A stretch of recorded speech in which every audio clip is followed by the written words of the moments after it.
வணக்கம். உலகத்திற்காக உழைக்கும் உலகத் தமிழர் அனைவருக்கும் தமிழ்தானே நம்மை இணைக்கும், அன்பாலே நம்மை பிணைக்கும், பிற மொழிகளுக்கே துவக்கம் தமிழ்தானே தமிழரின் அவர் கேளி தமிழரின் ஒரு மனிதனை வாழ்வில் தலைமுறைக்கும் தமிழ் கற்று தருவே தமிழே நம்மளை நாளம் அறிவே. உலகில் உள்ள மனிதர்கள் தோன்றும் முன்னே தோன்றிய மொழி செம்மொழி எங்கள் உயிரது மண்ணில் மனிதானும் என்றென்றும் ஆடிய வாடிய கொத்தாய் தமிழரை கொண்டு குவித்தாலும் அழித்தாலும் தமிழ் மொழி வாழும் கரையில் தமிழர் கழிவில்லை மீண்டும் தோன்றும். பாதுகாத்து நம் மொழியை உலகிற்கே பரப்பு செம்மொழியை கீழடி காலடி மறைந்தாலும் தமிழர் படுகால் சரிந்தால் தமிழ் உள்ளவரை நம் தினம் வாழு தமிழ் உள்ளவரை நம் தினம் வாழு தமிழ் உள்ளவரை நம் தினம் வாழு தமிழ் உள்ளவரை நம் தினம் வாழு.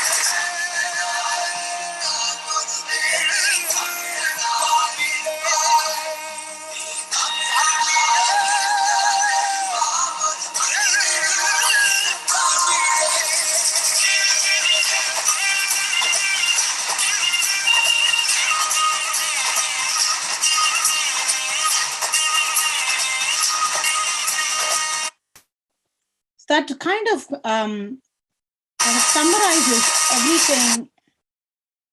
That kind of summarizes everything that I said for the last hour. I want to finish off with one of Bharadiyar's quote, which says about how Bharati imagines Tamil as the young maiden goddess who is proud of her antiquity when her siblings all perished, but was saddened to hear that the Western technology and sophistication will rule the world. புத்தம் புதிய கலைகள், பஞ்சபூதங்கள், செயல்களின் நுட்பங்கள் கூறும் மெத்த வளருது மேற்கே. அந்த மேன்மை கலைகள் தமிழில் இல்லை, சொல்லவும் கூடுவதில்லை, அவை சொல்லும் திறமை தமிழ் மொழிக்கு இல்லை. மெல்ல தமிழினி சாகும் அந்த மேற்கு மொழிகள் புவி இசை ஓங்கும் என்று அந்த பேதை உரைத்தால் இந்த வசைக்கென கெய்திடலாமோ. சென்றிடுவீர் எட்டு திக்கும் கலை செல்வங்கள் யாவும் குணர்ந்திங்கு சேர்ப்பீர். தந்தை அருள் வழியாலும் இன்று சார்ந்த புலவர் தவ வழியாலும் இந்த பெரும் பழி தீரும் புகழ் ஏறி புவிமிசை என்றும் இருப்பேன். So he says, to prevent the slow death of the heralding death to the Tamil language, that was kind of how the Tamil young maiden goddess imagines.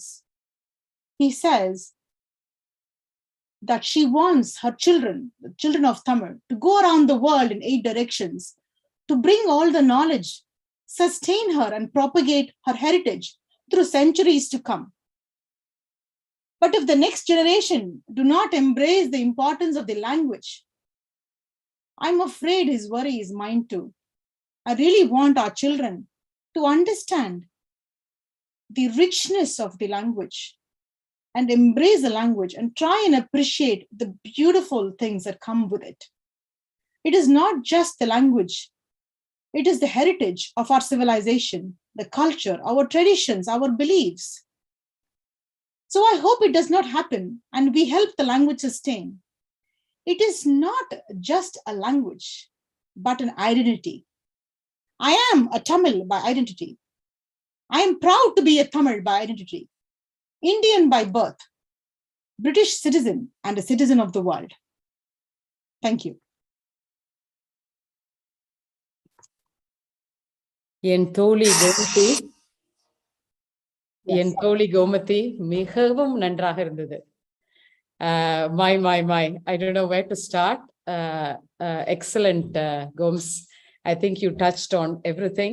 Tamil is just not a language.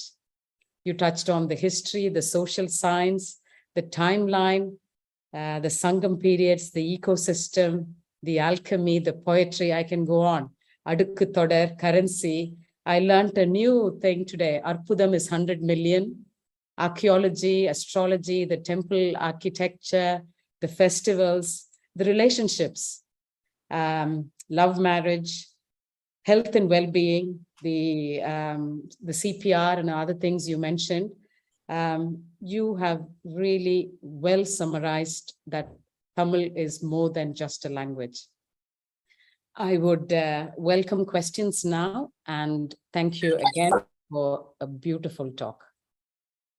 Thank you, Rupa, for the opportunity that you have given me.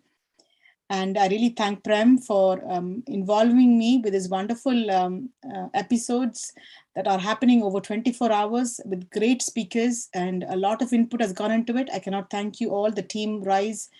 Thank you for having me today. Gomes, there is a question. How do you did touch upon it at the end. How do you encourage children living abroad to learn and speak Tamil? Yes, so the Germans teach their children to speak the German. If you think any other language, they help their language to do Tamil. In fact, I met with a few children. I did a few episodes as well on it. I met a few children to try and see what are your barriers about the language.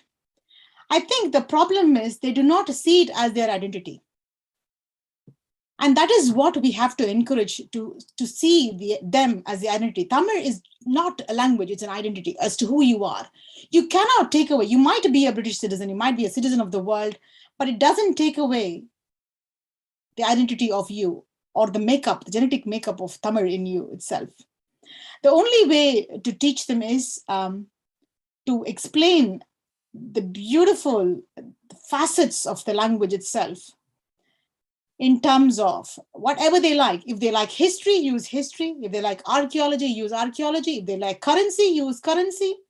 If they like ornaments, use ornaments. If they like whatever they like, use that facet of their interest to get them reading about that particular interest. And then hopefully the interest or the curiosity. I think the curiosity is the most important thing, to kindle the curiosity in the language, which will then develop them to speak the language. And the most important thing is for us to talk that language at home.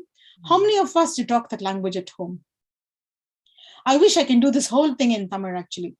And because it is an international audience, it was preferred to be kept in English. And I think the most important thing is, can you please trigger the curiosity of your children? If you ignite the curiosity, the rest is done by them. Thank you. I think the chat box was a little bit disabled, so people are not able to type their answers. Subramaniam Ganeshan, another one of your pediatric colleagues, says, how did you get so much of interest in spite of your busy schedule? Any influence from family or friends? I have to say thank you to my husband, actually, who's an ardent patron of Tamil, actually. And through the channel Inayathinai, we interviewed people who have made great contribution to Tamil literature, like Vairam Sarathi about Sangam literature. About bronze idols, it was our friend Vijay, who did the book, who completed the book on the idol thief, who got back all the idols back into India from Australia, America, and everywhere. And then we had different people talking about the turtle kind of movement between South India and around Andaman and Nicobar Islands. So a variety of speakers that came through Inayathinai tickled my curiosity, I have to say. And they spoke extensively about the valuable heritage that we have. In fact, there was Lisbeth, a foreigner from a European person who is no more with us. I'm very sad to lose her. We lost her to cancer recently. She told me, what the hell are you doing here? If you've not read about the Tamil, with the Tamil temples, there is a literature that goes with all temples. So she said that I should read all that literature that goes with the Tamil temples, which gives you an idea about the geographical landscape, the history, the architecture, the traditions, the culture of that place. She says it is kind of a Bible that sits with each temple, and you should be reading about all of them and translating them into English for the people to learn. She herself has done it. And that actually was kind of I really felt guilty after she said that to me. Lisbeth, she is an amazing kind of dancer as well. She learned Bharatanatyam. And I've slowly kind of started reading a bit more. And thanks to Balakrishnan with Lesser Tamil Sangam hosted as well, I've got his big book actually. I'm not even halfway through this book. He goes through the migration of the civilization and how he brings across Indus and the Kiradi and Adichanallur excavation sites in terms of inscriptions, the pottery route, he calls the new pottery route. We talked about the spice route, the gold route. We've talked about the tradesman routes, and this is the first thing he talks about, the pottery route. Very interesting kind of manifestos of our ancient relatives, which we should be really proud of. I think I'll just ask you one other question, which is on the box. It's an anonymous attendee. This is my question as well to you, Gomes. Do you have any plan to encourage young people to educate Tamil language? Absolutely, I would love to do it. I do not have, we did kind of a few sessions with the children, trying to see if I can stimulate the curiosity. Being a pediatrician myself, I like working with young people. And the reason I got to know with the children was those sessions were done mainly to understand their barriers of the language. There are a number of people who are teaching Tamil, both spoken and written Tamil as well, online, in Leicester and everywhere. And I can give you multiple contacts if you need to. But I do not have the time to run regular sessions to do any justice to teaching Tamil itself. But I would constantly kind of explore barriers and try to see if I can do kind of little snippets of them. Yeah. Thank you, Gomati. Thank you. And I'm so seriously very glad that we invited you to talk on this topic. Thank you so much. And I'm sure we will be hearing from you in the future as well. You really have a passion for Tamil. Thank you. Romba nandrima. Nandri, vanakkam. Vanakkam. Handing over to, thank you, Rice, again, for giving us this opportunity as classmates, both of us. So many lovely topics. And I think now I'll hand over to Rahul Subramaniam for the next one.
So thank you, Rupanti. So the next talk is by Paul Sundaram, who is a third-year med student at the University of Birmingham, currently intercalating in clinical cancer sciences, doing lab research to do with immune microenvironment and breast cancer. He is also a researcher in the World Health Organization project, researching COVID-19 and pregnancy. Paul has been a key role model in the Glenby community and is always raising the bar for the youth of our community.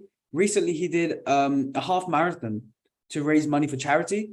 And today he will be talking about his medical volunteering in Honduras, and then also about the importance of traveling. So Paul, I'll hand it over to you. Hi, Rahul. Thank you very much for that lovely introduction. I'll just try and share my screen for now if I can. Rahul, can you see that at all? Yeah, we can see that. Let me know if you can see. Okay, Yeah. Good. Okay. So hello, everybody. I'm Paul. Rahul, thank you so much for that again. I'm glad that you see me as a role model. Hopefully, it can always be that way, but hopefully, I think you will be the role model now for many other kids in the community as well.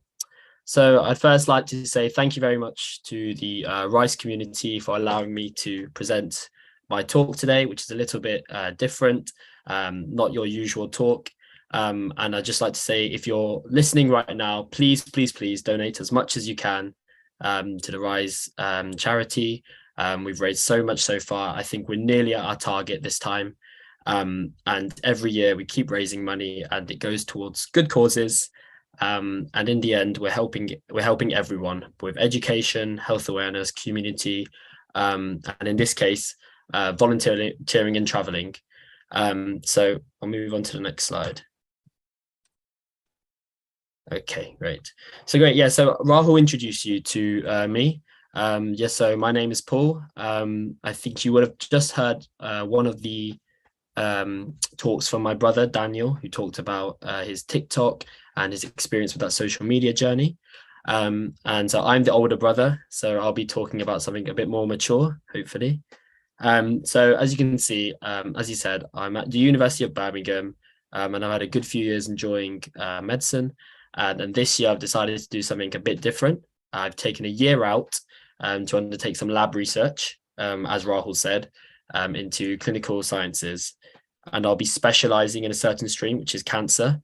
So essentially, I'm investigating certain proteins and certain cells within the body and seeing how that links to breast cancer and how that relates with our immune systems, which is a very key role. As we know, in this COVID-19 era, our immune systems are as important as ever.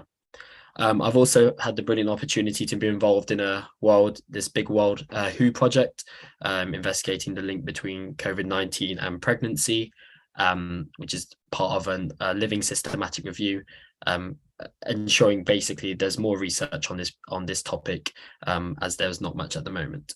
So I thought I'd say a little bit about myself here. And you can see some of the things I love doing. So one of the first things is I love sleeping. I know, contrary to Aravin's talk where he said it's time to get up early, I'm very bad at that. I do find that hard. So I do love a bit of sleeping whenever I can, but I've also put some more reasonable ones in here. And the second one is traveling, which I'll be talking about in this talk. Again, I've got a few sports in there, and also I do enjoy running. As Rahul said, a few months ago, I decided to do the Birmingham Black Country Half Marathon. And that was to raise money for what I did this year, where I volunteered in Honduras. I did some medical volunteering, and just like to say to anyone who's watching, thank you very much for your donations. They were incredible and they really helped make a big change. And then what I'll be doing is I'll show you all the photos of everything that I got up to in Honduras and volunteering in the next few slides. But for now, I've got all the boring slides of all the text, and then I'll explain and describe the photos in a second. Okay, so yeah, you see my loves, now onto my hates. And yeah, waking up in the morning is something I hate. I just thought it'd be something funny to be in there, just to show that everyone has, their different pet peeves. Everyone likes different things. And again, I've just put a few photos of what I've done this summer. So the top left photo is where I was fortunate enough to be in Costa Rica, and this is next to a volcano. So it last erupted in 1964, so it's called the 1964 Arena Volcano Park. Bottom left photo is me and one of my good friends, where we both ran the half marathon in order to raise money for this charity, for Honduras. And the top right is where I was fortunate enough to go to the Palace Gardens, Buckingham Palace Gardens, and receive my Duke of Edinburgh Gold Award. And finally, bottom right was just a little bit of fun. I went to Rhodes with my friends in the summer for a bit of fun. So it's just an overview of what this topic is about. It's about volunteering, traveling, adventure, pushing yourself out of your comfort zone. All these things that don't really get spoken about a lot. And I thought it would be useful as me to talk about that. So why have I decided to talk about this topic today? So I always think in school, we're taught a lot about, how to get through life, your career options, trying different things out, but you're never really taught about volunteering. You're never really taught about what life is like after school, the possibility of traveling, the possibility of going somewhere new, the possibility of jumping out of your comfort zone. And I thought this would be useful to speak to all these people about, but mostly I'd really like to encourage and inspire the younger generation into doing this. And so, yeah, the first question that we've got to ask is, why volunteer? What is the point of it? You know, you hear it all the time. Is it just for your CV? Is it just for, you know, just to get more points? Is it to make you look better? Is it to make everyone else think that, look at you, you're doing volunteering? And it could be any of those reasons. And I've put a few of them here. So I think the biggest part is to be a part of, you know, something bigger than yourself. You know, kind of often in this world, especially in this 21st century, people are always, it is a very selfish world. People are always looking out for themselves. And I think everyone is guilty of this, even myself. And there's no one who's not guilty of this. This will always happen. And it's something that it's quite hard to dismiss.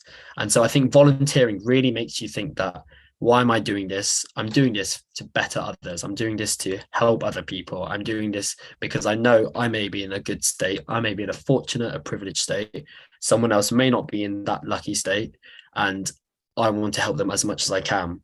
And generally, the people in, you know, first world countries such as the UK, where a lot of viewers are from, however, we've got a lot of viewers internationally as well, will know that generally we're quite privileged, although not all, but we're quite privileged, and we have, you know, the simple things, you know, just food and water, shelter. We have an education system. We have laws that support us. We have human rights. And you go across all these different countries across the world where one of these things or all of these things are not available.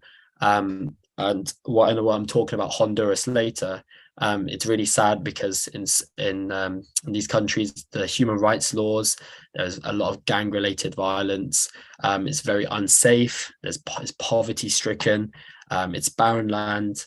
You know, mothers who are, you know, want an abortion can't get an abortion at all. The abortion laws are very strict. Even if the mother is in danger of dying, she has to deliver the baby, regardless of the outcome. One of the only 5 countries in the world to have that law. So it's very sad, and some things are not the best for everyone. In fact, it's very lucky where you're brought up, where you're born, the location, and that's sometimes called the postcode lottery. So volunteering is important because it's very important to get a new perspective on the world. This world needs support from everyone. I'm sure you're aware we have the global warming crisis. We have the crisis with Ukraine and Russia. We have the floods and the poor weather conditions in Pakistan. We have things everywhere that's going on. And without volunteers, none of these initiatives would start. I mean, this Rice Foundation was started by a group of volunteers, and gladly everyone has helped each other really well. And I'm so glad that this is running for the 3rd year, where we've been able to earn so much money and give so much help to the community, but also helping towards a charity that we choose to support. And yeah, the biggest thing is we're benefiting people in need. So a lot of these people will not be able to survive without these volunteers who are able to just do, you know, give a little bit of money every month, or whether that be active volunteering, getting involved, or whether that be helping, cleaning, doing anything where the benefit is not for yourself, but for someone else. And many of you may know Aristotle, so a famous Greek philosopher, who said the essence of life is to serve others and do good. And I think everyone can agree with that, whether it's helping your family or your friends or some random act of kindness to a random stranger. You always feel good once you've helped someone, and it always does put a smile on your face. Okay, so now on to a bit more of the, I would say, options that are more beneficial to ourselves. I know the main thing is helping others, but volunteering does help ourselves as well. And I think it's so important. And I'd say one of the biggest ones is developing communication skills. So when you're volunteering, you're always interacting with other people, with different cultures, different languages, different religions, different people, different everything. And these interpersonal skills are something that can only be gained through day-to-day life volunteering, wherever it be. I think this is a key skill for many children. and even adults, because as you know, adults are always learning as well. We're always developing our communication skills, and this can help us into other aspects of life. For example, I've put on the bullet point below, potential career options. So if you're volunteering, for example, at a law firm, you could be doing pro bono work. So this means you'd be helping people who can't afford a lawyer, and you act as their lawyer.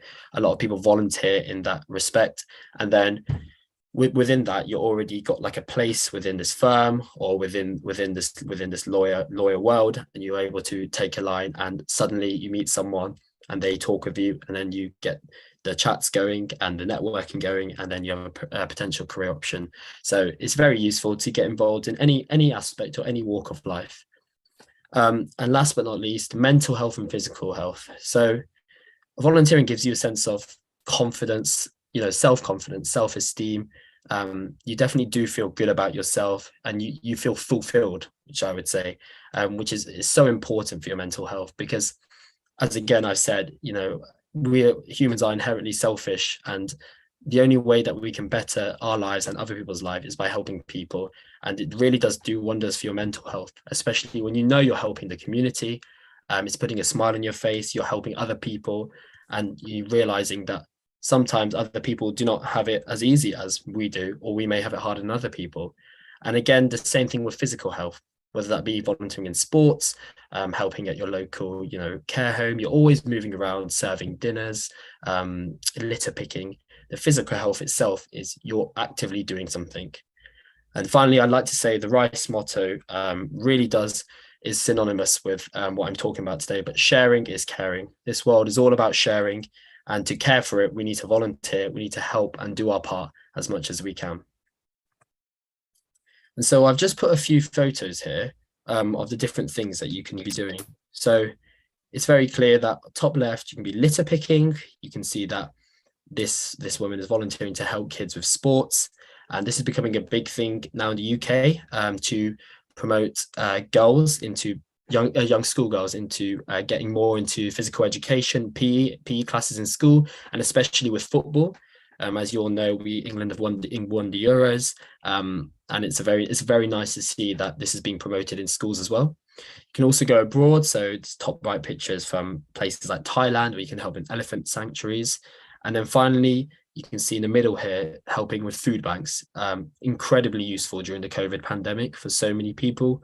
And even now, people are actually reaping not the benefits, but actually the harmful effects of COVID, where they've lost jobs, they've been made redundant, they've lost their homes, and they're having to resort to food banks. And actually, a sad statistic is that I think I read on BBC News that 10% of students are using food banks to help with their daily needs, because our student loan, our maintenance loan doesn't cover everything that we need for our living costs, which is really sad. So these are so helpful. You can see here that we've got a group of people preserving the forest. So this then takes into account of preserving the biodiversity within the world. Again, here you can see that this is a young lad helping some elderly people at a care home, which is a very common form of volunteering. And then the bottom right, you can see people manual labor helping build things. And also bottom left is the Commonwealth, which I was lucky to work in over the summer, and it's a brilliant way to get involved within the community and also meet varying different cultures and religions, as the Commonwealth does have a lot of different people within it. So to talk about my experience, this is some of the stuff that I've done, and it's just to show people if they're not sure what to do, this is what I've done. It's nothing special, but I started off by helping in the Age UK daycare centre, where here I'd be helping elderly people and people with dementia. I'd be playing games with them, I'd be talking with them, serving teas, coffees, even serving their dinners and just having a chat. I think I even played piano for them once, so if that helps, that's really good. I know my brother likes to volunteer at the care home near us, and it doesn't help him really that much in his career or anything, but again, he enjoys it. He knows that these old people really enjoy hearing him play piano, hearing him talk with all the elderly people, playing games. They really enjoy that aspect, so it's really nice that he's been able to do that. I've also helped some pupils in the classroom. So in my local junior school in Leicester, I was able to help young people read. And recently, in the last few months, I had a placement as part of my medical school degree, where for a week I had a one-on-one with a school child with special needs. And that really taught me new communication skills, new interpersonal skills. And this child was very bright, and it was really enjoyable to see how they interacted with the world, how their view and perspective on life was different. But again, that's one of the benefits. You're learning so many different perspectives, so many different views. It's something that you're not going to get from any other thing that you do. And then I've also, during the pandemic, I was able to vaccinate for the St. John's ambulance, administering the Oxford AstraZeneca vaccine, which was pivotal in changing the way that the UK came back from the pandemic after so many deaths and so many hospitalizations and a lot of work for the NHS. So I felt really good doing that and hope, doing my part. And finally, the medical volunteering in Honduras, which is what I did this summer. This was part of the Global Brigades initiative. And again, as I've said, I've got a few photos to talk about in the remaining slides where I'll be explaining what I did, and how you guys can get involved with that as well. Okay, so I've got here Global Brigades, and this is what I did this summer. It was getting involved in Honduras, and basically helping these people in healthcare related main way. So this is called the Medical Global Brigades. So Global Brigades is a massive student-led global initiative all around the world, that takes students, so it's very student-led, that takes students from mostly like first world countries and takes them to third world countries, places like Honduras, Nicaragua, Guatemala, Ghana, and also Greece, which has been struggling for the last few years, as we know. And what it does is it gives us a chance to volunteer in a different country that we've never been to before and help these patients out, essentially. So as you can see here, these are some of the things that we do as part of the Medical Global Brigades. And there were also different types of global brigades. So we've got the law, which is the legal global brigades. You've got the engineering global brigades. So you've got so many different types of walks that can get involved with this. So I would just want to say, if you're a current student or if you're going to be a student in the next few years, I'd definitely join the society. I'm so glad that I did. I was lucky enough to be with a lot of my friends, and I made new friends, and it was a really good way to go out somewhere and do something that I've never done before. So as you can see here, I've got a few statistics that are written here, and we've got mobile clinics, dental care, community health workers, and the access to doctors and medication. So the aim of this is to promote free healthcare for these people, because it's inaccessible to them. It's either that there's no hospitals, or it costs too much money. The government hospitals are overloaded. So what we do is we set up mobile clinics, and these clinics are set up all around in random places. So for example, our mobile clinic was set up in a school. We were using the school classroom as a triaging station. Then we were using the office as a place for the doctor to have a consultation with the patient.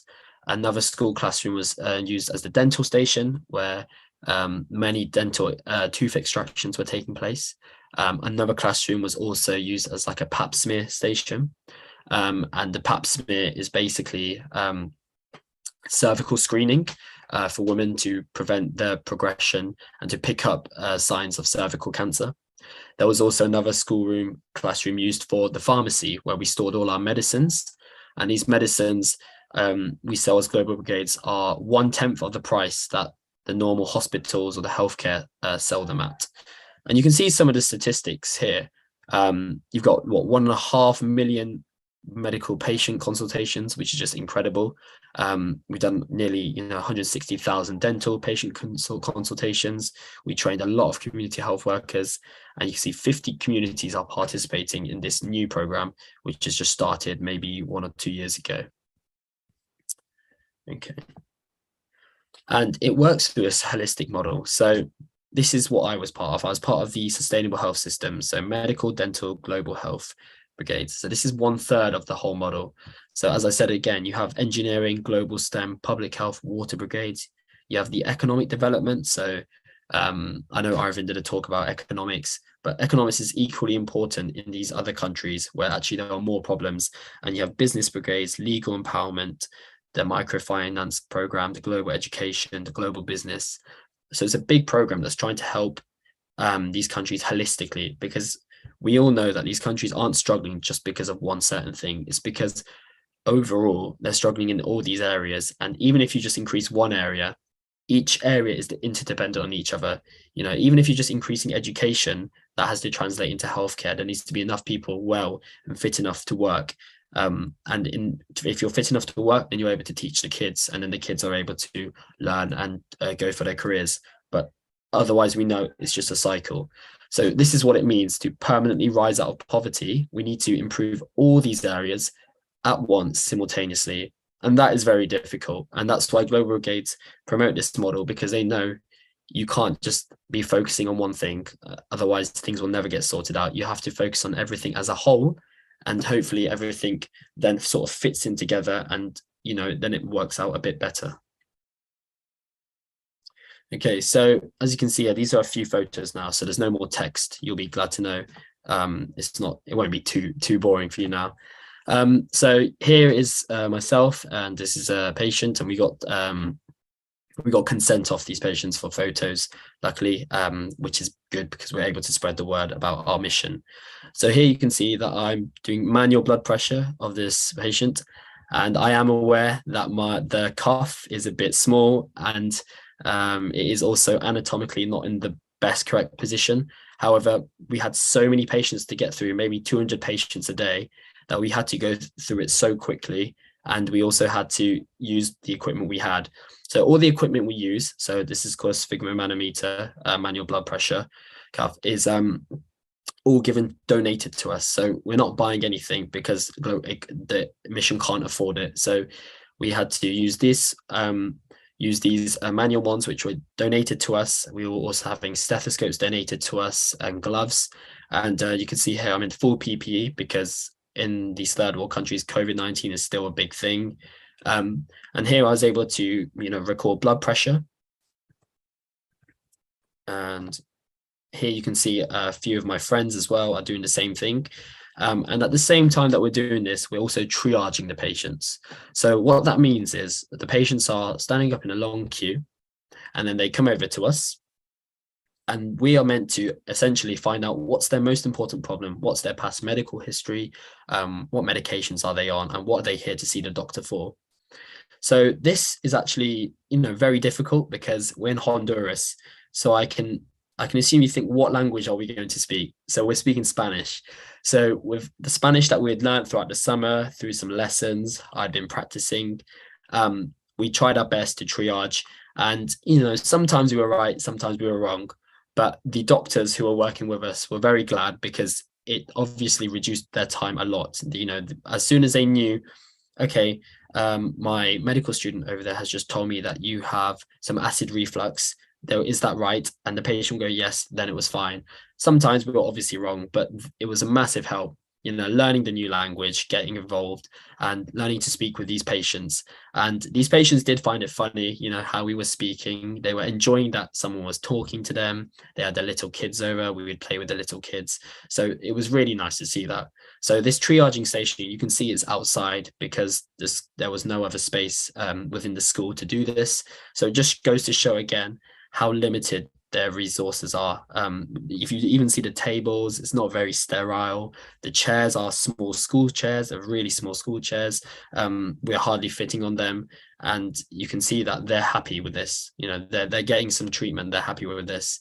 Whereas in the UK, we often complain about everything that we get. You can see here some more of my friends. They're doing, this is the dental station. And you can see in the bottom, these are the different types of dental tools used to for tooth extraction. And again, it's not very sterile or clean. Things are jumbled up together. But again, they're making use of what they have, which I think is a very important thing that we, you know, as privileged people, as, you know, people in the first world could learn from other countries. They're able to do anything. You give them something to do, they're able to do anything. whereas we would complain and be like, oh, we can't do this, we can't do this, but they literally just got paper towel. It's not amazing, but it does the job, and they're able to do the job well. And you can see here, this is the group that I went with, which was a lovely group, and I made some very good friendships in that group. And again, here in the middle photo is where we are packing some amenities for these patients. So for every patient, we brought with us, I think we brought something like 500 toothpastes, 500 toothbrushes, like 500 soaps, condoms, shampoos, flosses. So these, to promote dental hygiene, to promote safe sexual hygiene. We bought masks as well, tampons to promote women's health, because they're not getting any of this stuff there. There's a stigma around sexual health and personal health. There was a stigma around, just looking after your teeth as it is. The number of tooth extractions I saw there was crazy, and all the kids having their tooth extractions had it under local anesthetic, not even general anesthetic. So for those who don't know, local anesthetic is where the area where the procedure is happening is numbed to reduce the pain, and in general anesthetic you're put to sleep. So when I had my tooth taken out when I was 10 years old, I was put to sleep because as a kid it's very painful, it's a distressing procedure, but all these kids were having it taken under local and they were crying. And again, it just makes you realize how lucky we are that I was in the position that I could be put to sleep when so many of these kids couldn't. They're having their tooth extracted on a school chair, they're crying, there's only one dentist helping out. So with the medical students having to help her, we're giving her the equipment, we're giving her the different types of tools used for this. So here, we're all packing. This took us around a few hours to pack all these different types of toothpastes and toothbrushes and things like that, to pack them and then give them as a pack to all our patients. And in the third photo, you can see that we also wrote some posters about common chronic health conditions. And again, it was a very nice thing to do. We spoke in Spanish and delivered these talks to all these patients about epilepsy, asthma, COVID-19, hypertension, diabetes, heart disease. And you can imagine it was a struggle for us to do, but again, it was very interesting. They asked questions. Sometimes they didn't understand, but luckily we had a translator there to help us when they did or didn't understand. And again, you can see here in the left photo is one of my friends, and this is the pharmacy. So you can see each individual school chair is a place where we put a different set of medications on. So for example, this medication was for people with heart problems. This table was for people with diabetes, so blood sugar problems. These ones were for kidney, blood pressure problems. These ones were for the brain. So things like that. It was a very simple system, and what we would do is we would help out in the pharmacy. And we'd be told, okay, we'd get given a sheet of paper detailing us all the different types of medications and the doses, and we collect each one and then give to the patient. And it was only 1/10 of the price. So again, really good. That was only 1/10 of the price, when normally they'd be having to spend a lot for these medications. And here is another photo of all the toothpastes that we're packing, and it took a long time. And as you can see, we're all wearing masks because the culture there is just COVID-19 is still a big thing. So we have to wear masks as much as possible. And again, you can see that I've got one of my posters where we talked about asthma and the problems that are, to do with that. And actually, one very interesting thing that I noticed was the smoking culture in Honduras is very, very low. I don't think I saw a single person smoke there. And I was intrigued by this. I was like, well, why does this happen? And they said it's literally because the companies know they can't make much money off cigarettes in Honduras, in this country, where people can't even afford, simple food or water. So why would they need to smoke? So actually smoking there is very, very low. What's big is actually asthma, things like dengue fever, things like acid reflux, poor dental hygiene. And those are the factors that we really need to look at and think about. And here is like some of the group that I was with, and also here are some of the medical health professionals that we worked with. And what's really sad in Honduras is that these medical health professionals actually cannot get a job through the local government route. So I think it's something like 70% of doctors are unemployed at this current moment in Honduras. And the reason for that is because the actual hospitals cannot afford to pay the doctors for them to do their job, which is really sad, because these doctors are getting trained up even through Honduras medical school. They realize there's no job for them. So what they do is they do the USMLE exam. So this is a medical licensing exam to go to America, where their opportunities are far, far greater. They do these exams and then they leave the country. So what's happening is the country is spending money on these people to do all their training and everything in Honduras, and then they're not getting any job in Honduras, and they're having to leave the country and go to America, which is really sad, because then they're wasting a lot of money. Not only are they sending them away, but they're wasting the money. And these doctors who are in America find it a struggle to come back because there was no job for them. What they only might have is a family. So Global Gates employs these doctors to give them a chance. And it's the same with nurses and other medical health professionals, but with the doctors, it's a very high percentage unemployment rate. And you can see here that they're very happy that they're given this chance to still practice their medicine, their clinical medicine, and still make a really big impact. And finally, in Honduras, on the last day, after helping in the medical clinics, after we did pap smears. So this was the cervical screening. We did triaging. We sat on in consultations. We had dental tooth extractions. We helped in the pharmacy, and we also taught all these kids and these patients about different chronic diseases. We played games with them. On the last day, we went to the local town, which is beautiful, as you can see, and we went and talked to all the locals. We gave all the children sweets and toys, which is really nice, as you can see. So here are a few of us here. And the local town, again, very beautiful. People have painted on it. It's a very nice vibe, something that you don't get to see every day. And this, again, is our group with a few of the doctors on both sides. Okay, so I think I have enough time. Yeah, I have time. So I've done the majority of this talk, which is about volunteering. And then I thought as well, while we were in Honduras, we also traveled, and we traveled to Costa Rica, me and my group of friends, which was a brilliant experience. And I just wanted to put here why traveling as well, I think, is really important.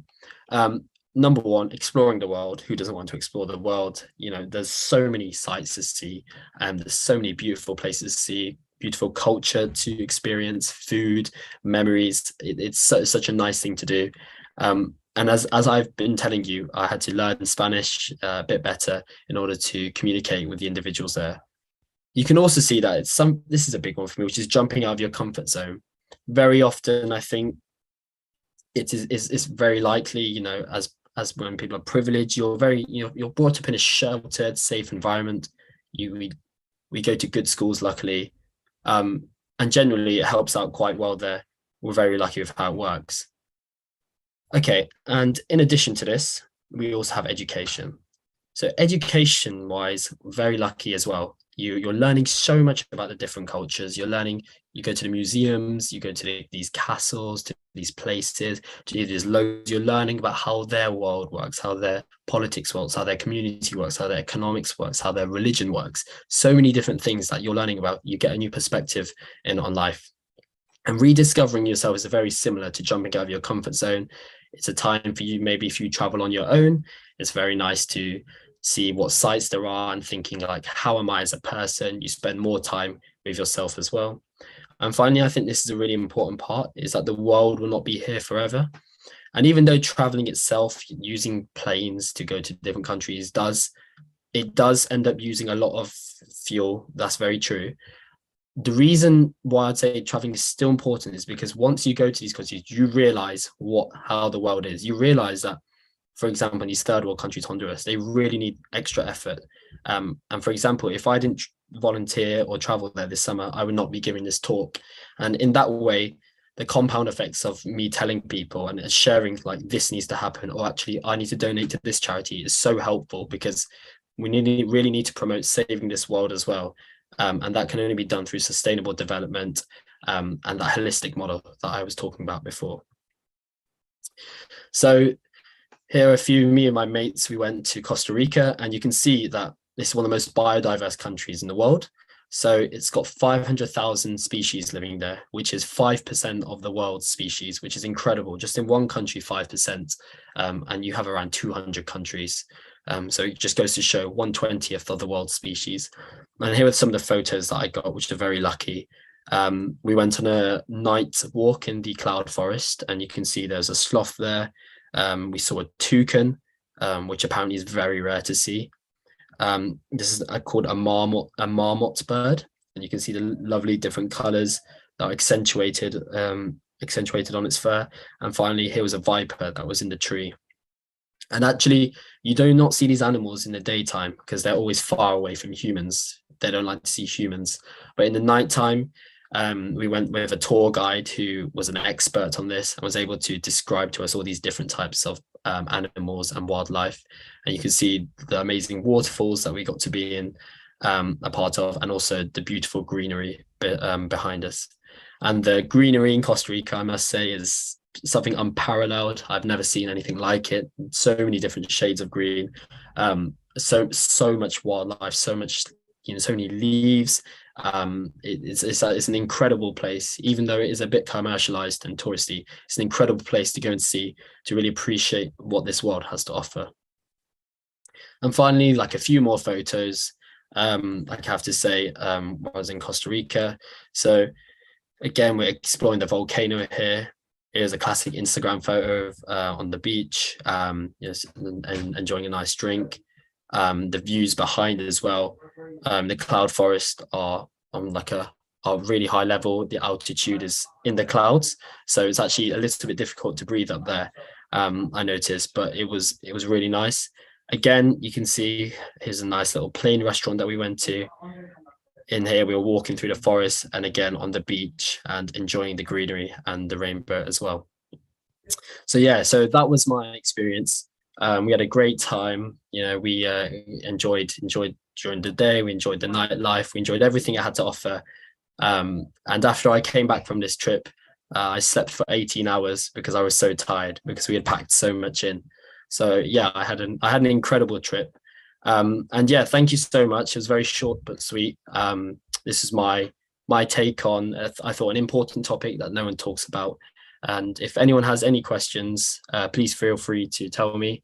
I've also linked my email and my LinkedIn in there if you have any questions, even on university life, on any different, on even where to travel, or anything like that. Please don't feel afraid to talk to me. And yeah, if you have any questions, I'd like to get onto it. Okay, that was a great talk, Paul, and I'm sure that everyone found that very inspiring. So there is a few questions in the chat. So sure. The first one is, traveling needs loads of money. How do you manage this?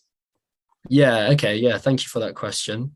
I think, okay, to answer this question, it depends. So in my experience, I was very fortunate to travel to many countries this summer, and that was because I do a bit of tutoring on the side, so that's how I get some constant money flowing in every week.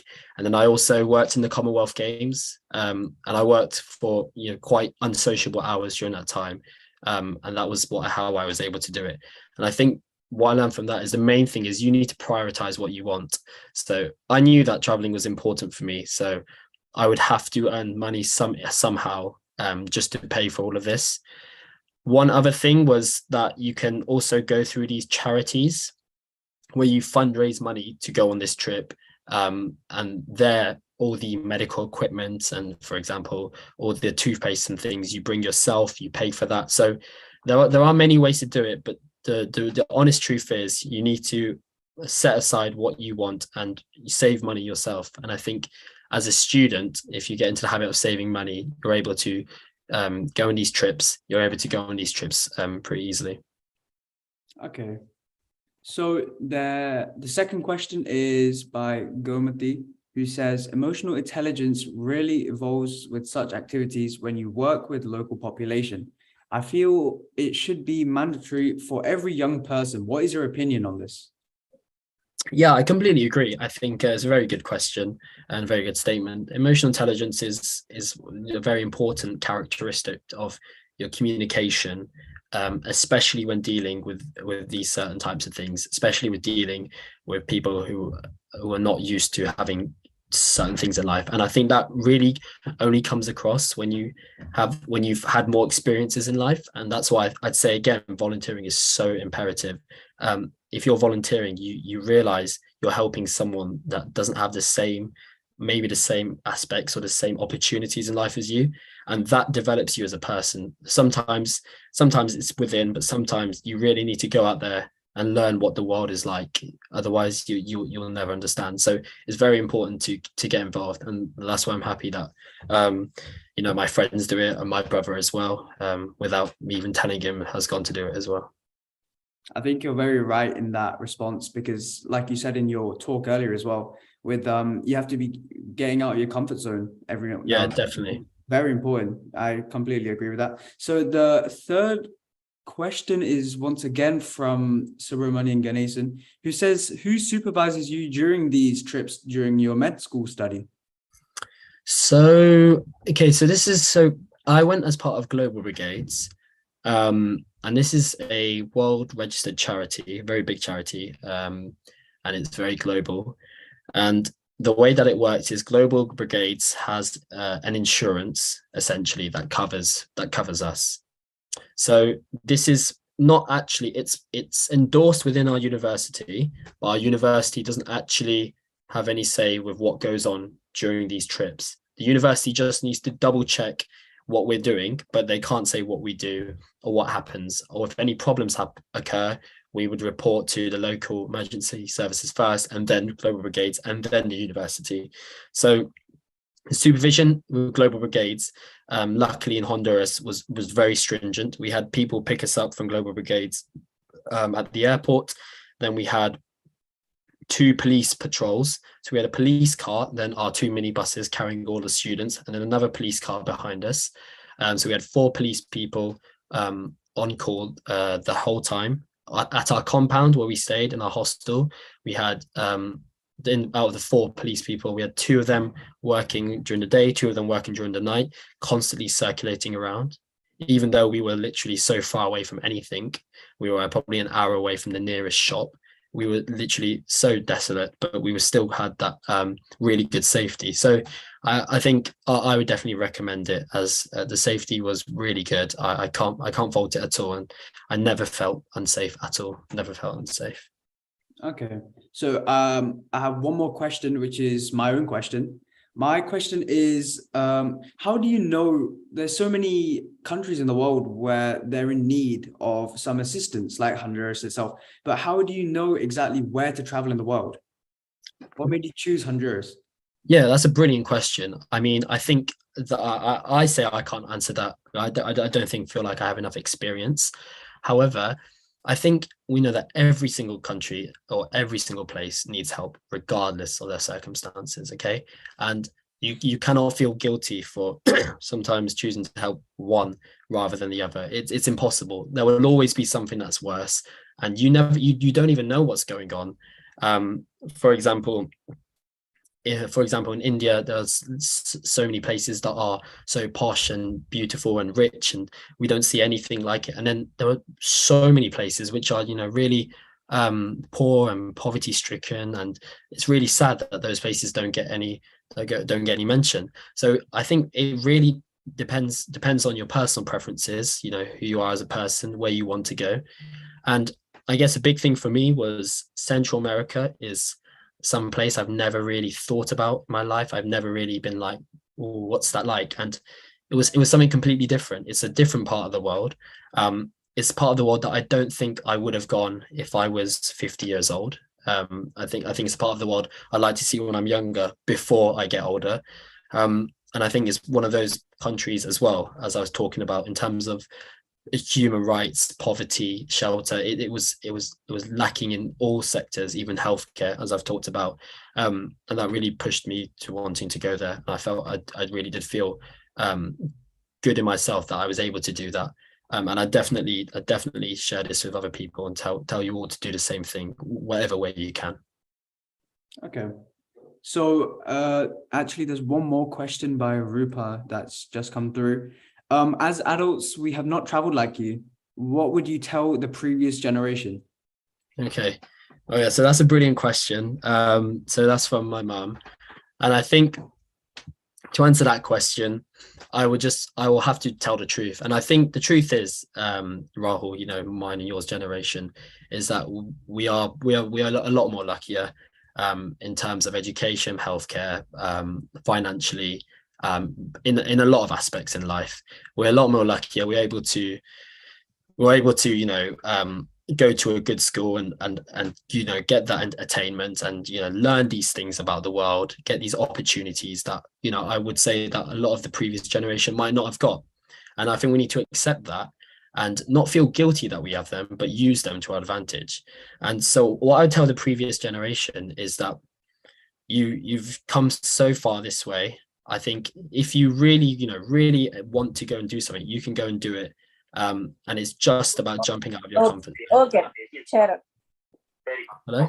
Okay, bye. There is a person who's not. I think there's someone on mute. Oh, they've muted themselves. Okay. Yeah, I think the main thing is you really have to go and do it. And I can definitely see that with like my dad and his friends. Like he's, you know, suddenly started really enjoying walking on, you know, around mountains and hiking. And that is all about, you know, going out of your comfort zone. One of the main rice people here, Subu uncle, you know, has been going Kilimanjaro. Next is probably Everest. Next is probably K2. And that these are all part of traveling and volunteering. You can see he's very happy there. So I think the fact that you've gone to do that is brilliant. And I really respect it.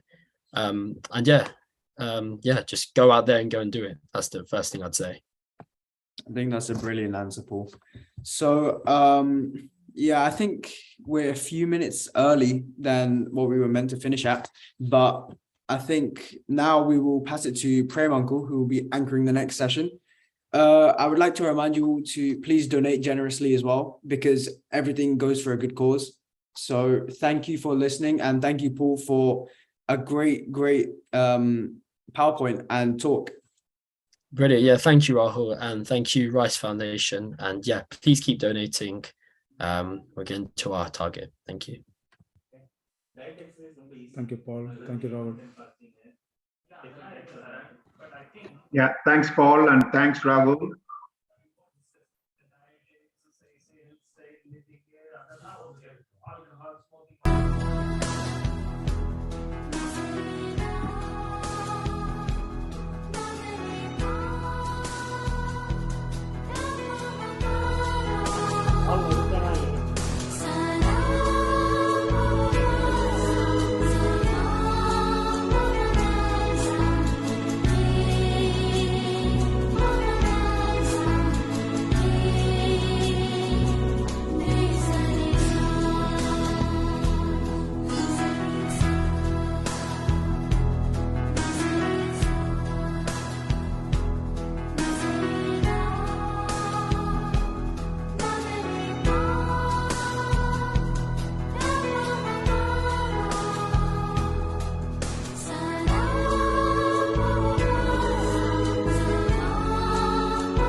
Hello, everyone.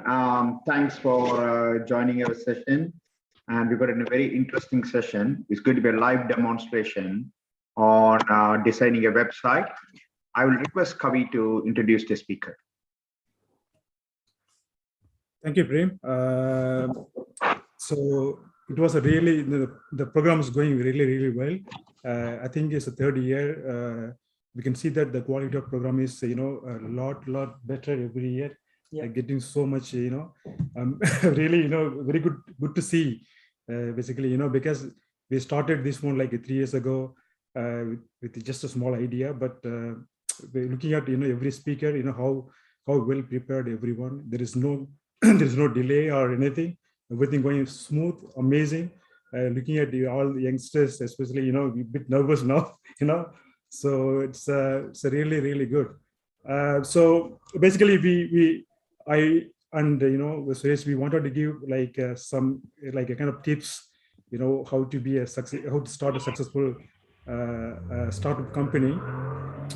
Because we had few experience before, we done few startup before, so they were really good. But we thought we do that one in a different, time, because that would take some time to explain, everything.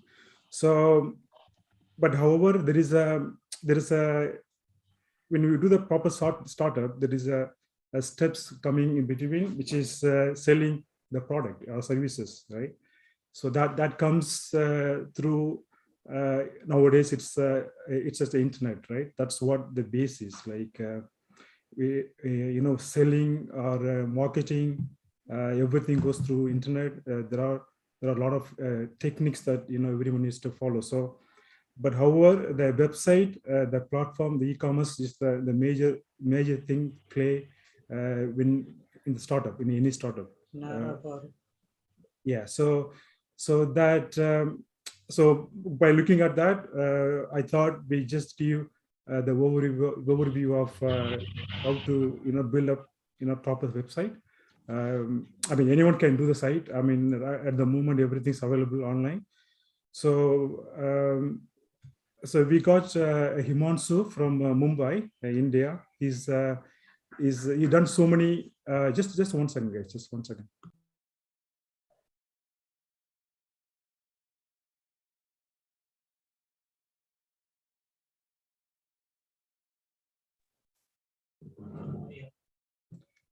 So sorry for interruption. So what happened? So Himanshu is really a very good software. He's a good software engineer. He's working in TCS in India. He's done so many websites for us. For me also, we done many websites before. Within a couple of days, we launched a site with e-commerce, selling a product. So he done a really amazing job that I thought he can give some guidelines, how to create a proper design, a small website. We're not going to cover everything, but at least we'll get the flavor of, how to design and what to look for and those kind of things. So over to you, Himanshu. Thank you, Kavi, for the intro. Hi everyone, like myself, Himanshu. Like I want to check, am I audible clearly? Yeah, so videos. Yeah, bit louder, Himanshu, if you could. Sorry. Okay, sure. I'll try to be louder. Is it clear now? Yeah, fine. So, okay, yeah. So thank you, Kavi. It was a great introduction. Thank you. In today's session, I will try to complete a whole website, and I'll try to come up with a website in just like 30 to 40 minutes. And we will try to I'll brief you about how website is important and how from scratch, like you don't have anything, to have a website, like complete website in your hand in just 30 to 40 minutes. Okay, I'll start with a quick screen share.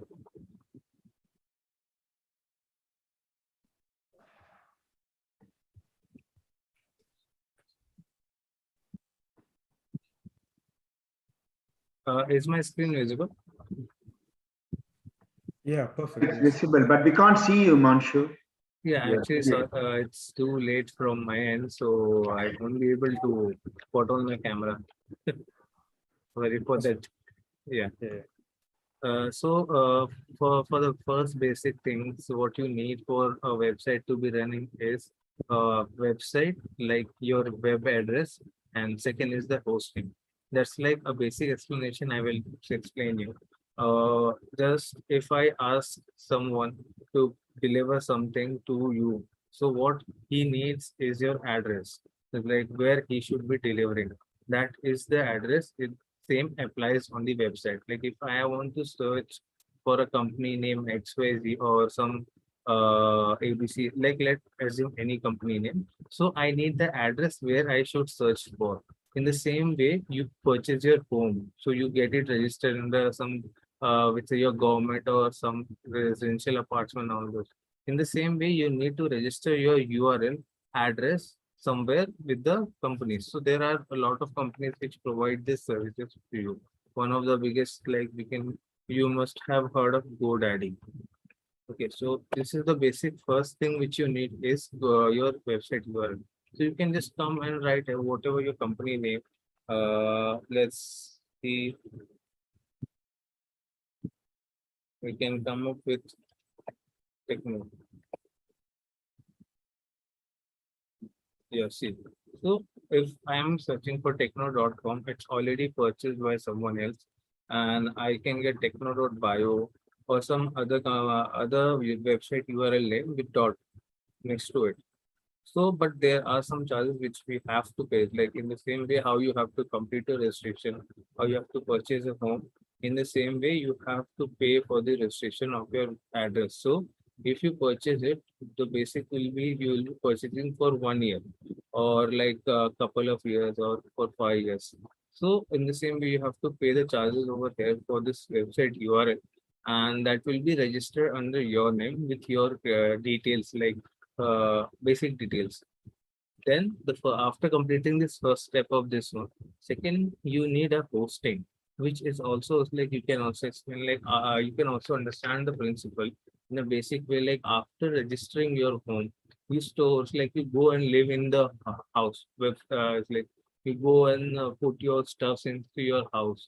So if someone comes and see how you live and all those specific things, you can see in so in that way the hosting you can understand, like whatever site data, whatever things you're seeing on a website. Like if I go and search, uh, let's understand with Rise website only. So right now we have a Rise website running.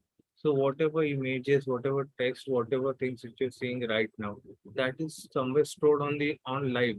Like where it is, like it cannot be like just I need a I have a URL and it will show me all this thing. Like this data should be stored somewhere. So for that basics, we have hosting. To understand like hosting, our data is stored somewhere in cloud, and that cloud is like we are purchasing. So for that, there are different companies which provide this kind of services, shared cloud service. When which one of the biggest is SiteGround, and we can say like Hostinger is also one of the company which provide the best services. So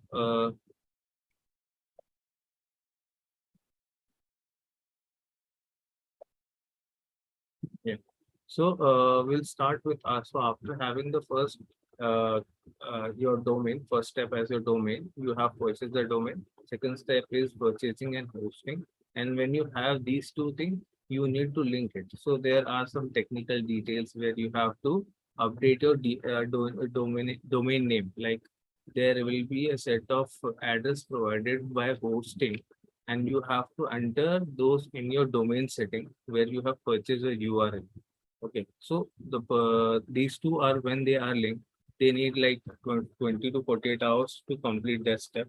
When that step is completed, so after doing that, if someone go and search like techno.com or techno.xyz or techno.bio, whatever domain you have purchased, if someone is trying to open that URL, it will directly send a request to the hosting which you have purchased.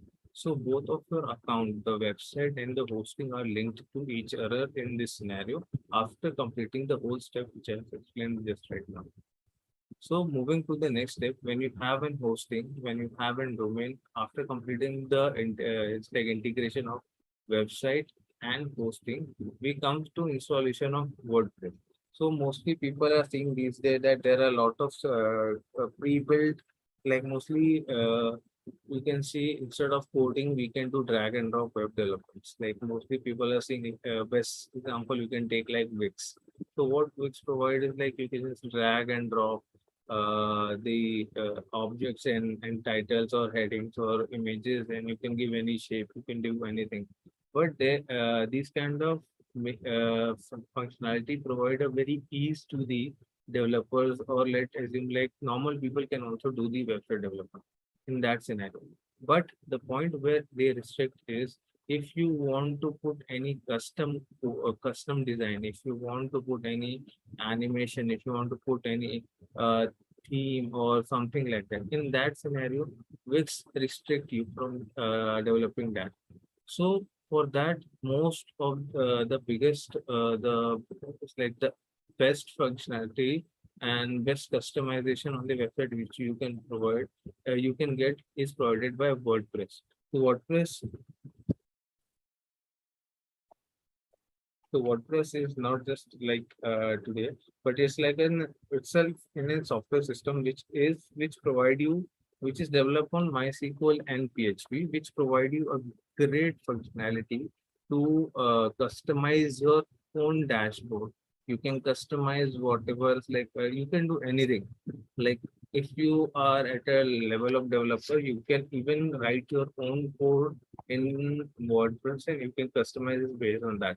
And if you are just a layman, you can also still use the WordPress without going into coding. You can do drag and drop also, like adding functionality, integrating booking appointment system, or integrating like e-commerce website.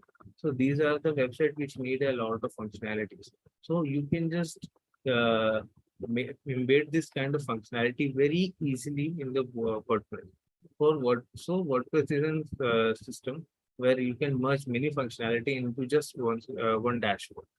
So we'll start with moving to next step. How? So right now, if this is the point where integration is done. So right now I don't have any new domain, so I'll move with a temporary domain right now. But if you have one, you have to just select the domain name. So now I will start with this one, temporary domain. I'll start with a new installation. WordPress and WooCommerce, Weebly, Site Builder. So I'll go with the WordPress, but I'll explain you WooCommerce also. WooCommerce is something where you can merge your e-commerce functionality like add to cart, list of product maintenance, inventory maintenance. So these are kind of like an Amazon. See, if you have 100, 200, 300, 500 products, so you are selling some product online. So what it required is you need to show the product detail. You need to maintain the inventory. You need to maintain the purchase order, where how many transactions are performed, or some detail like that. Some detail about the product, or something relevant to that. In that scenario, WooCommerce is a plugin. WooCommerce is a functionality code which provide you these kind of features and which you can easily embed. So your hosting services, anytime they provide a pre-setup configuration. So you need to download this and install it manually. But sometimes some hosting service provider provide a pre-built configuration if they can do easily.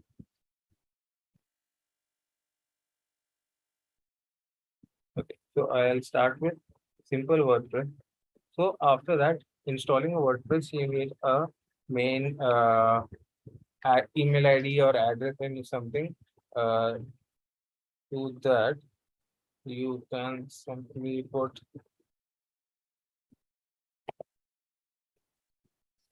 my email ID and I can generate something.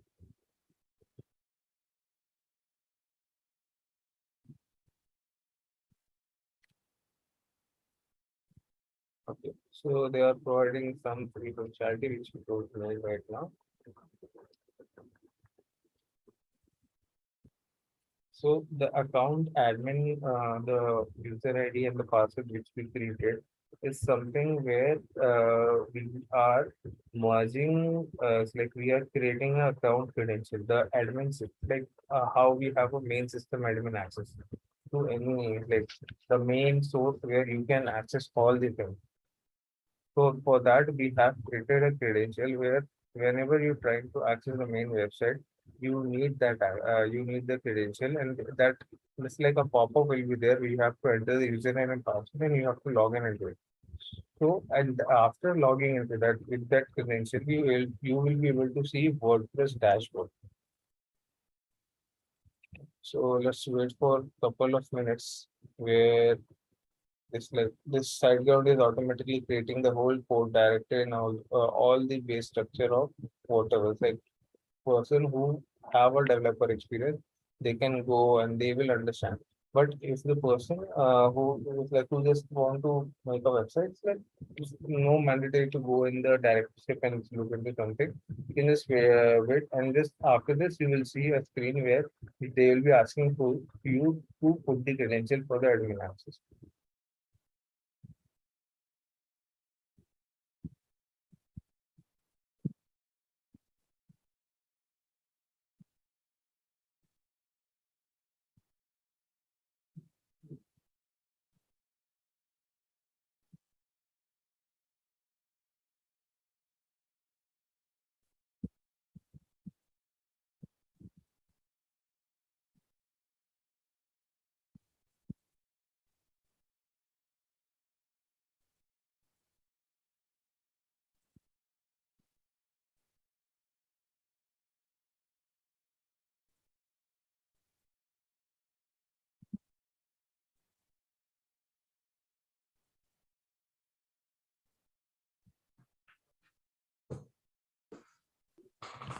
Okay.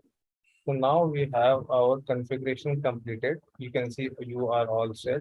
I have this domain, like my temporary domain registered, and I have this domain. So if I go and try to search this in a new tab, I will be able to see this one.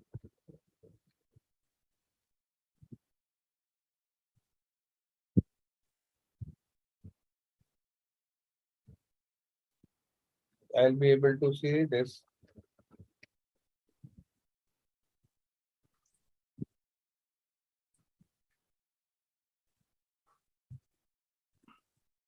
I'll be able to see this page. So this is the page where you can see a basic template has been configured by WordPress, where you can see just the image and the bottom with our embedded title of my WordPress, powered by WordPress. So now you want to start editing your website. So how you'll go? You can click and go to your view website. If you click this, you will be seeing a new page, which will be this one.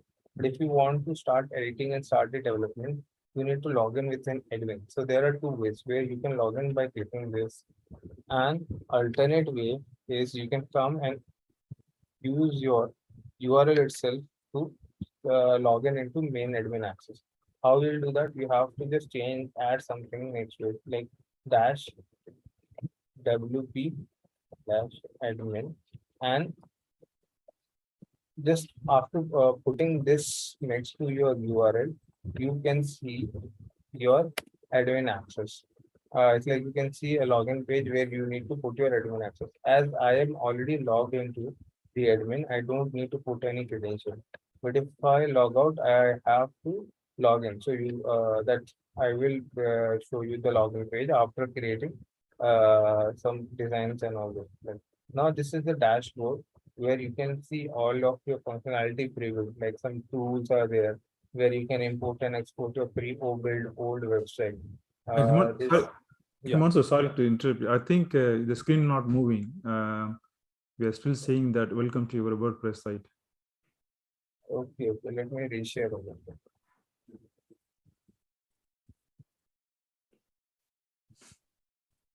Okay. Is it visible now? Yeah, now it's visible. Yes. Okay, yeah. So I can so this is the dashboard where you can just like see up top title bar.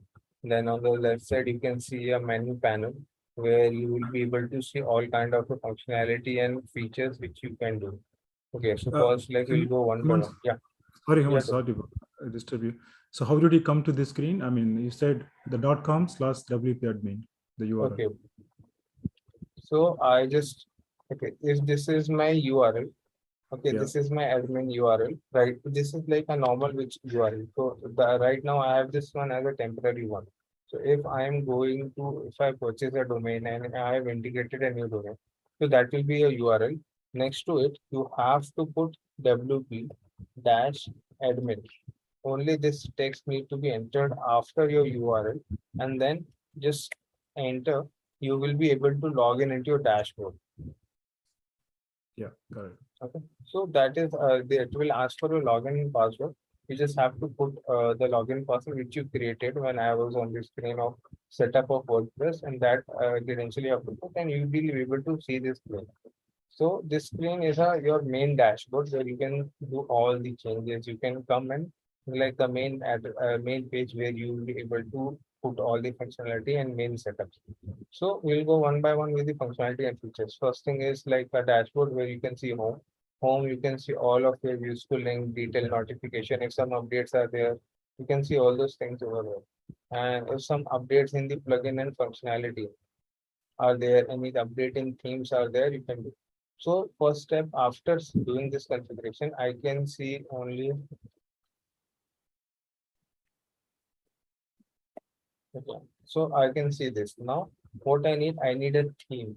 Theme is like which instead of writing such code to make build up a lot of things, I can just embed a theme. I can just import a theme which have a pre-built design, and I can customize it based on my requirement. So for importing a theme, I can go and click add new. Under appearance, you can see a theme, and if you click on theme, you must have like seen the add new button, and I need to search whatever theme I want. Like there's a lot of things provided by the WordPress. I can go anywhere. So mostly the best thing which I prefer is WP Ocean. This is the theme which I mostly prefer, but people can go with like any theme which they are required to, and they can even research that theme. So after installing it, you need to activate. So if I click on activate, my theme is installed right now. Okay, so you can see a lot of option after installing a theme. You can see customize widget menu, header, ocean, WP. Okay, so these are the functionality which are added with the theme. So now I have theme running, and if I go and click on refresh, you can see this page. So there is something else right now. So I have another thing I set up at the moment where only I can see just another WordPress website and some posts and this thing. So right now I have some theme configured in my website. So if I go and click on my themes, you can see active theme which is running right now, Ocean WP, which I just installed. So what next I need to do is I need to configure them. So I can install a demo where I can just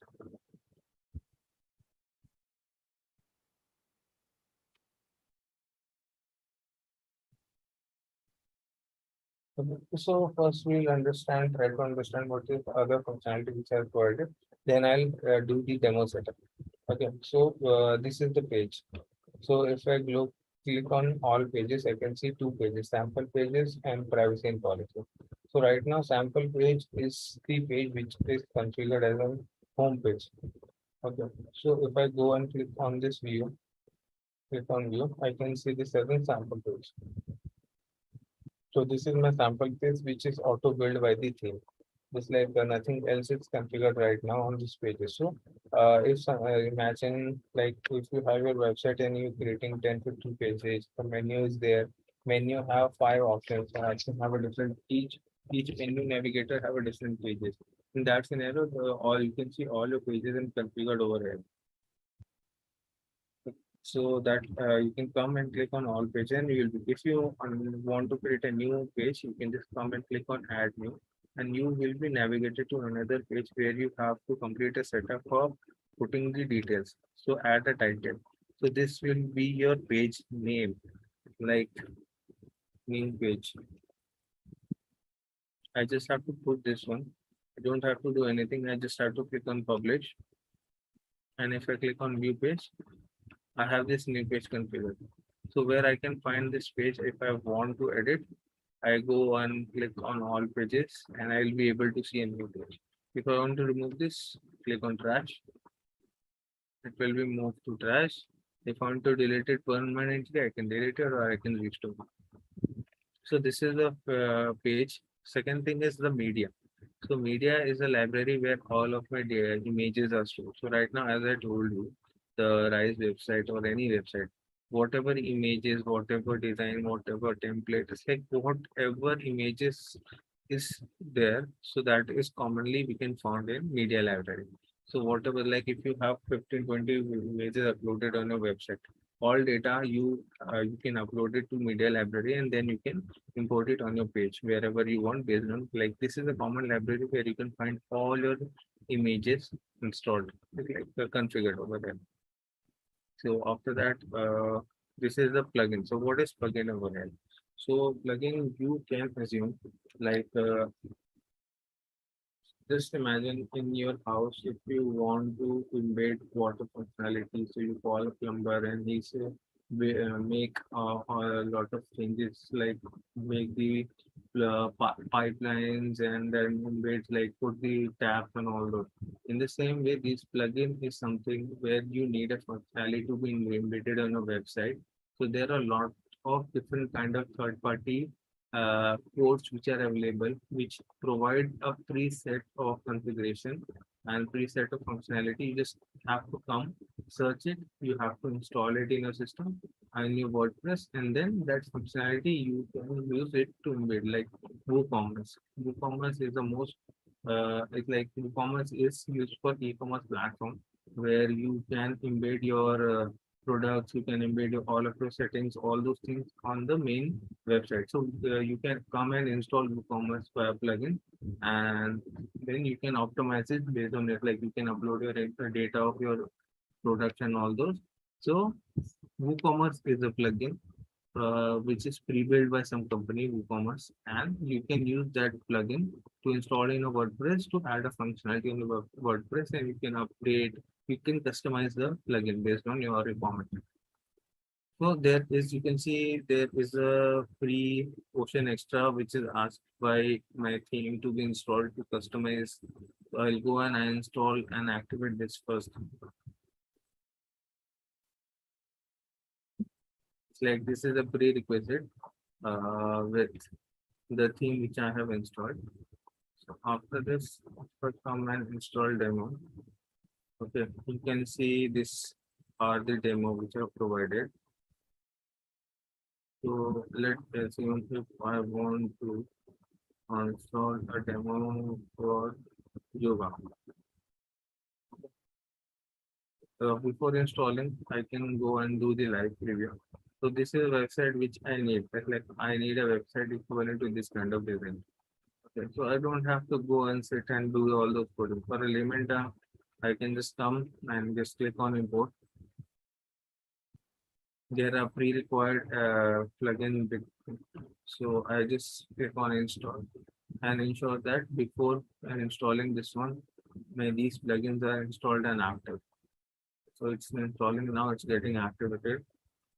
And this is a premium. You have to pay the amount for this plugin. So for right now, it's not mandatory. You can go to the next step. Now it's asking for data to be, just ensure all things are checked. Click or install this demo. And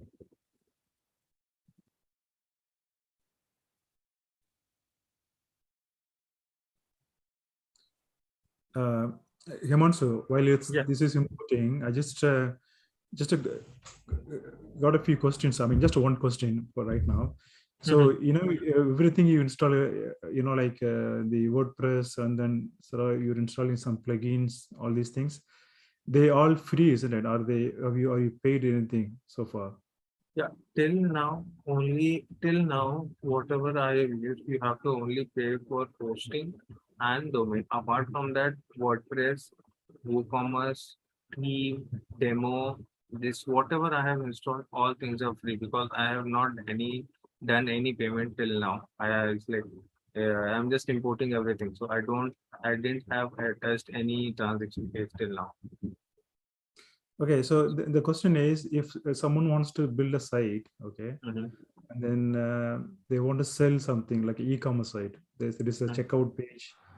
So basically, there is a product, and the customer add the product to the basket, and then they check out, right, using card payment. So do you have? So if you want like a simple website with this kind of functionality, can we build a site without paying extra any money?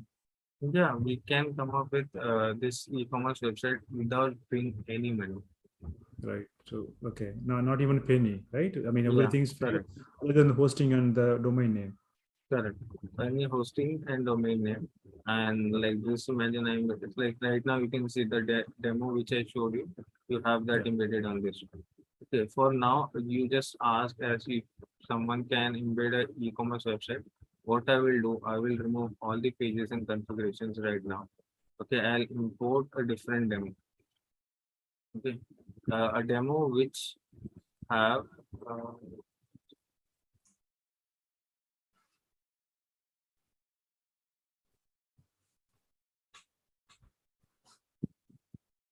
okay, I'll install an e-commerce demo. Okay, where you can do the purchase. So I can see a store. Let's do this live preview. Okay, you can see this products are there. Okay, you can see. I can see this. I can click add to cart. Okay, and this is added over there. Yeah. Okay, I will install this demo. It's required a lot of this one. Whichever are free, you don't have to do. But this is it's required of WooCommerce. So which all are free, you don't have it will won't ask anything. But if some plugin are paid, it will ask for get this add-on. So this is a plugin which is not required mandatory. You can compromise with this because this is based on some design, so it won't affect much. So but to add the basic functionality and all those things, you don't have to pay a single penny. Okay. See, now I'll go, all the mandatory has done. These are the premium that are not required. Now I'll go and import all the pages.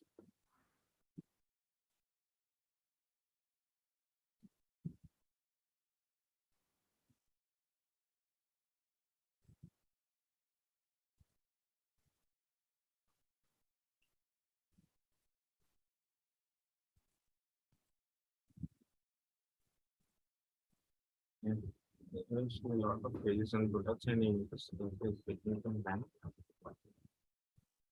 So this, after importing this, you will be able to see e-commerce website auto configure.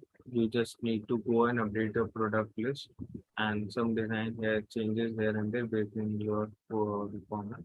And then you have a live website configured. Just what only the charges which will be asked will be on the transaction performed by the users. Like after completing this whole website, there will be a stage where you have to configure the payment, like when user are coming and doing a purchasing on your website. In that scenario, when you are sending a request to payment merchant like your bank, PayPal or something. So over there, the transaction taxes are only the point where you have to pay some penny. So that are like basic things. See, now you can see,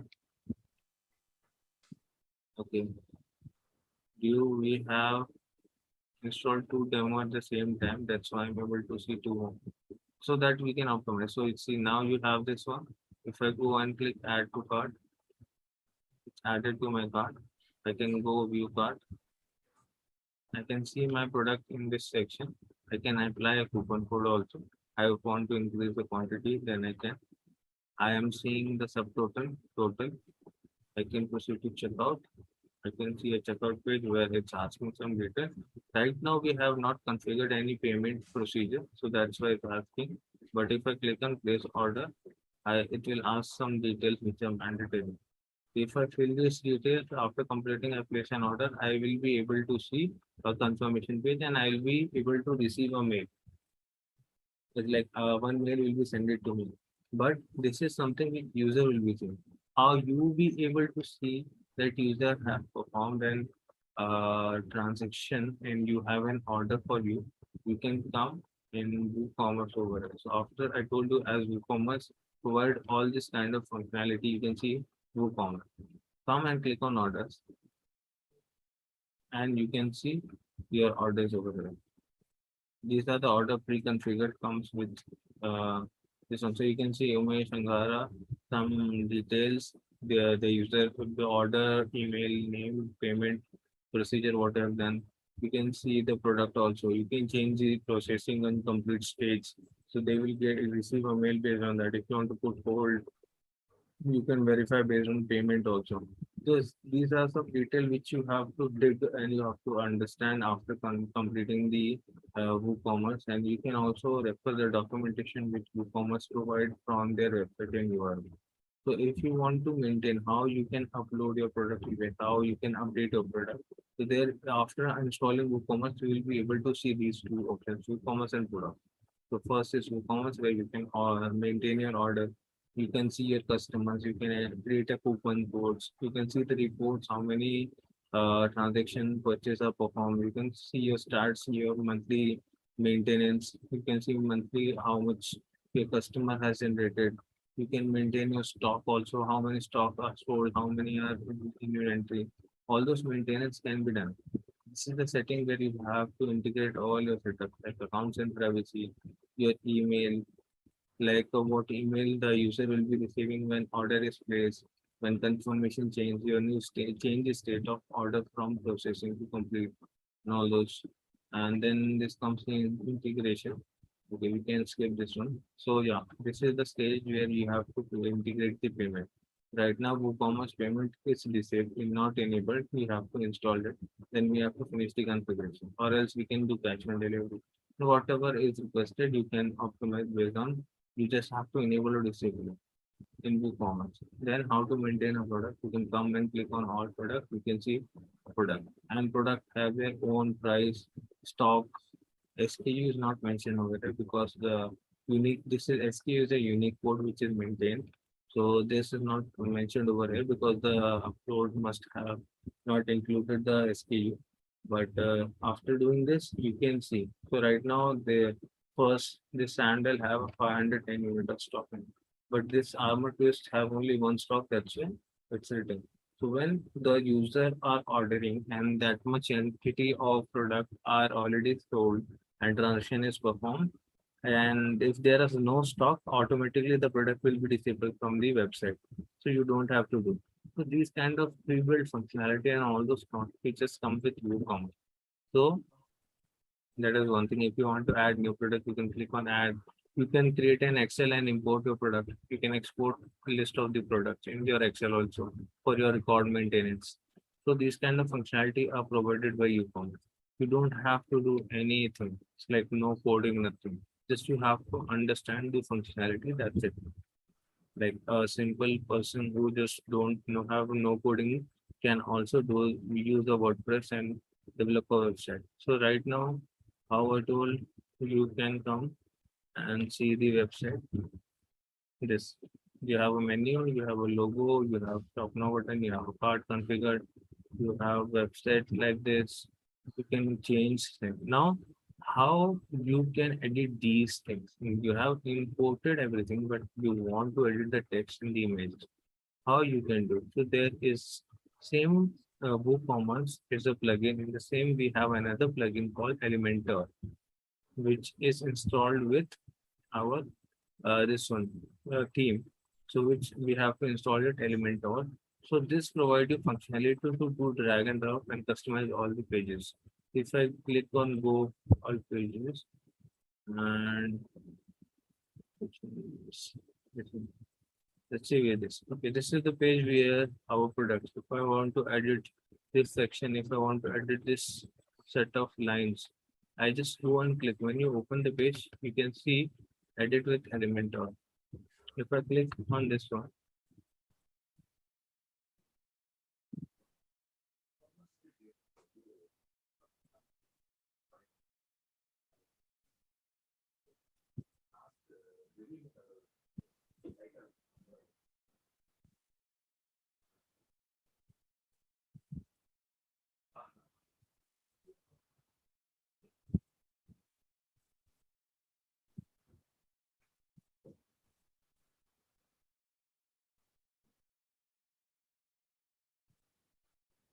See, now I can see that. So you can see there is like there is an option where you can see on the left side the title is there, so I can put anything. Like summer is coming, sale, sale. So I can customize text. I can change the color. I can come and see the style option. I can change the text color. I can change the font style. I can change the size. I can put width of the website. Like I can reduce the width, or even I can put like maximum. Whatever I want, I can customize all the text based on my design, what I want. If I want all things to be in upper, I will put upper, or else I can put capitalization lowercase, whatever is best suits for my page designs. Then comes styles, style like italic, normal, oblique, and decoration. If you want to put underline, over the line, line through, you can put line height. Like if these are in two, if you increase the line height, you can see the iteration. It's like the space between the lines. Then letter spacing, you can put word spacing. You can customize the text based on your design, whatever seems correct to you based on your designing skills. And then you can put some URL also. So this is a place where you can embed an URL. So I want when someone come and click on summer is coming, click on this specific text, it will go to some other page. In that sense, I just come and click this one. I just put a URL over there, and if I click on, okay. So first thing, whenever you are updating via Elementor, you just after doing any changes, if you want that changes to be reflected on the main website, you have to click on update. After clicking update, this button will be disabled. Means all your changes are updated on the website and you have not done any changes, which is unsafe.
Himanshu, okay,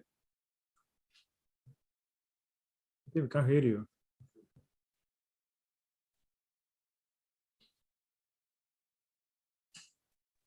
Hello? Himanshu, oh yeah, I can hear you now. Sorry. I think it was muted. Okay. Yeah. Am I audible now? Yeah, Yeah. yes. So these were the only changes. Like so, we have a website running right now with us. So just So we have. Himanshu, this the question again. So this particular screen, so it's running on Kavi K1.sc -cohost.com. Yeah.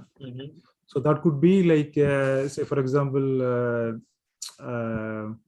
I don't know, maybe some sale, hot sale, whatever, some kidsale.com, something like that.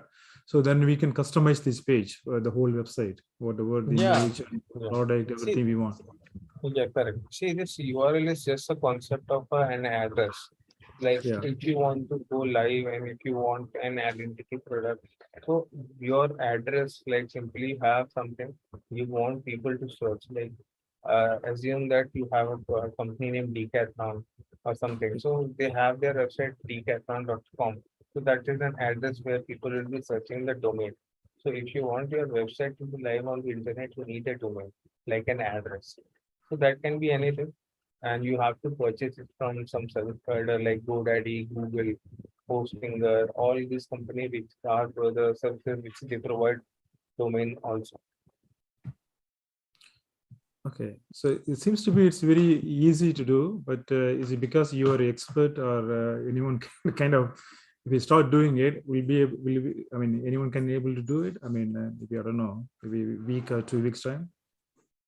Yeah, it's like I'll suggest, see, if anyone is doing it first time, I can understand that they will be having tons of questions that what is this, what is that. But after trying it, it's like they may struggle on the first day. They may struggle. Hosting and purchasing a domain won't be a such big task because you just have to go and search the domain. You have to make a paid purchase. You have to go and select the hosting services and you have to make a purchase. That is like normal purchasing thing. But after that comes the integration and installing WordPress, after accessing dashboard, theme and all those. So that is when people are coming up with different themes. Like right now, I've choose OpenWP. But if you go choosing some other theme, you will have a different set of features on different set of buttons on the left. So there will be a scenario where people will be getting confused that what this button do. So there are two ways. One, you can go by documentation. So whenever you install a theme, you will be having an theme settings like my library said. So if you're not able to understand, okay, they always provide a documentation. You can go and search for help where they will provide all the documentation. They'll help you to learn what theme is, whatever question you have, you can search it and you can find it over here and you can refer this documentation how to do those things. So OceanW will provide all your documents, like a documentation where all your questions are there, like custom header, child theme, and all those. So if you're stuck at some point, you can come and search, or even you can refer YouTube. It's very easy. But I'll suggest come and check in documentation. If you're still not able to, you can just go and search in YouTube also. Because as WordPress is just a drag and drop, you don't have to write any code. Like you can also customize the whole website based on code, and there is a scenario where you don't have to write a single line of code, but you can do you have a flexibility at that level where you can embed a e-commerce website. In that scenario, yeah, you have a very big site running without writing a single line of code. Yeah, that's really useful, like Manso. We're getting some feedback also. It's a very simple language. You just explained it very well. Yeah, but the looking at these things, what do you think? How long would it take for, say, for example, if you ask you to do one website for us, with like just a classic website with the home, contact us, and then there is like a 5 or 6 product, like just 3 or 4 pages, and then so customer comes and they buy, I mean, the checkout, and then they pay by card or maybe PayPal or Google Pay, and then transaction complete, and the customer will get the email saying like the purchase is done, and then they also get a receipt for the payment. For the whole cycle, how long would take for just to, like, say, I understand not with many pages, like not like a 10 or 15 or 100 pages, just like a 5 pages max, but the aim is to sell 5 product. How long that would take to just start to finish? To start from scratch, we come up with an end product where people are able to do the transactions and getting emails, maintaining record. Admin is able to maintain the record and everything. It need at least e-commerce website need at least couple of days. But if like couple of days doesn't mean you have to sit rigorously for 10 hours, 2 hours. You can just sit for 4 hours. It's required total 10 hours of development duration. You can distribute in 4 and 4 hours. So I'm saying 4 and 4 hours because it's not just that you have to sit, you cannot sit, you can complete it in 8 hours. There are some times where these third-party plugins like WooCommerce, when you're integrating the payment gateways, they are also providing 4 hours. So if you are not able to sit rigorously for 10 hours, you can just sit for 4 hours. But if like where you have to create a new account. So they need some time to do the verification, the integration, the like when they are calling some request like merchant integration, the payment gateway integration. So when you click on place order, then you see a page where you have to enter, select your card, your OTP then comes. That is a different functionality which are embedded by URL in your website. That needs some time. That is required like 8 hours to 12 hours for company to verify your website, your account, integrate and build up. So that is the time where I am asking you to provide a website or the functionality for verification. Like if you're doing through PayPal and you are creating a PayPal business account, they doesn't provide at the same time. Sometimes it's late, some they take 2-3 hours, sometimes they take half a day to verify. Stripe needs some time to do. So in that scenario, just complete a website, you have a theme demo, integrate the payment gateway, and then leave it for verification. Next day you can sit and complete the final text update, inventory update, and all those. So if you have like 5 products, 6 products, you can complete in a single day. But if you have 50 and 100 products, you need a week. So it's depends what is your requirement. Thanks, Imanshu, for the lovely demonstration. I have got a question actually. Is it possible to train children or students to design website? And what is the way to start this way if you're going to ask children? For example, Kavi has got 2 boys, and if you want to teach them to design this website, they are in year 6, year 7, like 11, 12 year olds. How long will it take, and what process can we use? Okay. So first thing we can provide. See, first thing, if children are trying to build a website, okay, if they are in 6 and 11, so if a person with without the development skill of a website is sitting, like it be person who is like 6 or 11, like a kid also. Let us assume like kid also. They can just read and understand basic things, because see, over here things are either a developer or non-developer. These are the 2 categories which are segregated over here.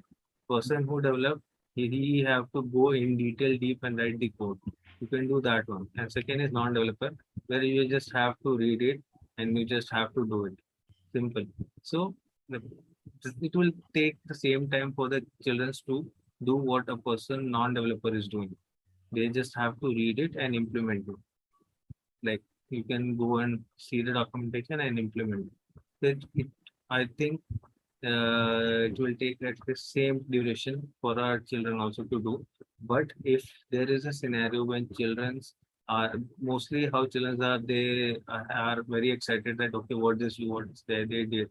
So they may sometime break the functionality of the plugin, because if you go too much loaded with the functionality, they may sometime break. So we can either create a process like a normal how we do our process, a structural way of making a website. We can give them a demo and we can provide them with a step how to make things.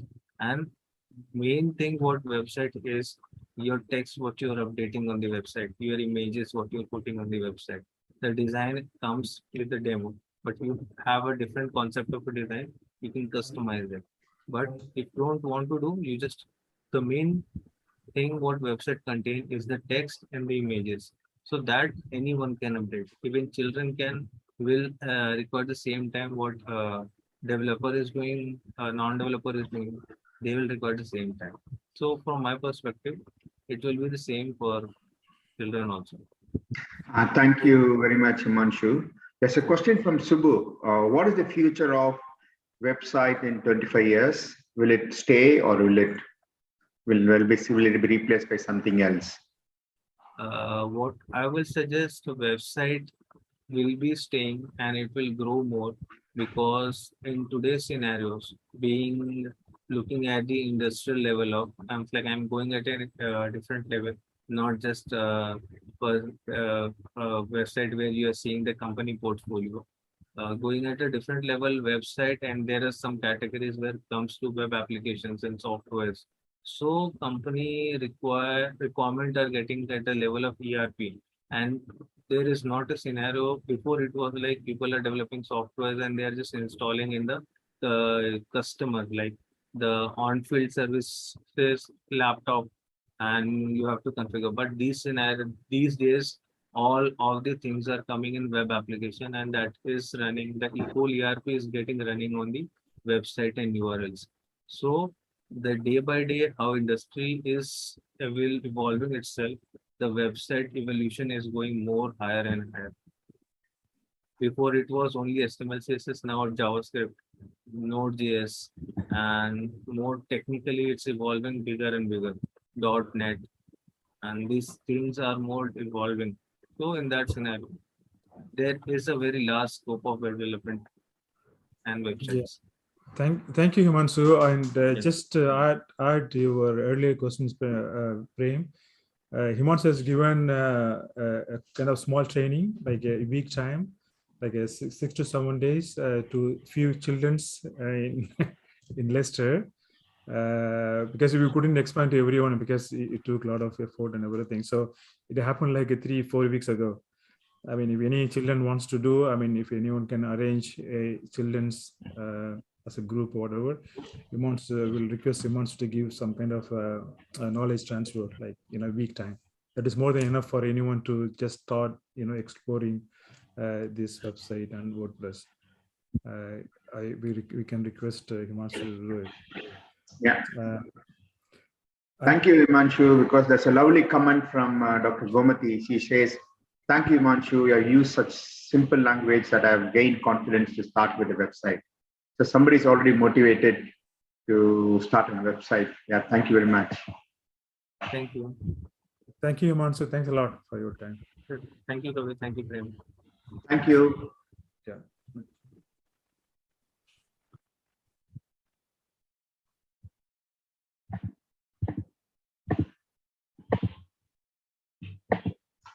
Now I'm going to hand over to Gama Prasad to moderate this session.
Good morning, everyone, and welcome, Munish, to this next session.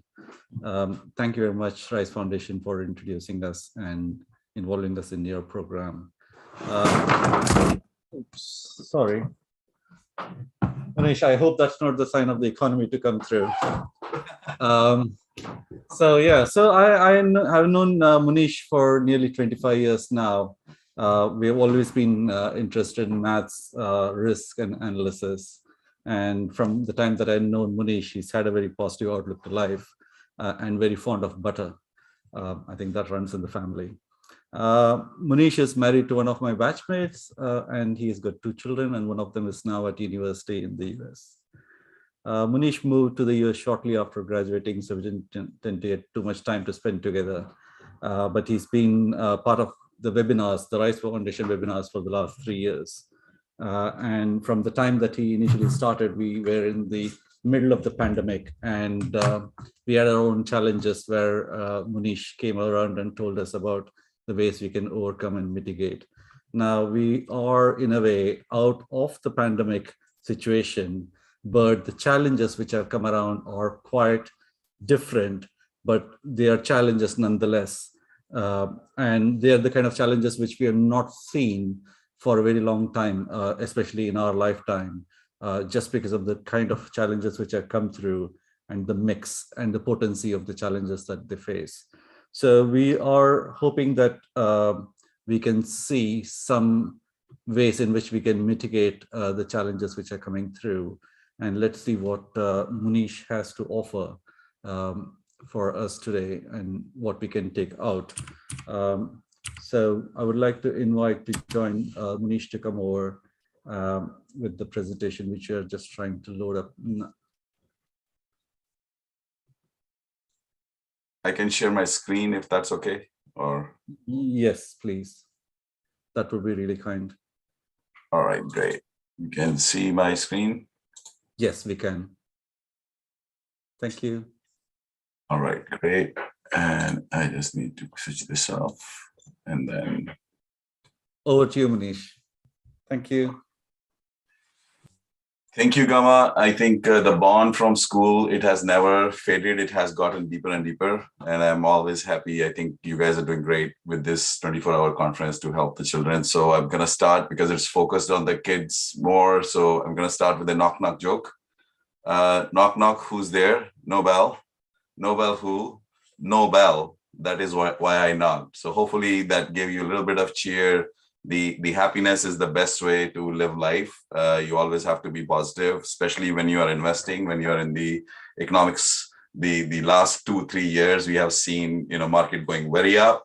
And now last 12 months or 9 months, in fact, things have been just going opposite to every possible expectation that was built based on the 2 years prior.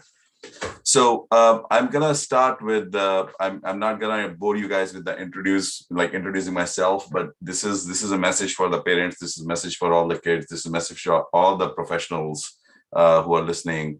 I believe everyone should learn personal finance management, irrespective of the industry you are in, the trade you are in, the work you are doing. It is so important and impacts your personal life so much that we don't do enough to train our children to get ready. I got trained, after the age of 25, and I felt that I lost that 10, 11 years of my energy and focus that I could spend in learning about the finance. And I focus a lot of math, but I think financial learning, personal finance is something that we should definitely make sure. I also want to make sure I have a disclaimer here. I'm not a chartered financial analyst or a certified financial advisor. I work in the insurance industry. It's just that I'm so much, it's like my hobby to follow the stock markets and understand the finance. And in insurance also, I work into the actuarial area, which does require application of financial concepts. So I'm gonna share my learning experience, from here on. So what are in 2022, what's going on in the last 9 months? What are the economists worrying about, right? And there is this new, it's not a new term, but it's new for me. I heard it first time because I didn't read it. But this year, pretty much all around the markets in US, everybody's talking about this stagflation. And I won't be able to do justification to the report that World Bank put out there. It's on their website. I have a link on my slides. Please go there. It's a fantastic report to study and understand if you're really motivated to understand the economics, understand what's going on globally, how various countries are thinking, what are their priorities today, how those priorities gonna impact the next 4 to 5 to 10 years, and what is gonna go on the economy. This session is just gonna introduce you to the concept, and then I'm gonna go deeper into the risk aspect of it. But I would recommend those of you who are motivated to learn about what's going on today. This report is a fantastic report to look at. So what is stagflation? What is it? I mean, I throw a picture there. It's not really a stag that is flaming inside the jungle, right? It's a stagflation. It's a term some of you must have heard it. It is basically when you are expecting several years of weak growth and elevated inflation and increased unemployment. When economies start expecting that, that's what stagflation is, and it's not first time.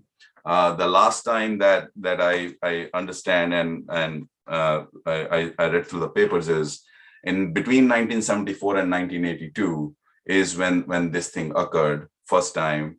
And then 2022, and some economists are saying it's gonna happen very fast in next 2 years. Some are thinking next 8 years, some are thinking 10 years. So there are varying opinions around what would happen, but everybody's fearing that we are going to enter this era of stagflation. And I have a chart to show you guys. And why do I say we are going to enter? So what you see, let me see if I can get the tools up here. There you go. So you see here, this is that period that all the economists or the World Bank report also alludes to, that 1970 to 1980 period. In that 1970 to 1984, when the inflation, the whole CPI inflation, the raw inflation, raw CPI, it rose all the way up to 16%. It shows there, but then on the reports you will see it went all the way up to 20%. Right? And then we don't see that level of CPI inflation yet, but this sudden rise in last 8 months of the CPI is what worrying all the economists. But I'll show you what happened to the stock market. Well, I'll show you in a minute what the stock market looked like. I've just basically zoomed into that piece, and then we are looking at the monthly CPI inflation just to make the point that it's really at the 10% levels, like if you draw the curves here. And now there are different types, like you're looking at the blue curve that would show you what is going on in the overall world. The red curve would reflect what is going on in the advanced economies like US, Australia, that type. And then you are also looking at emerging market and developing countries, basically the development economies, what's going on, and then the low income countries. So you're looking at those 4 different curves, and you can see how the developing countries have a much higher inflation than what you see in the developed nations or advanced economies, right? So what would happen then to the stock market, right? And that's what everybody is trying to predict. I'm just going to show you a point of view that I have when I'm looking at the data, understanding the data, and how this may play out.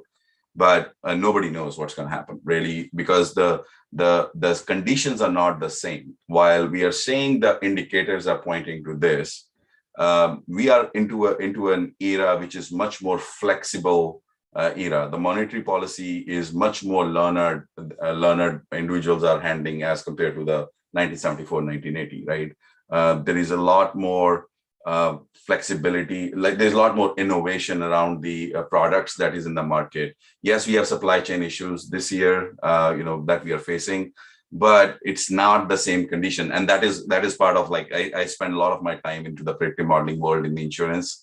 And one thing is, nobody can predict what's going to happen in the future. If they could, then it would be very easy. You will make money and you will be on the top. Maybe Warren Buffett knew how to do it, but really nobody can predict it. So I just took a view from one of the web sources. You will see the source here where it comes from. I just looked at what is 1973 to 1982. What happened to the S&P 500 during that time, right? So you see in the January of 1973, it was 806, the S&P for US, and it dropped to 325. Then when you come here, we are about at right now we are at about 5,000. We hit the 5,000 at the beginning of the year, or in November of last year. So what could happen? And I think that is, I'm going to leave it as a mystery. I did draw a small curve. Is that what we are heading towards? Is there where we are going to be? I think we are going to find out in next 3 to 5 years. When you look at the composition of these indexes, I mean, if you guys have been following stock markets, the growth companies are the most that are impacted. The companies that basically were, small companies, small businesses, they are the most impacted in here versus S&P index. I would think last 12 months, everywhere where I look at trading, when I look at the, how would I place my personal investments, S&P is not a great indicator. I did not find S&P telling me what it would be, because the top 5 holdings, when you look at S&P, are what?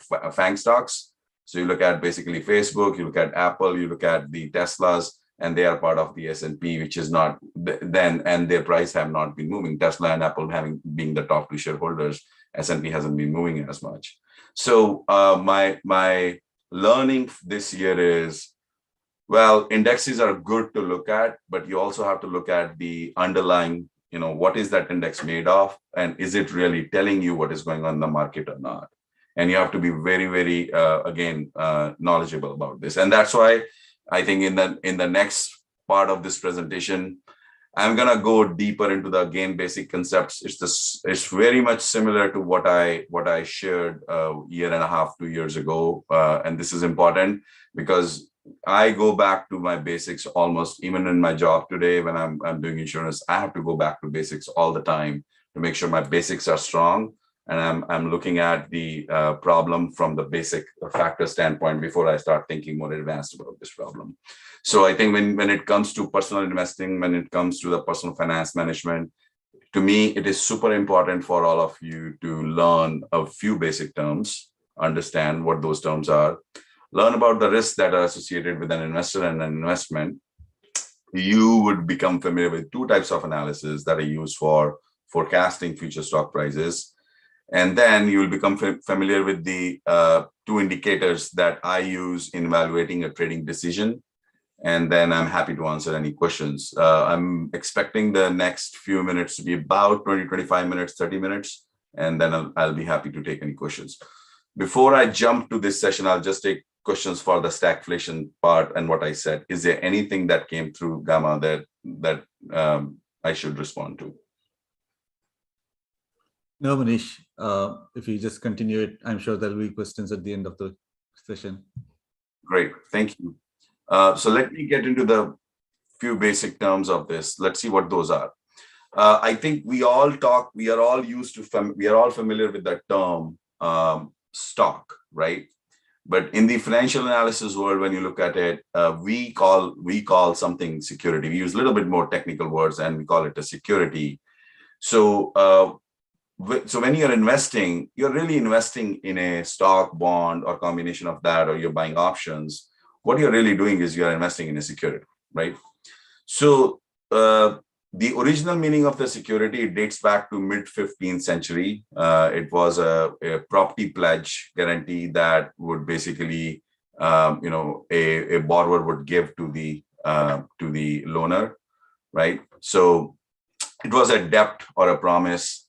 It was a debt or a promise, then the borrower would pay over time, right? And that's where it originated from.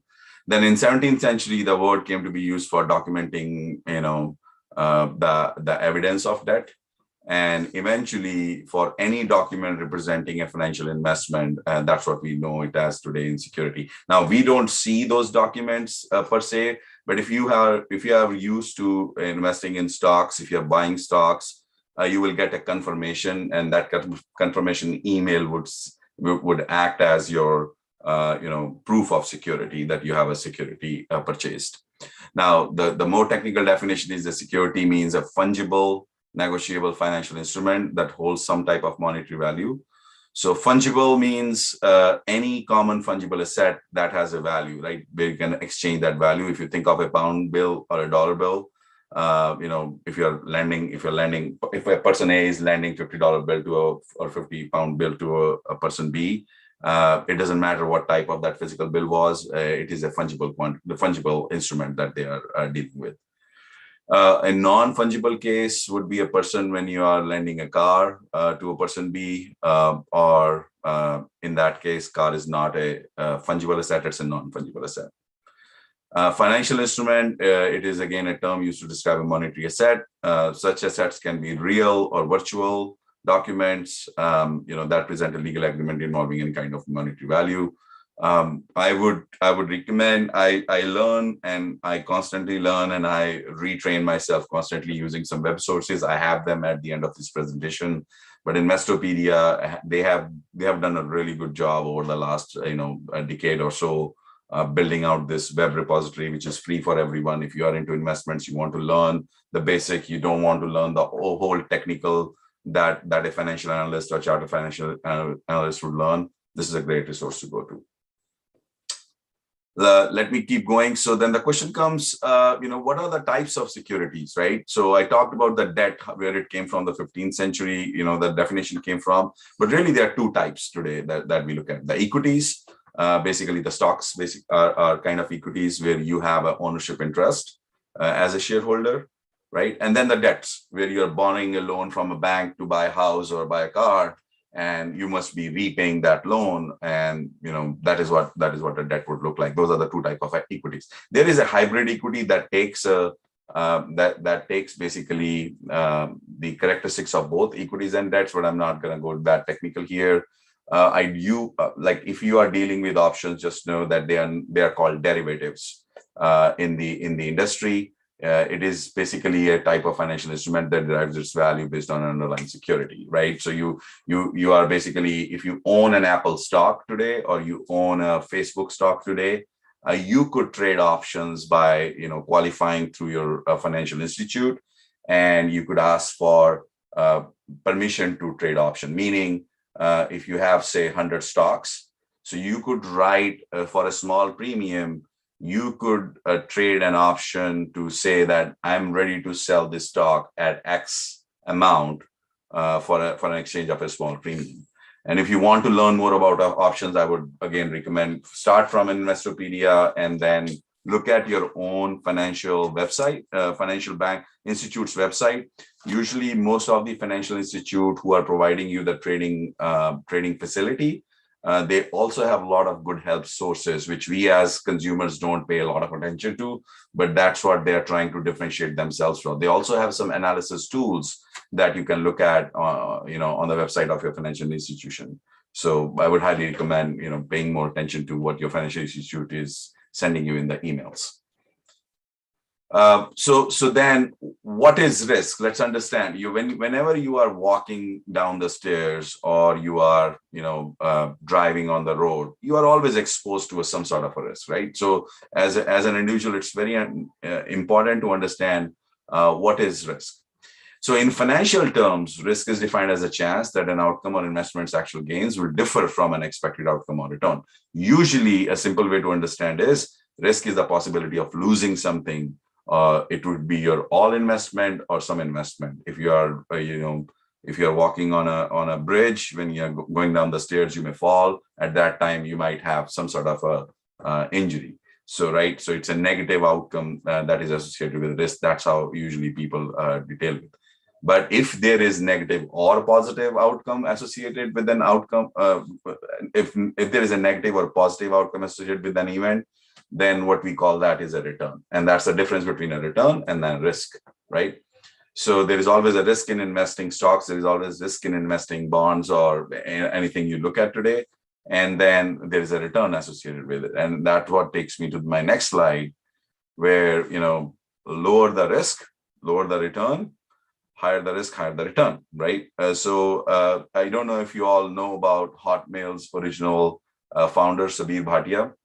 I was on my journey to School of Language and Architecture, where I studied along with Gamma, and I used to buy these magazines. And in one of the magazines, I read this quote, and which I can never forget till date today. It was Sabir Bhatia's quote. He was being asked. He had sold Hotmail to Microsoft, and he was being asked about some conversation. And he made a quote. He said, "If you don't take risk in your life is at risk," right? So what he mean to say at that time is the more risk you are taking, the more returns you have, and that's what he was alluding to at that point of time. But it's a quote that has stuck with me forever. Whenever I'm making my decisions, I do look at, it reminds me of that quote, what I'm gonna be doing from this. Now, from an investment standpoint, when you look at corporate bonds, right, or stocks, they are the highest risk securities that you're looking at, right? But because there is no guarantee that company is going to perform the same way as it was performing last year. But when you're looking at the government bonds that are backed by, say, US government or UK government or Australian government, those bonds basically have lower returns, but then there's also lower risk, right? Just be aware of that. Currently, interest rates are rising. A common question that is today in the market is, should I be investing in bond? Because everybody looks at the coupon that comes out of the bond, and higher interest rates mean bonds are going to pay you higher coupon. But what happens to the bond value? So you also have to pay attention to the bond value, what's going to happen, and accordingly make your choices. So be very, very aware. The duration of the bonds are equally important in this case, not just the coupon that the bond is paying you. So be very educate yourself about whatever the investment you're going to be making. Make sure you are educating yourself. Let me take you to now understanding the risk factors. So when you are investing, even if you are going to be an investor, if you have decided, if you're a 15-year-old, you're basically studying right now the general ed courses, the mathematics or English and all that. Make sure you do understand mathematics all the way to your highest courses, all the way to 12th grade level for sure. It comes very, very handy all along your life. Specifically, the statistics portion of it. That statistics is super, super useful.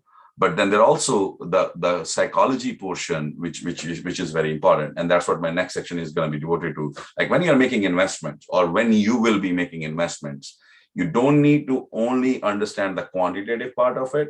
There is also the qualitative part of that investment. Let me take you, what do I mean by that? Let's understand those risk factors. An investor, when you are making a choice, say you have a 1,000 pounds and you want to take those 1,000 pounds and you want to earn a 10% rate of interest on that, right? And you want to make it like 1,100 pounds. If I give that 1,000 pounds to 10 different individuals, those 10 different individuals are going to have 10 different opinions on how they are going to invest those 1,000 pounds, right? And that's a long way of saying the personality, the lifestyle, the age, the knowledge. These 4 core areas definitely impact you as an investor and definitely play a role, right? What do I mean? If you look at personality, right? There are people who are risk averse, who don't want to take risk, and there are people who want to take risk, right? Accordingly, a person who doesn't want to take risk may choose a government bond to invest that 1,000 pounds, right? Versus a person who wants to take a risk looking at, hey, I think Snap is going to be the best stock in the next 12 months. Let me put my money there. And they're going to put all the 1,000 pounds in there, right? Both same money, the personalities are different. So that's going to impact the risk part. Second, the lifestyle. It is basically, are you affected by the instant gratification? They call it, the banks basically you go in front of the ATM and then you swipe your card and you get the money, right? So what that has done is it has created an instant gratification in our society, right? So today, when I talk about lifestyle, how much willing you are to wait to invest that 1,000 pounds and get that money over a year, 6 months, 1 month. So do you need that money right away? You cannot keep that money in the bank right away. Are you going to put it into a fixed account? So all those things impact, again, the investment portion of it. Obviously, somebody who is close to the retirement age, maybe not gonna have a job and they would have to like pay their medical expenses, and they may not even want to invest at that time 1,000 pounds, versus somebody who is very early in age. If you say are making money as a student today, you don't have to worry about the money, especially if you're supported by your parents. You can take that money and invest in a stock, which is like, something like Facebook or Apple or those type of stocks. And, that would grow with time. Now, is it always is it gonna be a risk investment? Absolutely. Nobody guarantees that Apple would continue rising as they have been rising over 20 years, or Facebook is always going to be around, that Snap is not going to take over. I mean, there's no guarantees like that. If somebody tells you, I guarantee you I'm going to give you a return over a certain period of time, right? Still be super skeptical in knowing that, oh, would I really get that return there? Last piece, all this presentation, you're going to hear the theme: core concepts in investments and trading and risk management. These are the three areas you definitely need to invest time in, learn about it if you are looking to invest, if you want to be part of the communities who invest and make money. Now, there are always these meme stocks, which rise overnight.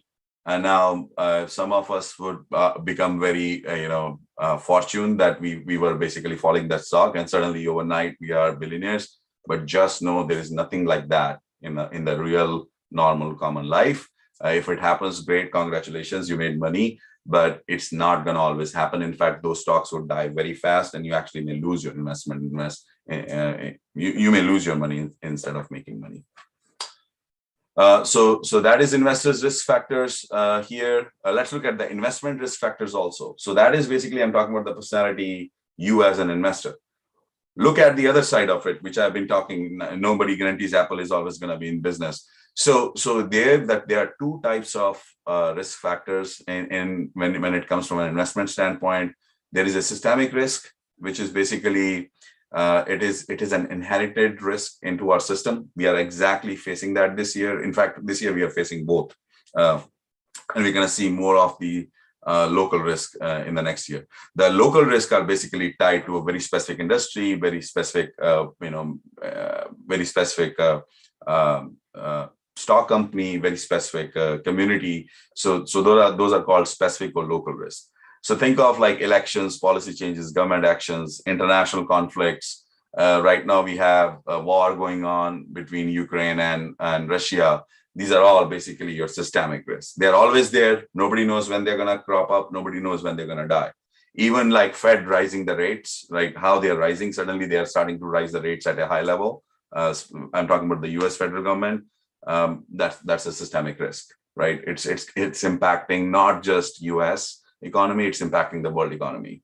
Then there are macroeconomic factors, unemployment, inflation. I just touched on when I talked about the stagflation, what those factors would be. So what you're seeing is this year, if you are paying attention, this year would be known as the year of systemic risk. That's what you're facing totally in the system today. And that systemic risk basically then sometimes yields local risk. Sometimes it's very localized. There is nothing to do with systemic. Sometimes systemic risk would actually yield the local risk there. We have been through pandemics. I used to think when in my lifetime, I'll not see a pandemic. And, when we did this RISE session first, I was saying, let's see when the pandemic is. Now it's 3 years back behind us. Everybody knows what pandemic has done. In fact, what is happening this year, all the credit goes to the pandemic time that all the countries have faced. It's a lifetime learning. It's for researchers. It's basically irony for people who actually lived through the worst, outcomes of pandemic. But for economic researchers, statisticians, for everybody who's in that, in that trade and profession, it's basically a hallmark year to learn what happens from a pandemic. We are experiencing it live. Let me go to then when it goes to investment trading, then one thing I have used the word investment all along this presentation, but it's very important for you as an investor to understand what is an investment and what is a trading. A trading, basically, you take a smaller and frequent profits over a short time frame, and that's why, like in your stock exchanges, you may heard people are traders. It may be days, weeks, or months, depending on your trading style, but those are traders. An investment is usually you're seeking a larger return over a longer period of time. For example, if I invested on some stock last year, although that stock has plummeted to 80% below its price, I haven't taken it out because for me, it's an investment, right? So, there have been very nice examples, and I might have given this example in my earlier session in RISE 2. So think of investment as you are sitting in an airplane and an airplane is facing the turbulence, right? Now, you would not jump out of that airplane just because it's facing the turbulence, right? So investment is like that. If you are looking at a particular company, you actually believe their business model and their future is really bright, and in that case, you actually want to be with them. And in this time that we are facing, that company might be, like I said, 1/5 of the price that you bought it at. But you don't want to jump out because it again depends on your goal. If you are looking at a long-term return and you are sure this company is going to come out of this, no need to get out, right? But if the plane's wings are on fire, right, and at that time there is a parachutes available in that plane, I think it's wise to jump out of that plane at that time, right? So be aware of that investments are long-term investments. They do burn you. There is always a risk. It's not a guarantee that your investment is always going to survive. But if you're looking at long-term, you're looking at the fundamentals of the companies, you're looking at you have done your homework, you have made yourself familiar, you would mostly come positive out of your overall investment strategy. Right? Okay, all right. So I'm going to go then next into the, I talked about you need to know the fundamentals. So when you are thinking of investment or even for trading, there are two ways to look at in the markets. There is, sorry, I'm going backwards. There is fundamental analysis. The fundamental analysis, it evaluates the security's value based on the business results and financial statements, right? The aim of fundamental analysis is to estimate the fair value of a company. That's where the fundamental analysis plays in. So this year, all the more financial analysts are all the more busy because suddenly their assumptions are no more. Earlier we were into a declining or almost stable inflation era, almost for last 15 years, I think since 2008. Now you're in a different times. You're going to start experiencing different times, and you're going to see rising rates. Rising interest rates has an impact on the valuation of the companies. It has an impact on the valuation of the stocks, right? So that's where fundamental analysis comes handy, where you are basically estimating the fair value of a company. Now, there is also technical analysis, which is a trading favorite for most of the traders. The technical analysis, it focuses on study of price and volume that happens on daily basis or smaller period lengths, and it scrutinizes the ways supply and demand of security changes over time, right? It is very, very effective if you are a trader and you're good at reading the signals. Very effective for short-term trading.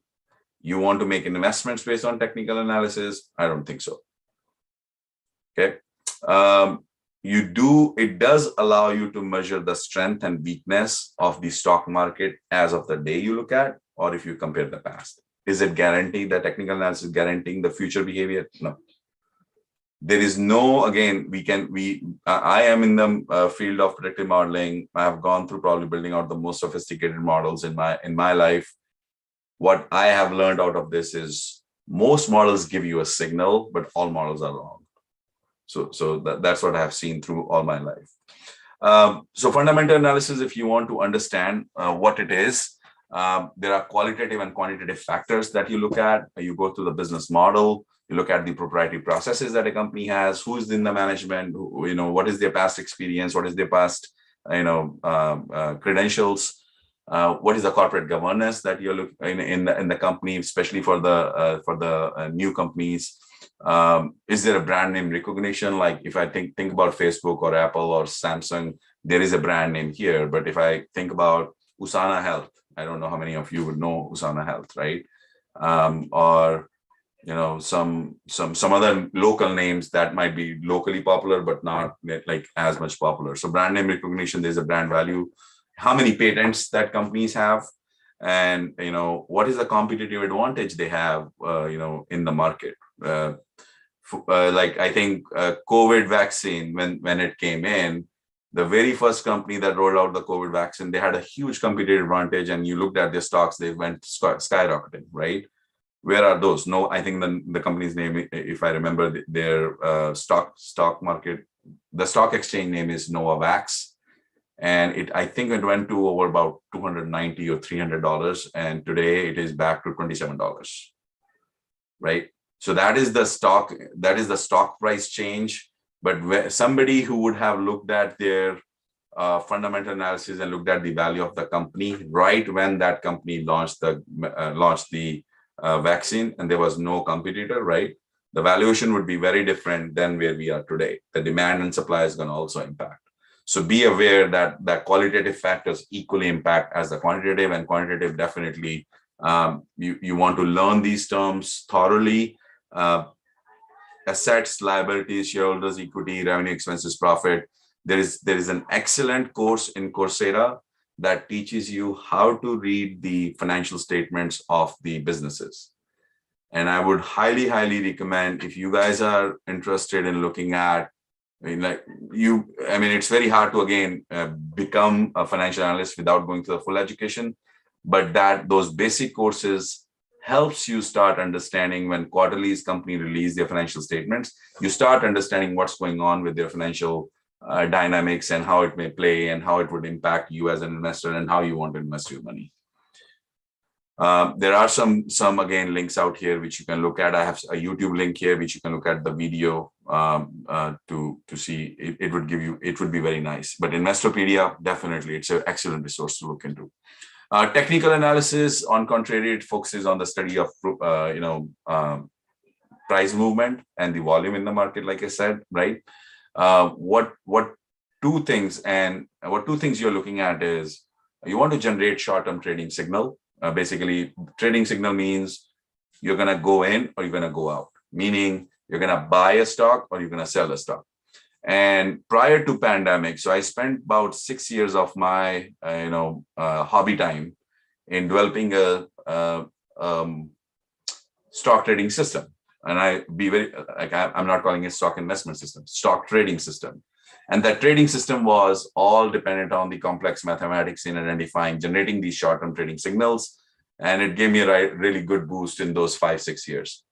This year, that same trading system failed miserably for the last 9 months. That as I look at it, it doesn't yield it, right? The systemic risk overtook the assumptions, the methods, the applications that were there. So then we have to go, as an analyst, have to go back and again rebuild that system and look at the current situation and how this current situation will play out, right? And you do always have to understand, even when so this is like a common thing. I wrote a little bit more technical, understand the security strength relative to market. What you do want to spend time on is, even if you are trading, do look at companies that have stable balance sheets. Do look at companies who are really growth focused, even though there's in spite of their size. Do look at companies that doesn't have cash flow issues, right? So those are really good companies to focus on. Now in technical trading, a lot of the assumptions are based on what happened in history. And this year specifically, as well as the COVID year, would go into, like, when we will look at the data, we'll remove that data and we'll look at the years without this data, see what's going on and look at the pure signals. We also do some of the indexing. Indexing is another method that is used in the industry to you basically think of this, you're looking at, say, 10 records with the different dollar amount numbers. You take either a maximum or minimum or an average of that record and divide each number by that quantity, an average, min, or max. And what you get out of that is a raw index, right? Now, the real indexes that we look at, they are a lot more sophisticated and there is a lot more thought goes into it. But that's a basic raw form of creating an index. Now, think of this year's volatility. If you took this year's average stock prices, you took every stock company on the exchange and divided their price with the average price. Now what you're looking at is a relative stock price, right? So which means if the average stock price moved down, you're going to get a ratio of the stock price of a company to the ratio of that average. Now you do it for all different years. Now you're looking at a very different way at the data that you're collecting for a stock company than you were looking at when you're looking at absolute prices. And that's why I again emphasize that looking at statistics, specifically your fundamental statistics, is so important. If you want to be in the business of economics, you want to be looking at the investments, and you want to be in the business of finance. I'm gonna skip this one. You guys can read this. What are the limitations of the various methods? So you can basically there are various indicators you can look at. I'm going to show you some interesting charts here, one or two. This is one of my most favorite charts that I look at. It's called Bollinger Band chart. All your financial institutes who are giving you tools, search for Bollinger Bands, right? What Bollinger Bands are, it's basically they calculate over a fixed period of time, they calculate a standard deviation, and that standard deviation they multiply by 2, and they add that standard deviation, 2 times that standard deviation, to the average price of the security, right? What you get out of this is a bounce. What is the most interesting part, that until the beginning of this year was most of the securities, their price go high and touches that band, and their price come down and touches the bottom band, and it keeps oscillating there. Not every security goes through that pace here. So I'm showing one of the again cases here. Let me show you here. Like you see, the security is always staying above the average price, right? It's not coming below this average price. It's always staying. So we call this as a growing security. Like it's always going to stay on the top. The signal starts generating, especially when it comes down here, comes down here. That's when we start feeling, oh, wow, this is going to be really on a growth path. Let's invest in. So this is like a trading signal that we are generating, right? Some securities, if you see today, like in this part, you see it never went up. It is always going up in the middle, staying down, going in the middle, staying down. Now, this is a declining pattern that you're seeing in that security. Now, I'm explaining it very simple, but it's not as simple. There are many chart patterns. So this stockcharts.com, it's a free education resource. If you're interested in learning the technical indicators and how these technical indicators could help you, even generating money in this particular market that you're living in, still using trading to make money. This is a great resource to learn more about the charting in here. I'm right about my time here to that 40 minutes. I'll take another 5 minutes, Kama, if that's okay. Yeah, perfect. Okay. Let me clear it up.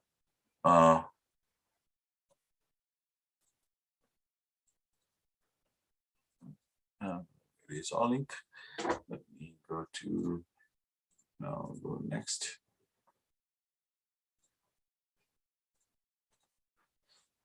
This is another type of indicator. It's called relative strength index indicator. What this indicator is, a very similar concept that the Bollinger Bands give. It has a little bit more complex calculation, and there the belief is like what we monitor, like what I monitor is between 30 and 70, what's going on. When, let me take the pen here. Great.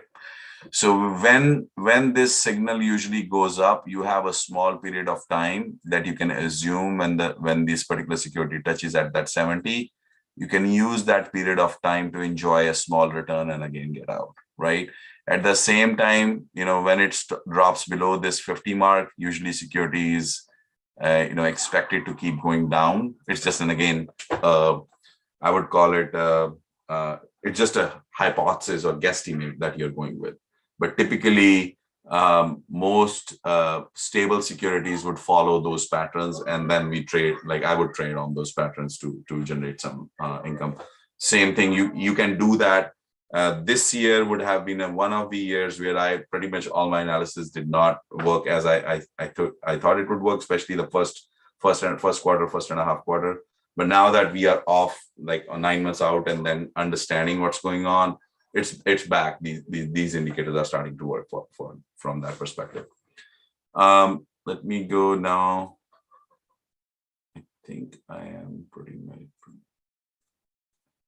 okay. So lessons learned. This is a crux of my lifetime, and I keep learning more and more. But you know, like when I was looking at them from the last presentation that I gave you guys, nothing has changed. The do's are still the same. Evolve your risk profile and assess your risk appetite. Understand you yourself as an investor. It's an easy to say this thing. It's very hard. And, you know, best thing is if you do have somebody who, like if you go to a financial advisor in your city that you are in, do talk to them. They would actually help you identify your risk profile and help you assess your risk appetite. Do build your investing intelligence. So although I would talk to financial advisor, I don't just rely on them. I do my homework also. So do your homework, build your investing intelligence. Definitely research the companies you seek to invest in thoroughly.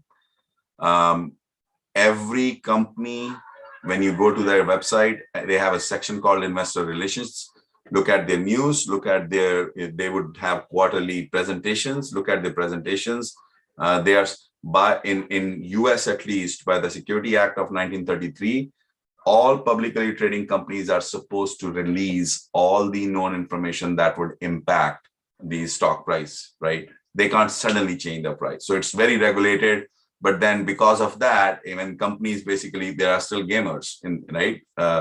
So I work with an insurance broker, and I built a model 2 years ago for them that estimated the risk of getting sued, right? And so there are suits people file when you don't follow the Securities Act regulations. People would sue you, and then those are like $200 million, $300 million. They are really, really big suits, and really big awards come out of those suits, right? So you as an investor can go back to the company you're investing in, look at what they said, and based on that, if you invested and it didn't go that way, and you thought there was a foul play, do then go to a lawyer and talk about this, the securities lawyer, to talk about this, and if you can recoup back money through a suit. Look at, basically read investor news, quarterly and annual earning presentations, definitely, so important. Invest slowly, take out profit slowly. It works for me always. A small investment, like what it means is, if you feel, Microsoft, and I'm just taking these names randomly. There is no affinity here, but if you think Microsoft is gonna double in next 12 months, and you want to invest 1,000 pounds there, I would not put 1,000 pounds today directly in that Microsoft. I'll put 100 today, 100 next month, 100 next month, 100 next month, and so on. And once you think that price has hit the peak, I'll start taking out again, 100 out, 100 out, 100 out, 100 out. What that does is it creates that nice, healthy investment. Don't look at, like, we as an investor, stock market goes down, our fear plays in, we will take out the money. We are losing. Stock market goes up, we are very happy, we take it out. But really, a balanced investor goes slowly in, takes slowly out. That's really the mantra here. Explore, learn, relearn, and keep learning the trading fundamentals. They are very important. And then diversify. I mean, diversification is so important. I have learned it the hard way by losing money. And diversification is super important. Don't invest all your investable money into one stock or one bond, or if you think, oh, government bonds are the best, don't do that. Always diversify, create a good mix of your securities. Now, don't this thing, my son is in engineering. He's very interested. He was very interested in learning stocks and how to get money. He was looking for jobs, internships. and he got one of the internships that was paying really, really healthy, in California. And what I told him is there's no easy money. Don't run after that internship. Just definitely, there's no quick money, quick rich methods. These are all deceptions. If someone sells you such scheme, my advice, run as far as you can. Avoid investing or trading decisions solely based on emotions, fear or excitement. Just get rid of that. Avoid rat race buys. The meme stocks is a great example of rat race buys, new buys. Just avoid that. Avoid if somebody told you as a friend, hey, I think this stock is going to go up. Don't do that, right? And again, do not invest into one stock solely. What does it take to become an effective personal investment or trading? Basic stats, mean, standard deviation. Just focus on learning those concepts when you're in school. Statistics, business and financial understanding, business performance metrics. Reading and interpreting balance sheets. Like I pointed to some courses on Coursera. And then you do need to give out time. If you are wanting to manage your personal money, manage investment, don't make it a one-time thing. Find some of the investment advisors that are on radio, on TV, on that you like, that clicks you, that helps you understand. And then, put a small amount of time investment every day, than spending a full Sunday figuring it out. Just do a small 5-minute read, 10-minute read of financial news every day. These are some free educational resources on web. Look through them. They're really good. This is my secret sauce that I look at. And then if you have questions, I have my Twitter handle here. Please feel free to start a conversation on one-on-one on Twitter for that. With that, Gama, over to you. Sorry, I went about 9 minutes over than 40 minutes time. That's all right, Manish. It's been very, very interesting once again. And questions are coming through left, right, and center. So the first question is asking is, how much of a risk can you take on property investment in its current climate? So very focused on the property sector. It's very hard for me to again advise because I'm not a investment advisor, right? But what I said, diversification is the best. Don't put all your money on property. Don't put all your money on stock. A good, healthy, balanced diversification is best. Is the property market gonna go up, go down? I have no idea. I have totally no idea. My personal thinking, I personally think where I live in that sector, property is overheated. Are we gonna see a slowdown? I feel so. But is it gonna, stay, or is it gonna go 50% down or 10% down? I have no idea. Thank you, Manish. The next question is around your first point of stagflation. When we say stagflation, is it stagnant inflation or is stagnant deflation? What would generally be covered under stagflation? So stagflation usually means your inflation is rising, means your day-to-day commodities are becoming more and more expensive, right? But then the growth of the GDP or associated economic factors is not at the same rate, right? And that's what a stagflation is. Again, definitely read World Bank report. I mean, I'm not an expert in stagflation. These guys are. They have put a really wonderful report. Do look at that. Right? Thank you, Manish. The next question was around fungible assets. The concept of devaluation or demonetization, what does it have an impact on the trust in the concept of an asset?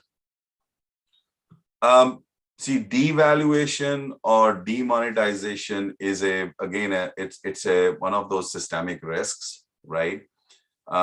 When you are thinking about a fungible asset associated with devaluation, monetization, I would think it as we are just switching a paper. We are just giving it as a new face, right? And if you remember, I mean, in India, demonetization happened. We were still exchanging the old bill for a new bill with the same value. There was no difference in the valuation, right? So that's demonetization piece. That's how I would think about it. Fungible asset just means that it has a value that can be exchanged for the same value, right? That's what you're looking at. So don't get confused that with like how devaluation impacts the fungible asset. Thank you. Just a few more questions, I think. Next question is around the concept of risk. Is that good or bad for trading? What is life without risk, as in terms of trading and analysis? So risk is every day there. So if you think, thank you for asking this question. I mean, every day is a risk. I'll give you my quick thought. I was driving, so my son was playing a basketball about 50 minutes down north from where I live, and I was driving down. It was very heavy traffic, and I was constantly making sure that I'm driving safely. I was constantly making sure I don't hit, because I had a commitment to make to deliver this presentation, right? Now, let me take that concept to your investment piece or trading piece. Trading is just like that, right? You are driving, you're using your money to go into stock market, buying a stock, expecting a return and coming out. There is a definite outcome that you have. If you are looking at, let's say you invest in stock one, the moment you invested in, you took the risk. Don't think there is no risk. You took the risk. It can happen overnight that company had some illegal issue and it dropped down. You didn't make money. You thought it was going up, but overnight something happened. So you took the risk at that moment. So be aware of that every activity you are doing today has a risk associated with it. Whether it is you are watching TV, it has a risk associated with your eyes, or whether you are looking basically, driving. Trading is like that. So then what to do? If you thought you wanted to make for a $1,000 investment or £1,000 investment, you wanted to make 100 pounds, put that money in, pray to God that things would go as you were expecting. Make sure you have done your homework before putting that money in. And the moment you hit that profit that you're looking for, get up. Don't keep waiting. Oh, it's going up, going up, going up, going up. Don't keep waiting. Like I had a goal to deliver a presentation. I came in and delivered my presentation. I stayed safe. Follow the very same practice you follow in your day-to-day activities. It's the same safety that you need to play when you're in the trading area. You can't be greedy, there is a greedy dog story. It's exactly like that. Don't get greedy. Just have smaller goals, like 1%, 2%. So one of the years I tried this, and I made a really handsome money. I had a goal like 15 days, go in, 1%. The moment in that 15 days, I'll get a 2% return, I'll get out. 1% return, I'll get out. But I did it so many times that I had a 30% return by the end of the year. That's another way of doing it, right? So it's a concept of, like, if you all study that mathematics, 1 plus p raised to power n, that n, I inflated that just n to many thousand times in a given year. I mean, it was very hard to fill my tax return at the end of the year, but it's again educating yourself and how you're playing. Don't think blind trading is like blind trading is definitely a negative risk for sure. It's a risk you're taking. I'm sure the taxman would have been very happy with your performance. Just two more questions. The pandemic, people had never generally faced it before. So when the pandemic happened and the scale at which it happened, people were caught unaware. In the future, what would traders be looking for to do when they know that the pandemic is coming, other than run for the hills? Now, I cannot talk about what all traders would be doing. I think traders are a lot more intelligent, especially who are professional traders. They're a lot more intelligent than personal traders, right? But what I learned in this pandemic was, what pandemic is yielding is we are sitting at home. It did two things. All our communication channels, every stock in that industry ran 4 times, 10 times. Property, ran 2 times, 3 times where I live, right? If double to triple, in fact, especially in the outskirts. So next time pandemic hits, I hope like we get that chance again. I'm going to look at the factors that this pandemic is going to impact, and I'm going to go deeper in those industries. I mean, I really enjoyed that during the pandemic year too, especially like, when Zoom was, I'm like, everybody's on video. I went ahead and bought Zoom stock. Zoom stock hit top, get out right away. No, don't wait again, the trading thing. But, you can actually take that principle of pandemic and start applying to the companies in your area. If you think in where you live, certain product is getting very popular, like Beyond Meat, patties were getting very popular at some point. That stock went from $60 to $200, right? Really good way to look at. So I think pandemic is just one of thing. It is like, it's a fortunate and unfortunate event, unfortunate from many angles, fortunate for researchers to know that this is what can happen in a pandemic in the modern era. Next time it happens, we will be in different conditions, different systemic, risks that we would be looking at. So it's not going to be 100% accurate, but that's how I think about it, Kama. Thank you very much. Munish, do you have time for one more question? I definitely have, yes. Yeah. What's the correlation between inflation and fair value? How does it have an impact? Fair value of what? On a company's valuation. So typically, if you think about how you're doing a company valuation, you're assuming a certain interest rate, right? And you're calculating the net present value of future value this company would generate. So you're doing some discounting, right? So that interest rate up to now, the T-rate bills were about 2%, 3%. That interest rate is now from 3% to become 10%, meaning you're going to be discounting it to a lower value, right? You're discounting more. So the valuation would, in that case, drop. But there are a lot of other factors that play a role. I mean, especially if you are, it also depends what kind of product you are into the consumer goods. With inflation, price of consumer goods also rises. Now, would they have the same level of impact as a software company whose valuations was much, much higher because we were not discounting and we were asking more customers? Very different. So there is not a set rule. You have to look at the type of company, the product they have, and read basically analyst reports. There are a lot of analysts that publish the fundamental analysis reports about the companies. Don't take my word for granted. Thank you, Manish. You started with a bang. The impact was groundbreaking. The thing fell. The second time, the camera fell. So I'm sure there's something in your presentation. Thank you much once again, and we welcome and hope to see you again. I'm going to move into the next session, and I'm going. You're on mute, but it's on men's health, so stay back and listen. We got a great panel here, Manish. Thank you very much. Thank you. Nice to see you, Gama. Yeah.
Hello. Hello, hi. Can you hear me? Good evening, everybody. Topic of next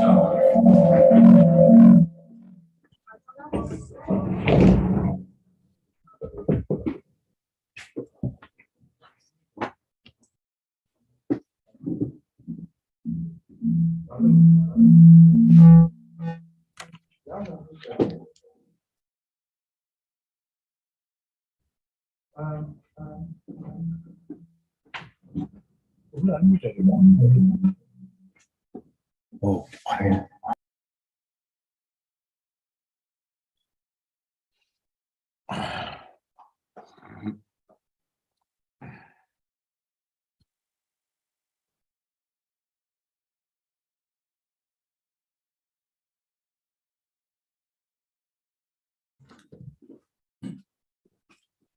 Good evening, everyone who are joining us from different parts of the world. And the next topic for the hour is about men's health. It is surprising to see in the current world, men's health is something little bit not taken seriously by men. And surprisingly enough, data says that approximately 60–70% of men, in fact women, they do not seek advice, either when it comes to things related to physical health or mental health. They are, for some reason, ignore or take it less seriously until things get complicated or needs a major treatment or something needs to be doing for that. So I think in this current era, we need to be creating more awareness about men's health, not specifically relating to physical health alone, but mental health is also an important component of the well-being of men's health, and particularly in this society, men have different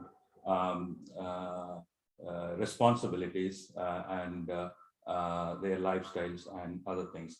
And so today we have a group of interesting speakers who are coming from various backgrounds, but essentially it is going to be an informal discussion essentially about men's health, and each one of them are going to give their or share their experiences or some sort of advices or tips relating or pertaining to the issues around men's health. So I'm happy to pass it over to Dr. Sharan Dureraj, and he will take over from me. Thanks. Thank you, Raga. Good morning, all of you. I think, again, I think it's the time of the day. I don't think so there will be many audience listening, but this is a recorded program, so hopefully we'll make it more useful and worthwhile for all the people who are going to look at this back again. So as Raga kindly mentioned, I think this is going to be more of an informal chat. We are all kind of similar from kind of background. We're all kind of middle class working men who have got different experience, different exposures, different priorities, etc. So I think today's structure of the talk is not going to be too much into about the medical aspects of it. It's going to be more informal. We will talk a little bit about mental health issues and what sort of things which men see as a priority in terms of seeking and having good mental well-being. And at the same time, we'll talk a little bit about physical health and well-being of those things as well. So I think to start with, I will probably, open with a kind of a question. Obviously, we are all busy in our own lives. We take time to raise awareness and raise knowledge by doing all these types of extra work away from our workplace. So I think obviously work-life balance takes a priority. So in terms of maintaining a good mental well-being for men, I think work-life balance, I think I'm perfectly not the best person to talk about it because I'm fairly workaholic in certain ways. I try, but at the same time, I think people who do take work-life balance quite seriously. I think I will probably open questions to the panelists. I think I'm happy for people to chip in. Obviously, let's start with, I think the perfect person to probably start off with is Sridhar. Sridhar, I think your views on work-life balance. Do you think it's important, and how do you actually practice work-life balance? I think it's very important for all of us.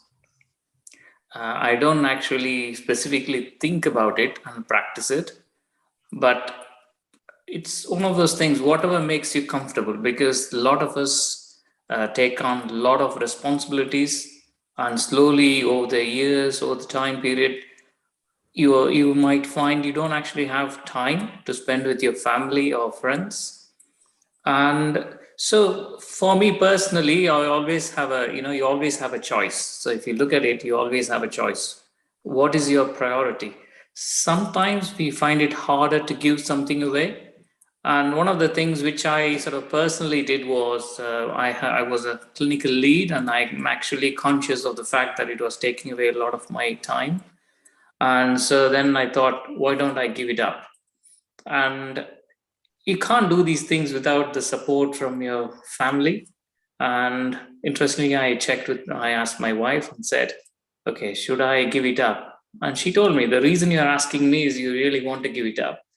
So I know it sometimes we reach a stage in our life where it's very hard. We want to prove something, we want to do something. But I actually found after giving it up, everything sort of became much lighter. And I was able to manage more of my time and spending more on what I want to do rather than what I have to do. Thank you, Sridhar. I think obviously, I think of being a non-medical person here, Suresh, I think your view on it? Yeah, I agree with Sridhar on this. And he mentioned that priority.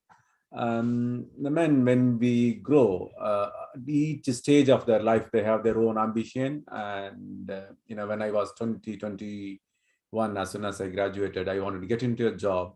Once I settled in the job, after some time, from young age, I want to do something on my own. I want to start a business.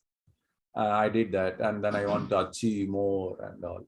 When you reach at the age and at one stage, especially when you have a family and children, and your priority changes, and family situation, financial circumstances, all these things comes into play. So then you decide whether it's a work or the life, and you have to find a balance. I think I'm fairly managing that, so you have to compromise on certain things. Yeah.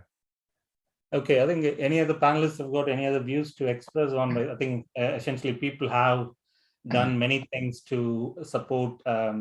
Obviously, I think when it comes to talk about life, it's mainly family we are talking about, spending time with the families. Anyone else has any more comments?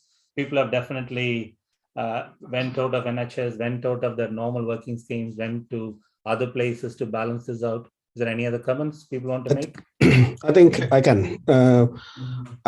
I may be a little unique from you guys. I was out of this country for about 5 years. I worked in India for 5 years, you all know, and I will say my work-life balance was non-existent when I was in India.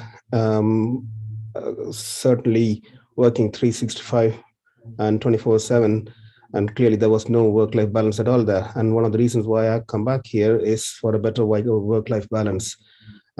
So no matter whether we say, the question was, do we need a work-life balance? Certainly, it's a no-brainer. We need one. And it certainly affects our health, physical, mental health as well, without our knowledge.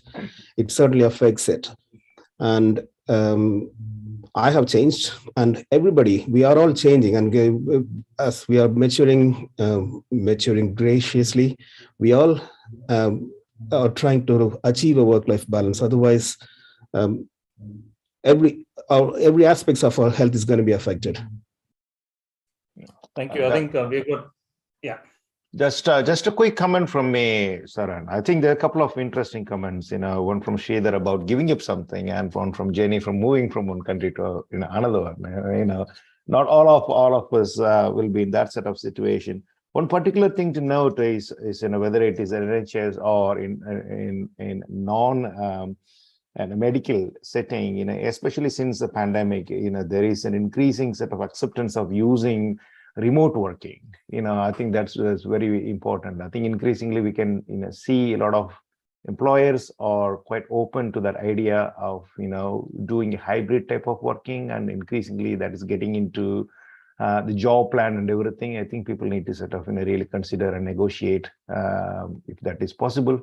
And I'm sure many of us are already seeing the benefits of putting that into the job plan, and so that they can balance various things in their life. I think one final comment. I think I perfectly, as I said, I think I take sometimes work home. I do not know. I think for that one sole reason, I've just refused from at least my workplace not to accept any laptops or mobiles to be given and taken to home. I do not know what other people's feeling are, but that's one way of us or them tracking us to do more work at home. I think that's kind of my simple analogy. So I try to avoid those type of simple things where if I can leave work at workplace and just when I walk into my home, I'll be able to spend more time with my family. I think that's kind of my takeaway. Any other comments? Or shall we move on? I think we will move on to the next Okay, topic. good. Okay, I think with this in mind, obviously, when we talk about life, I think we all have different aspects to life. And one of the biggest things which I always find it more helpful is maintaining hobbies, challenging ourselves to do those things. And that's one of the things which is you do out of work.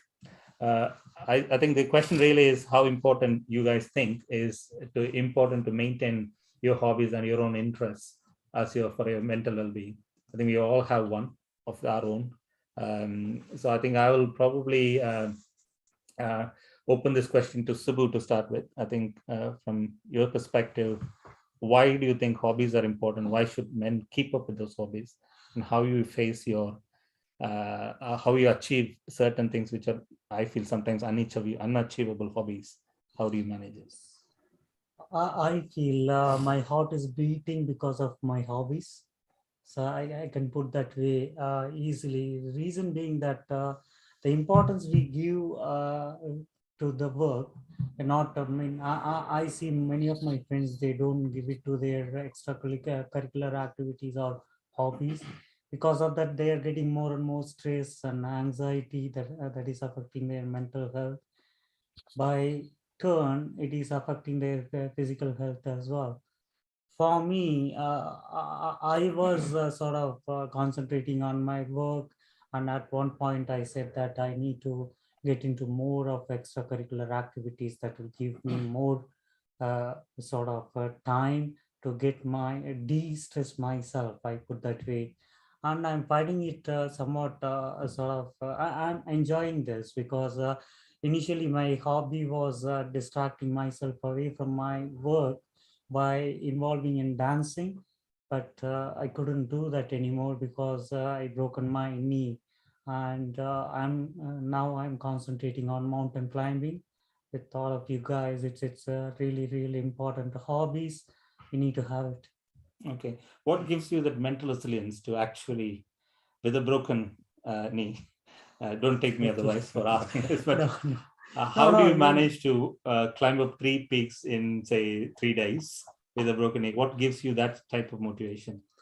I think you're asking about how I take these challenges. I mean, first of all, I always acknowledge the challenge is there. I mean, most of us, we don't deny there is a challenge, or we under or overestimate those challenges. But first of all, I accept, yes, it is a challenge, and I'm going to find it very difficult. Then I sort of plan it in a way that is going to be quite useful for me. And I always use my previous experiences. And I mean, I had plenty of challenges during my school days, college days, in my career as well. I use those, I relate myself to those challenges. And I've done it as even once I went to near death. came sort of due to various things, I sort of escaped out of that scenario. So I relate myself to those challenges. And if I face, for example, now I'm doing the mountain climbing, so extremely challenging for me when compared to others. And but I plan and also sort of try to execute in a way which is safer for me. Yes, I'll be a bit slow paced when compared to others, but my aim is that I go safely and come back safely. So for take that challenges, I do it head on. I plan it in such a way which is quite useful for me, and I sort of practice before taking a scenario, and I achieve it in a way that it's quite safer for me. Thank you. I know, I think there are quite a few keen cyclists, and there are people who try to look after their health, and or I think it's a hobby from actually looking after health. I just want to ask a question. I think there are a couple of psychiatrists as well here. What do you think, is it maintaining hobbies important for mental health in general? Probably a question for Stuart. Yeah, of course. I mean, we talked a lot about that, isn't it? I'm sure there was a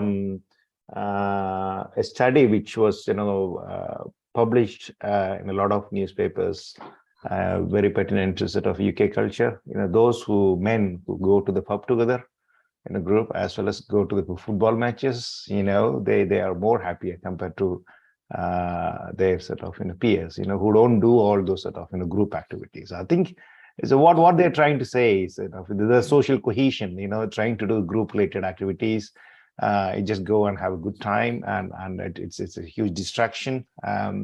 So I think, in a way, what they're trying to say is a sort of group related activities is very, very important. I think obviously you should have your own sort of unique sort of hobby, and that's extremely important, because traditionally, because one of the moderators said that we all men are defined by their own sort of stereotypes and cultural expectations that that you have to be very, very strong, and you shouldn't sort of open up. Those sort of group activities or hobbies opens up scenarios where you could go and share your sort of worries and everything with your friends, hopefully, and get benefit from that. Okay, thank you. And obviously a question to Jenny or Abraham about your hobby of or extracurricular activities of cycling. What keeps you motivated to do it? I think doing 100K in one go. I think I've seen and hearing stories more and more nowadays. People, at least even in my acquaintance, people I thought will never be able to even walk 100 meters or running marathons. So how does that happen, and what keeps you motivated? What keeps us motivated? I think it's just you need to do it once and you get a kick from it. First of all, I thought doing 10 kilometers is a nightmare. But then once you start doing it and seeing your friends doing it, that's the motivation you get.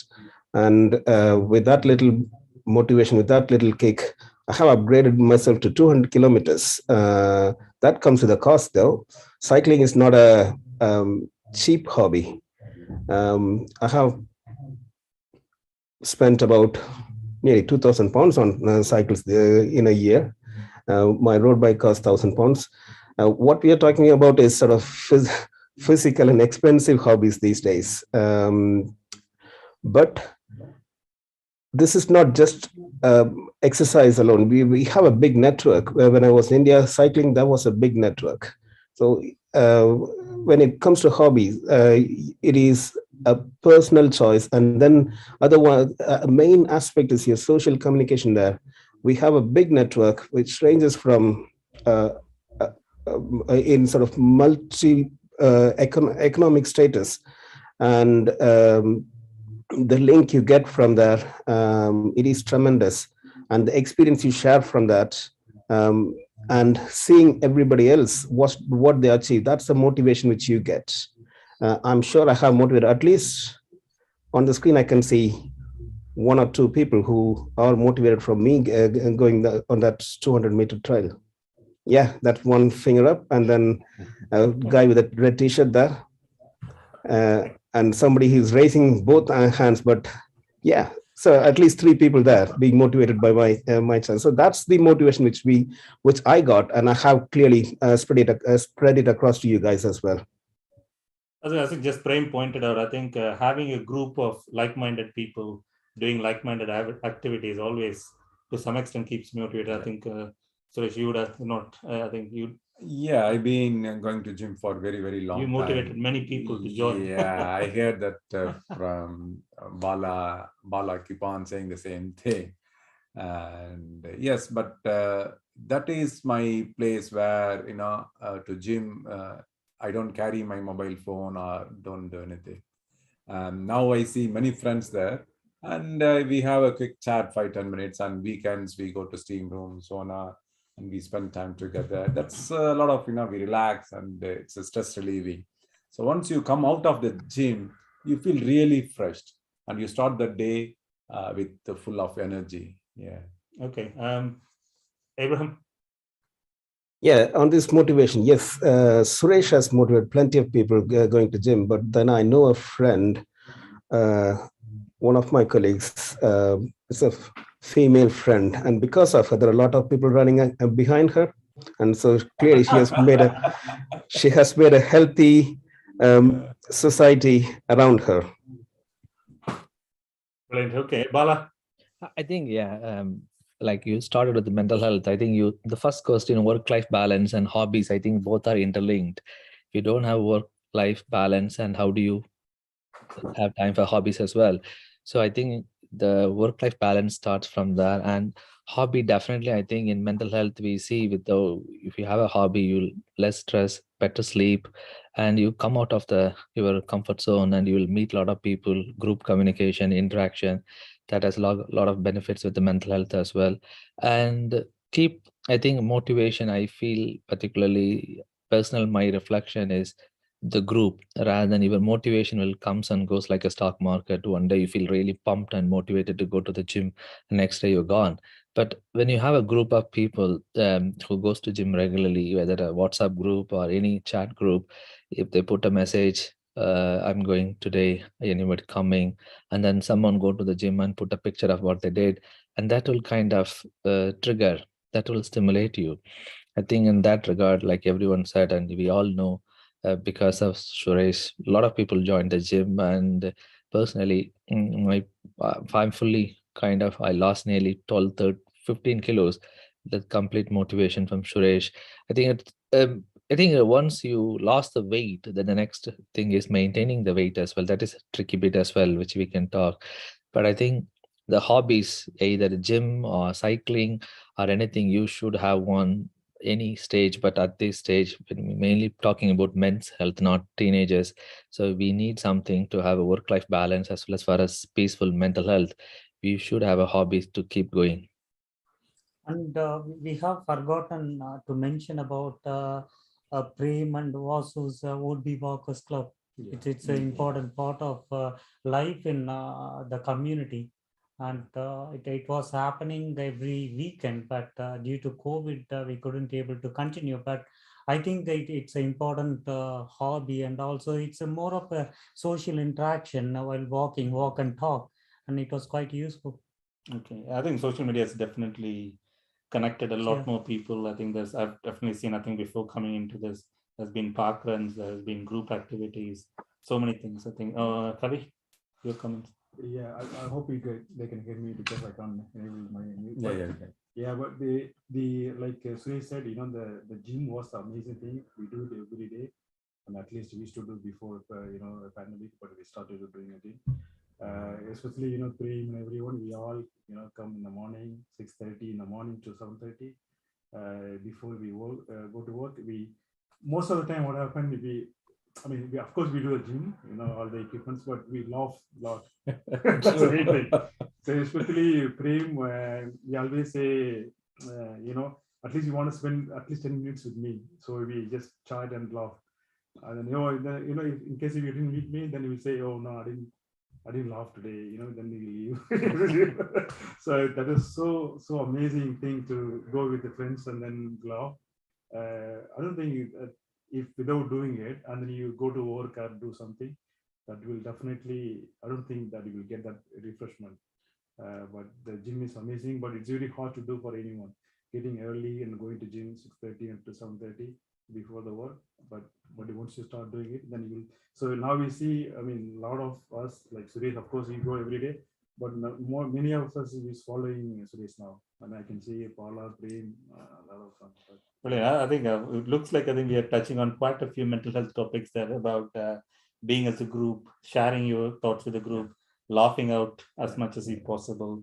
And I think clearly, I think like two more of our panelists wants to make a comment, but these are all important stress busters for us, particularly for people who has got lots of things to deal with their personal life. Ajmal, you are on mute, Ajmal. We can't hear you. Yeah, I just wanted to say we talked a lot about cycling, gym, and other things. What's important about hobby is that it has to be something which you enjoy. So it's a stress buster. So we all have lots of stress at work and in our life, but it's a hobby, something you really have to enjoy. So you don't take up a hobby what somebody else is doing. It's something you enjoy for yourself. So that's really important. You find your own happiness and you proceed with that. That's well said. Thanks, Ajmal. And Shri? Yeah, I'm just going to play the devil's advocate here because we talked about work-life balance, then we touched upon hobbies. When does the hobby become an obsession, and how does that start affecting your work-life balance? Any comments on that? Sri, it looks like an interview question. Yeah, I think this becomes more, I don't know what to put it, kind of work ethics type. I think majority of us find it very, very hard to do things around the work times. Obviously, we sacrifice our social time for these type of hobbies.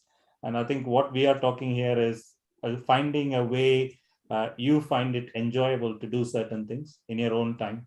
That is more important apart from having time for your family and doing your normal day-to-day housework. But I think Prem has raised their hands, and I will come to Raga as well because he's got a completely different hobby. Although we are talking about exercise, sports, and music bands, whatnot. And I think obviously interest with Raga is completely unique. I will come to you in a second. Okay. Well, I mean, yeah, physical activity is that's what we were talking about. As Ajmal said, I agree to that. As he was mentioning that hobby can be anything that makes you, keeps you engaged, or that makes you more relaxed, or something like we can add it to something what we call passion.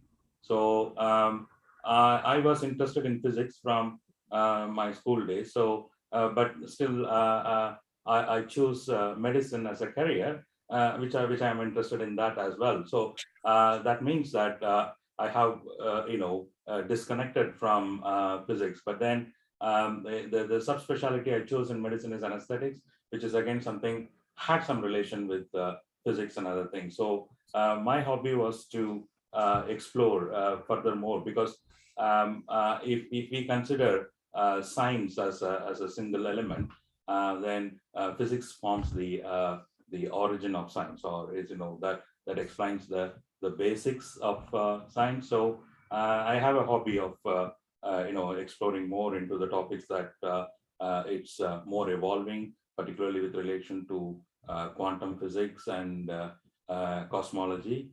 And so that keeps me going. Fantastic. Yeah, can I ask you, so how this hobby is helping you to maintain your physical and mental? Well, as I said, I mean, physical activity is not something that can be, compromised with something else. So I would suggest that everyone has some sort of a physical activity as a hobby, as well as a mental hobby as well, which is essentially that should be something that is close to your heart. And that is something that you have some passion that you cannot satisfy in some way. So you try to relive your dream. No, I listened to your quantum talk. I think last year it was phenomenal. The presentation slides, the content you showed that it is phenomenal. I think so. With the interest of time, I think one last comment, Prem, before we can move on to the next set of topics. Prem. Thank you, sir. And yeah, I think physical activity is really important to improve the mental health, and not only mental health, it also helps you with your physical health. It also improves a lot of your metabolic parameters. In fact, if you go to our gym, you can get a metabolic age. You know, someone in this audience has got a metabolic age of 36. He's almost 15 years younger than his chronological age. I know who am I talking about? Suresh. Yeah. So I think it makes a big difference actually. Doing some physical activity. You can do anything: cycling, walking, swimming, whatever you do. Doing it regularly, being motivated, and having a discipline and keep going with it will not only improve your mental health, physical health, but it also makes so many changes in your metabolic parameters. That's what I want to say. Thank you. I think I'll probably touch on to. I think we have touched on quite a few things. There are probably some more serious topics. Obviously, when I was reading about men's mental health, there are two important things which came to light. One is men are not good at expressing how they feel, what they want, and etc. And this, in turn, puts them at a more risk of more physical health and mental health harms. And this has been well studied, and I think well articulated by many speakers, and that also leads on to one of the reasons why there is a higher suicide rate in men than comparing to the other co-genders. So I think this is quite a serious topic of its own. I probably would ask, I think we have got a couple of psychiatrists in this panel as well. Why do you think men are poor at expressing? Do they think it is that? I think I always heard these terms: man up, chin up, you be a masculine type of person, you don't have to cry, men should not cry, all sorts of things. This is probably a cultural upbringing, but I've seen this even in Caucasian population as well, when presenting late with the health symptoms. Yeah, absolutely. Absolutely, Saran. I think, if you look at that, in the Western population, the ratio of men is to women, who commit suicide is 3:1. So even in Indian data, if you see, it's still 1.5:1. So it's still high. The suicide risk in men is quite high. I think we talked about the traditional sort of, the stereotype and the toxic masculinity, as it is sort of, portrayed, and we're all sort of, brought up in, and the concept of, manning up, I'm sure we all at some point have told friends or, other people to man up, I'll put my hands up, that I have mentioned that as well. I think it's increasingly recognized that there is a huge sort of underreporting of mental health problems in men, nearly a sort of 50 to 80% according to different studies. And nearly half of men, they don't sort of talk about their mental health problem, which is a staggering number, compared to 20%, roughly in females. There's a huge sort of mismatch.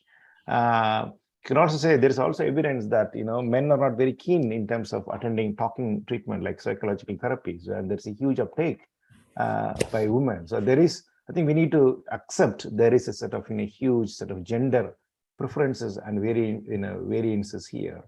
A couple of things that sort of stand out. The social isolation is one of the sort of biggest sort of risk factors. So I think a lot of things that we talked about, addresses that issues, having hobbies, having a group, and having some sort of confiding relationship. That's very important. I think it can be friendship, it can be your spouse, it can be your brother, it can be anybody else, it can be one of your sort of mentor. I think absence of a confiding relationship is one of the sort of biggest sort of risk factors. And then as a friend, what can you do? Sometimes, it can be very overwhelming experience. If one of your friend come to you and say, look, I've got a problem. It's not something, it doesn't mean that you're going to sort of, solve that problem for them. I think it's very important to be non-judgmental and listen to them and reassure them that it's going to be okay. I think that's very important. It's not only for men, if somebody's going to listen, and even the teenagers, going to be the future gentlemen. I think it's very relevant, to understand that men do get depressed, men do get get anxious, men do get parasuicidal thoughts, and it's perfectly okay for men to cry and to be not judgmental about that. I think obviously I agree. Yeah. Sure. Bala. Yeah, I think I agree to what we're saying, that I think the stigma as well. Mental health is highly stigmatized, whichever gender it is. But again, being a male in the society, you have a more dominating role than a woman. That is, by male gender, you have a financial role, you have a family support role. There is so many roles. So you perceive yourself as a more dominant in the society. So when you lose a job, then there is a whole family will be struggling. So the pressure for the men go through compared to the female is probably higher, and the communication as well as men, they do not acknowledge the problem they're having, particularly the low mood or depression. They leave it till the end, and then some of the cases they not even come to the surface, attention to GP or secondary care before they kill themselves. And even I think Stuart briefly touched about the young adolescent. I think we have to build up the adolescent resilience as well. The current generation of young generation, they're more focused on academic or curriculum, but are they, if there is a loss, there is a failure in their life, how they going to cope in the future? So it has to start from the early teenagers time itself, because they're going to be men and they have a different role when they grow up, I think. But the society is kind of more academical, or they need to kind of educate them how they going to cope in the failure. It is okay to fail, and if you fail, how do you communicate? And those kind of things, I think it starts from the early adolescent or late adolescent, and then you can build up a more resilient society in the later part of their life. So another thing is, I think is a question to Stuart and also Bala. I think, do you think that it might be related to poor awareness among the male society as well? If someone has got a lower spectrum of the mental health condition, due to their poor awareness, they don't express to others. It could be a problem, do you think? Yeah, absolutely, Subbu. The awareness is a really poor, but I think we all see slightly increase in its awareness, and I'm sure we all have watched some of those things from the royal family, especially by Prince William, who takes a sort of lead in terms of talking about mental health and how various sort of sports activities help in terms of improving that, and he has been a sort of a champion in this sort of area. I think so. More and more people have started talking about it, but in reality, it hasn't reached. And if you look at the services, the way they are organized, they are not organized to sort of take into account how these sort of mental disorders have got that sort of gender variations and differences, and it's a lot of work that needs to be done. Absolutely, in terms of awareness. So as Bala said, I think this needs to come from an younger age as well.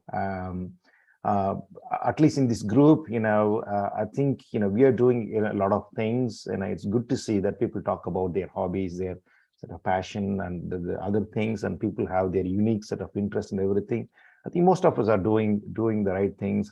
I think the big issues are, I think let's not go into a lot of evidence, the social isolation and the confining relationships, as well as group-based activities, exercises. Those sort of things are quite important. And if you don't mind, can I ask a question? Yeah, I think. Yeah.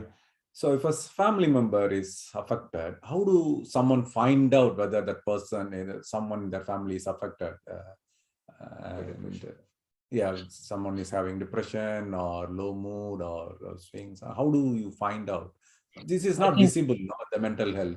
Definitely. I think, Suresh, if you have a fracture, you do easily find out. That's what we always say. But in mental health, when you have a fracture in your mind, nobody will know. Only the sufferer will know.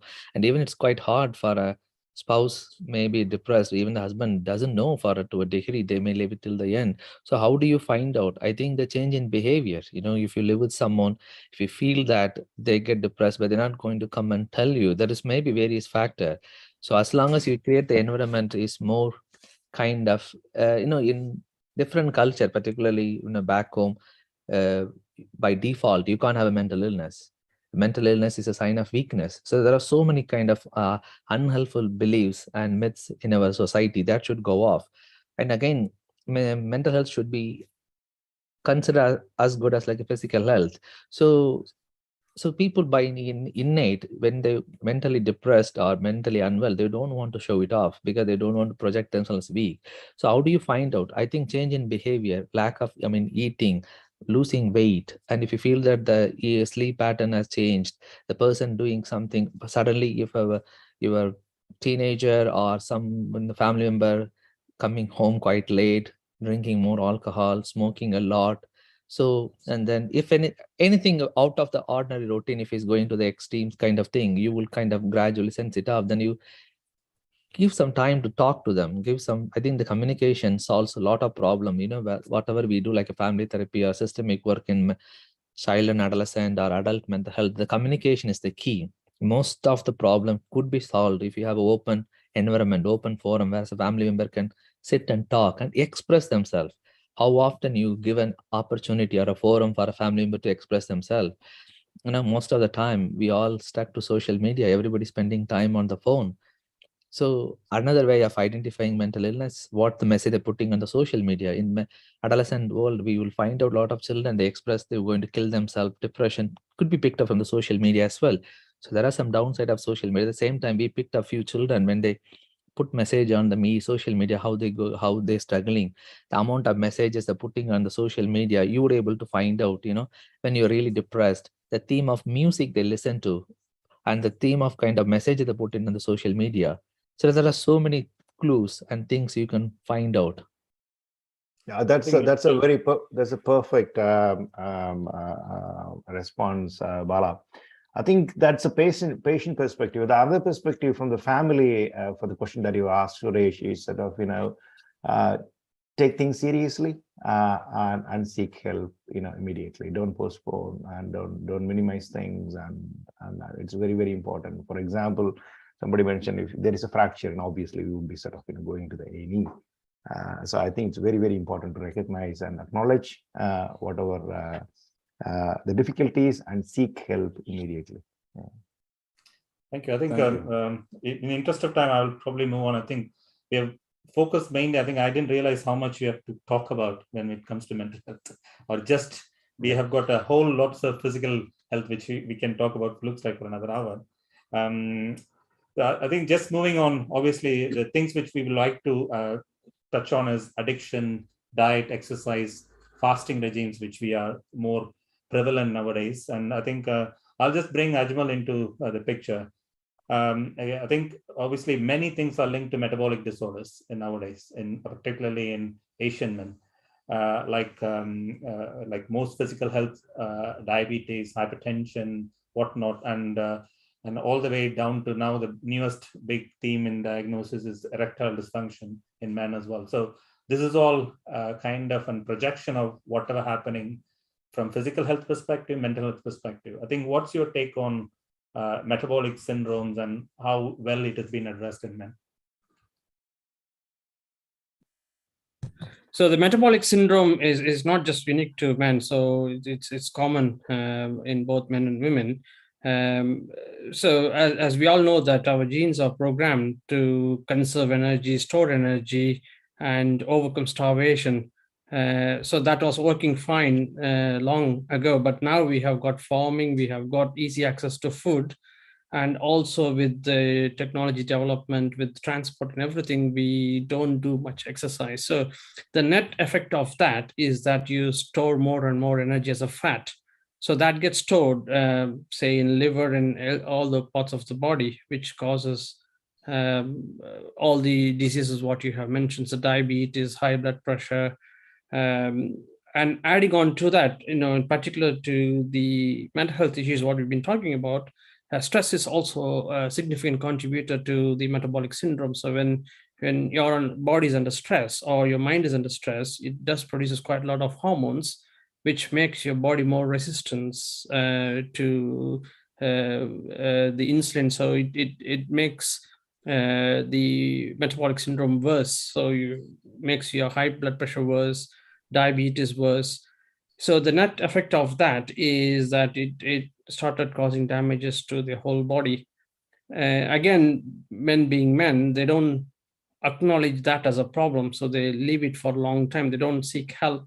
So when we talk about the erection, it's getting more and more common. That's mainly not because there is any actual problem. It's again related to the mental stress. So a lot of the erection process actually starts with the brain. But when you're starting with the erection process, if you're thinking about, oh, what's going to happen to my share market, what's going to happen to my presentation tomorrow, that's not going to work. So a lot of the erection problem as such originates in the brain, because we've got so much responsibilities nowadays that just affects the physical side of the erection. So again, it's a common thing. I think thanks, Ajmal. I think just to touch on, because we have interest of time, we could probably 5 more minutes. Dietary habits, fasting, low carb diets, ketogenic diet, and think you can keep naming the number of different types. How actually, I think there are a few living examples within this group who have benefited out of it. And there are a few I can probably point out to myself, I can't sustain myself in it. So what are the benefits of it? I think I'll probably ask people who have already practiced it successfully, and then you can probably give a final comments on, and medically, is it actually a proven benefit? I think, can I ask Bala to start? I think, yeah, thanks, Arun. Intermittent fasting, I have been doing it for the last couple of years. Before I went in, I had a think about should I go or not. But I was going to gym. My weight was kind of plateaued for a while, so I wanted to do something different. And then again, one thing is, yes, the calorie counting. If I need to restrict myself to 2,800 calories per day to 2,000, then I would aim to achieve what I want to do. So by eating, and then the intermittent fasting comes into my mind, and then read about few things.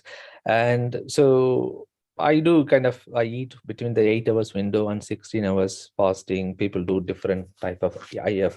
Personally, I find this is really, really worked well for me, but a couple of my friends tried, they developed gastritis, few problem. Only you can continue if that suits you. If that doesn't suit you, you need to find a different kind of strategy, what works well for you. I don't think one formula works for everyone. And for me, I kind of started it. Initially, it was very hard. And I think it's more like a self-discipline. I think the discipline is we have to practice in and out every day. It can't come out of the blue one day. Even anything, it's a long, like a learned process and learned thing. And so when I started to get my results, when the weight kind of my scale, I'm losing weight, that rewards, I think the endorphin or the happiness I got made me kind of stick to IF longer and longer. So for me, the benefits outweigh the risk, but I don't know that when you read about different articles, the IF has a different kind of benefits as well as risk. For so far, it suits me, but it needs a lot of dedication and motivation as well, and each one, like I said, I kind of IF. And then you can argue, when you go for a holiday, when you go to India or when you go to Europe holidays, you want to maintain the IF. Even if I miss 1 week in a holiday, for me to come back and restart again, it will be quite tricky. That's where I failed before. If I reflect myself, I tried to lose weight in the past. I kept on it's like a yo-yo. But what now I've realized that I can't have a holiday where I have one diet pattern and normal time there is a different diet pattern. I should be consistent across the board. Go to India or go to Europe, all inclusive deals, whatever you say, still I'll maintain the IF. That is the only way I can sustain my IF as well as weight loss. Because like I said, if you sleep, you can sleep, when you have a self-discipline, when you want to have anything in your life, there will be setbacks, but don't want to dwell on the setbacks longer and longer, then that will kind of impede your progress. So for me, it works well, but like I said, it needs a lot of dedication and motivation. Any other comments? Prem, do you need to make any comments on this? I think you are practicing right now. I agree with Bala. I'm not very strict, but I definitely try to do most of the days. But some days, if I don't feel well, I just break my fast. Okay. But when I look at the evidence, there are a lot of evidence coming out actually, where the time restricted eating not only improves with weight loss, but there's also some evidence about reducing the inflammation, and also there is also something to do with anti-aging property. So lots of evidence comes actually.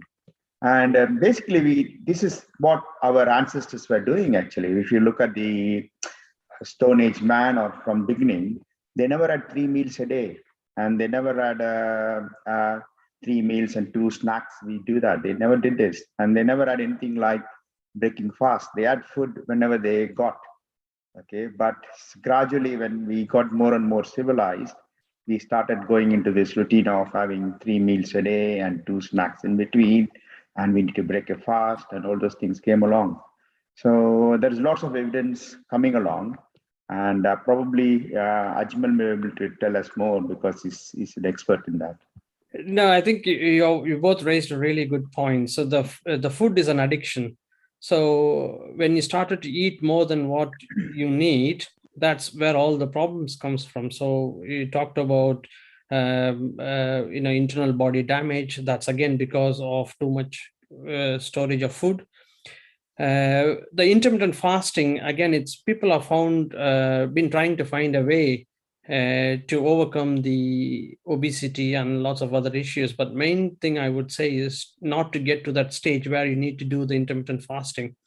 So you need to find a way where you get a perfect balance between what you consume and what you burn. So I always tell my patients the analogy of bank. Okay, so if you think your body as a bank, the food what you take is all the money you deposit, and the calories you burn is the exercise and other physical activities you do. If you keep on depositing more money without spending it, your vault is going to get bigger.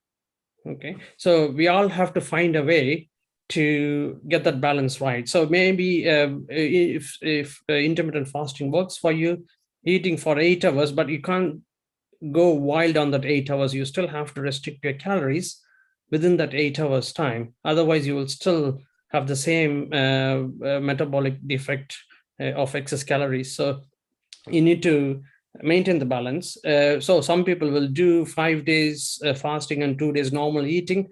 So whatever works for you, you have to do it in a consistent way. But the important thing is you have to start from an early age where you just eat what is required and try to maintain that balance to a point where you don't need to do the intermittent fasting.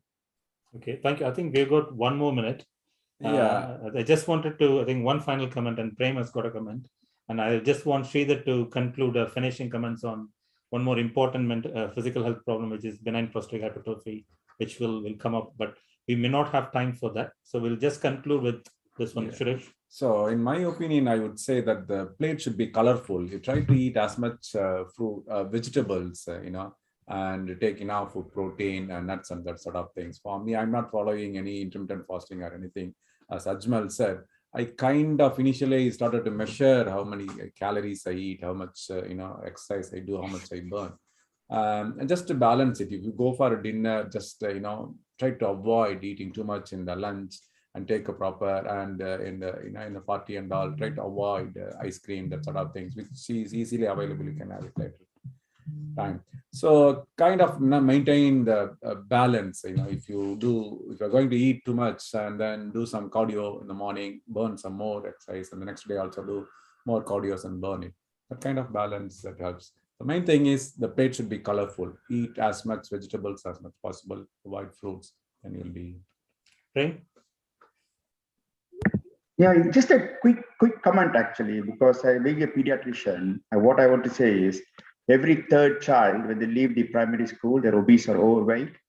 So, and we know that any child who's obese or overweight is going to become obese or overweight. So we have metabolic syndrome and everything. So I think everything should be started from beginning actually. So the only way we could reduce this metabolic syndrome and everything is starting from the beginning from children. That's what I want to say. Thank you. Yeah, I can conclude. I think Thank you very much, Prem, and thank you everybody who participated in this exciting discussion. And I think those who are listening had a wealth of information. At least I wouldn't say that it is the complete, but still lots of personal experiences and sharing their thoughts towards the common goal, mental health and the physical health of men's well-being.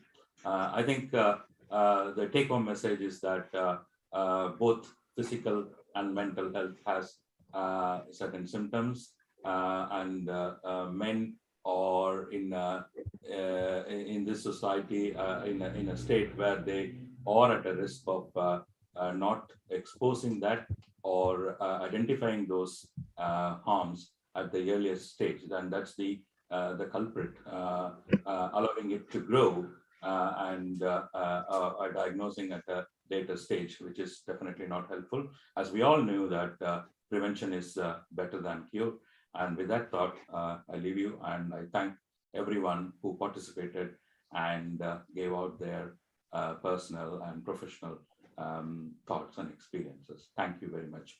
I thank you, and thank you, Sharon, for moderating this. Thank you. Thank you, Sharon. Thank you.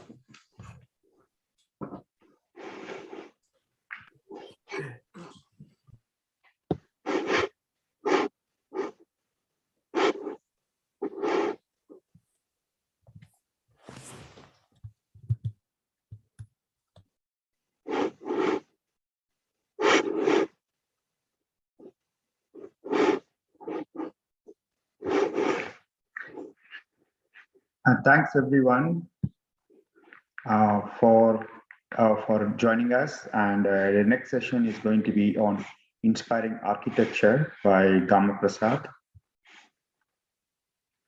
Kavi, are you going to put the video or?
Good morning, ladies and gentlemen. And next, We're going to have a very interesting session on inspiring architectures by Gama Manogar Prasad.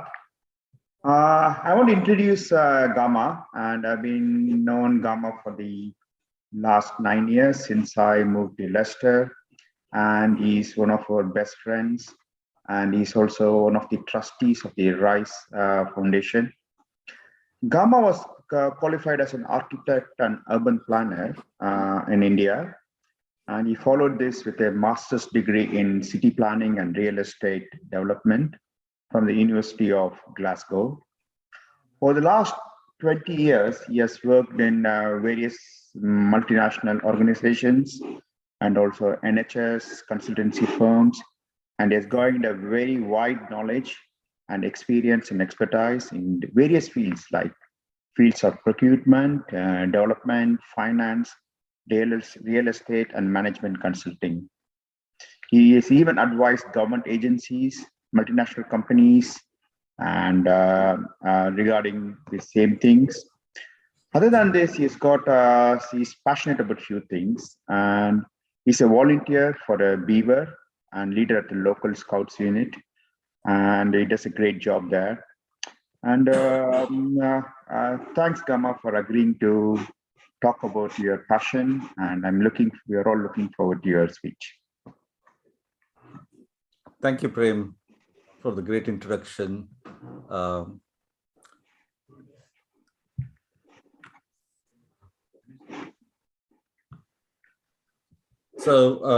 Not going to go back into everything, just a few things that were missing, which is all about me, was that I'm a member of Council of Architecture and the Institute of Town Planning in India, and also the Chartered Institute of Procurement and Supply here in the UK.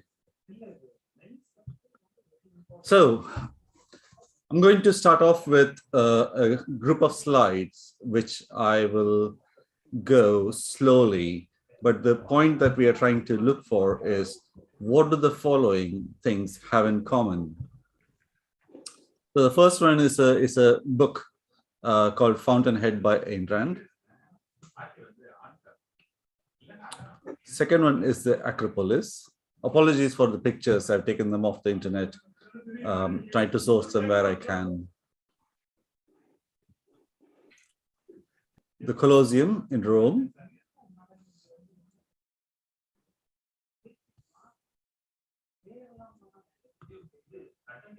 The Taj Mahal in Agra, in India.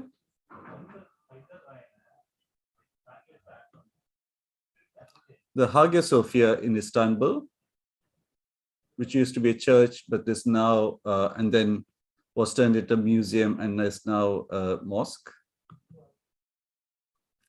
The Notre Dame Cathedral in Paris, which got burned a few years ago, just 2 years ago, and it will be renovated as and when it is possible or feasible.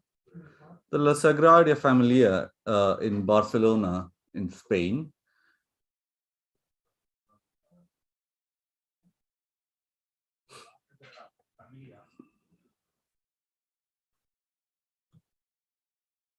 The Habitat 67 in Montreal.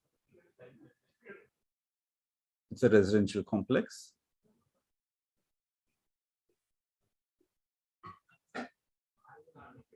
The Trinity Fruit Bridge in by Santiago Calatrava.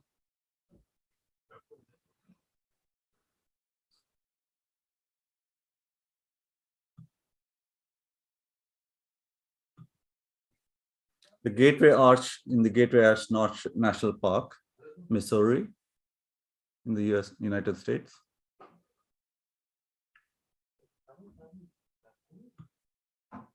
The Baha'i House of Worship, which is also known as the Lotus Temple in New Delhi, in India.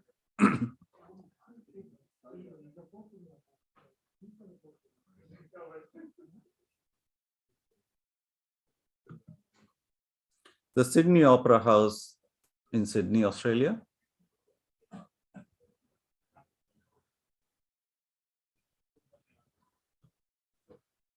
The Eiffel Tower in Paris.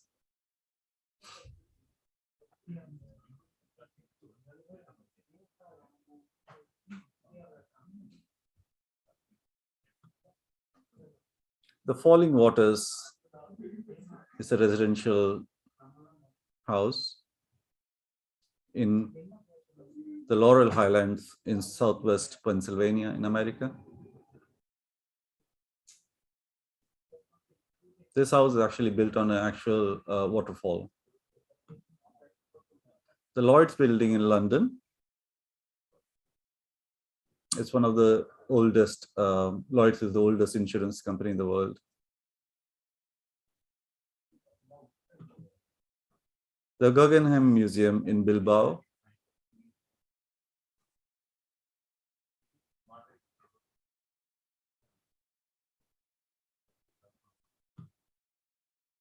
The Salzman House in Long Island, the States.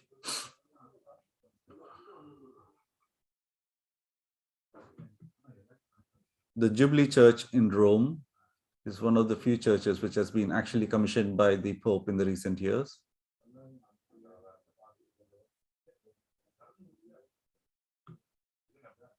The BEEAH headquarters in Sharjah. It does look like something futuristic from the Star Wars.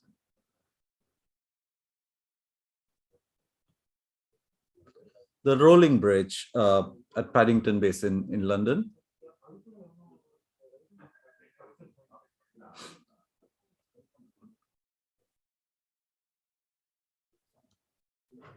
So if one were to see, we have started off from a book, gone through buildings, residential buildings, commercial buildings, places of worship, to something which is very straightforward and simple, like a rolling bridge, which allows people to cross, at the same time allows boats and longboats which are in the basin canal to move around freely. So one would have thought, or if I were to be talking about inspiring architecture, one would think that it is based around architects. But it's all about the executive sponsor. Just to give you an idea of what kind of sponsors that we may encounter, the most common would be somebody like Julius Caesar, who puts out his plan and says that people have been defeated, they're a small village, we will build a large town around you. Or it could be somebody who, like Cleopatra, saying that I'm angry and I want to do something which shows that we are the greatest civilization in the world. So what do they need to come up with their vision and to show that they're an established civilization greater than anybody else in the world? They need an architect to put together their vision and make it come alive. So there are two parts of architects. That here is square on the hypotenuse, which is a mathematical term. So somebody like Julius Caesar would call somebody like an architect like square on the hypotenuse and introduce him to his friends and say he's the best. And the reason why he's best is because he's designed quite a lot of things like the amphitheater, the shops, and whatever is the latest fancy in the world today. In those days, it was the baths. The Romans introduced the baths. Or it could be somebody like Oedipus, whose greatest achievement is that he's the best architect in Alexandria, but nonetheless, the buildings that he creates are wonky, including his own house. If you have seen the original image of Acropolis, you saw the columns were straight and everything looked fine. The pediment was there, but in this instance, it's all wonky. And you can see at the corner, all the bricks and the walls are falling down. Not to say anything about what his stairs were like. So the concept of being an architect comes from the term architecture, which is the design and development of buildings and environments for the society, which is required. However, it not only affects the person who's actually living in it, but also the wider population who walk past us or look at it on a day-to-day basis. And the practice of architecture is concerned with the planning the design, construction of building and space. It's not just a building, it's the entire space around it. Now, how do you get the concept of architecture is based on the elements which are required to build a structure, which would mean that you need to be great at design, you need to know the materials, you need to be aware of the finances, etc.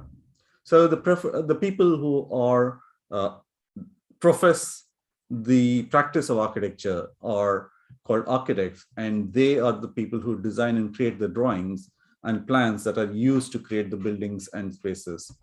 And the exact function and size of those buildings could vary enormously. So for example, we saw something really small like a rolling bridge, and to something like a church, and you could see that the church, La Sagrada Familia, which was a very complex church, and the house Habitat 67, which had so many levels, and they were all balanced at very strange locations. Or it could be something very simple, where the existing building exists and it's in a rundown state, so you have to go in and refurbish, which is a historical landmark. So whatever the project, an architect will be required to create a technical plan and ensure that it is within the regulations and is also attractive, functionally and structurally sound. You don't want to be living in a building where you know that the moment a small earthquake happens or a heavy vehicle goes past, your building is going to come down. So where do architects, what is their role?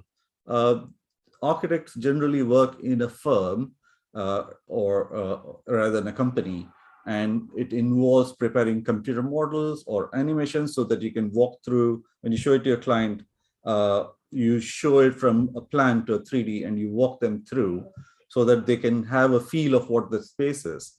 And they go down to having little details as to exactly how a window is going to look like or what a window is going to move like. So they would make models. To understand what a client wants or a customer wants, they would carry out research. They would make presentations. There would be contractual issues where they'll have to employ a lot of people to make sure that the building is constructed.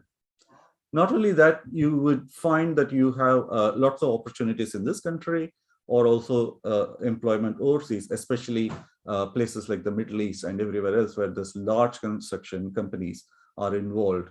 And there are lots of engineering companies which require. So if you remember, we saw the Eiffel Tower. The Eiffel Tower is an engineering feat, but it still needed an architect to be involved in it. And they all over the world, you would find that there are job opportunities for architects. So also architects would end up, we learn from teachers. So they would be, you could have architects who are working as professors, lecturers in universities, or they can move into specific specialized fields like project management, planning and real estate, like I was in, landscape architecture, which makes sure that the area around the building and inside the building where plants and all are included look good. So that's landscape architecture. I spoke about renovating old buildings to make sure they're fit for purpose today and in a safe way. That's conservation architect. Lots of architects end up going into movies or making sets for movies or clothing. They became writers, for example, and they also become musicians and everything else. So the world is actually open. When you study architecture, it's a long time, but what it actually does is it opens up a lot of avenues for you because your ability to think and be creative. Within the UK, there are currently 30,000 architects employed, and most of them are working predominantly, about 80% of them work in private practice. The rest of the 20% would work in retail, finance, manufacturing, or be employed with central, local government or universities. Increasingly, house building companies, housing associations, and private developers also employing architects because they find it cheaper to employ an architect rather than hire an architect to be able to come out with a vision and plans. So the qualification of an architect, how does one become an architect? It's very lengthy and it's very tiring. So in the UK, it involves studying for a period of 5 years at the onset, and then 2 years of practical exam again, and then coming before a panel and giving your final examination. So the typical route of qualifying as an architect in the UK is to give you a REBA Part 1, which is what you would do after 3+2, and then REBA Part 2, which you do at the end of 5 years, and REBA Part 3 when you've gone away and done your practical experience and you come back and give an exam. So there are 3 parts to the REBA, which REBA stands for Royal Institute of Institutional Bank Architects, British architects. Once you've completed the 3 qualifications, then you register yourself as an architect with the Architects Registration Board. And within the UK and also predominantly across the world, the title architect is protected by law. This is to ensure that the public know that they're dealing with an individual or a professional who's properly qualified, to make sure that they put you in safe environments.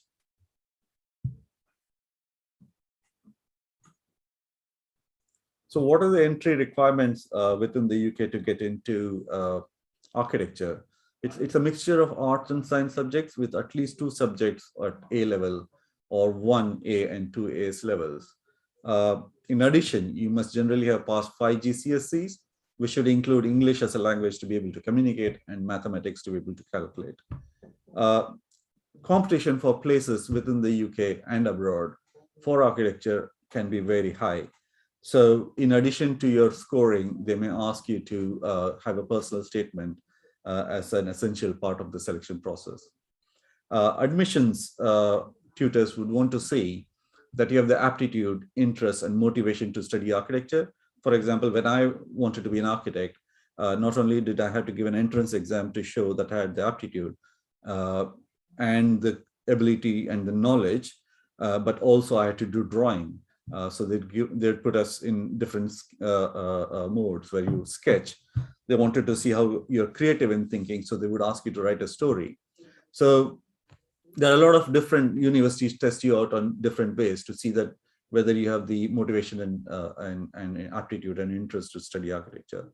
Many degrees can be practical and vocational, as you saw. After the first 5 years, you go work for 2 years and come back. So that's the combination of having the practical work and the vocational work so that you can qualify. The study of art is not very key, but like I said, you need to be able to enjoy drawing, have an interest in design, and also doing 3D work, in which I meant it could be physical or it could be on the computer.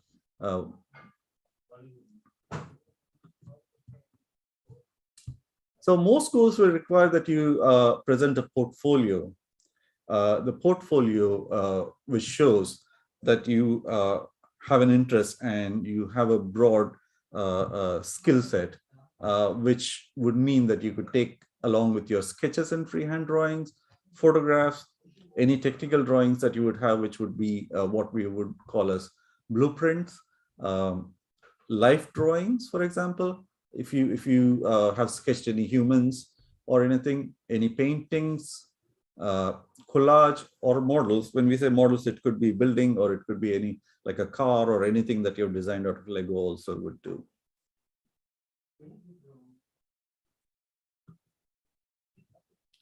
So where to study architecture in the UK?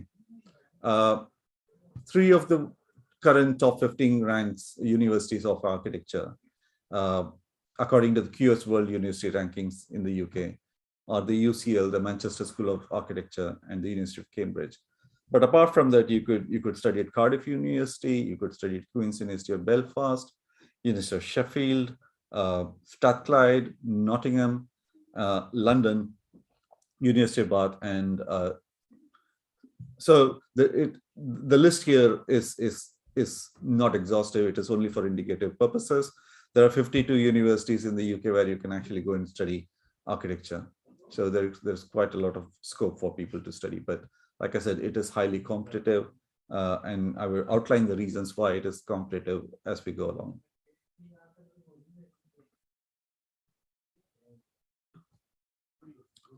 So what is life like in architecture? It is a rewarding profession from an individualistic point of view.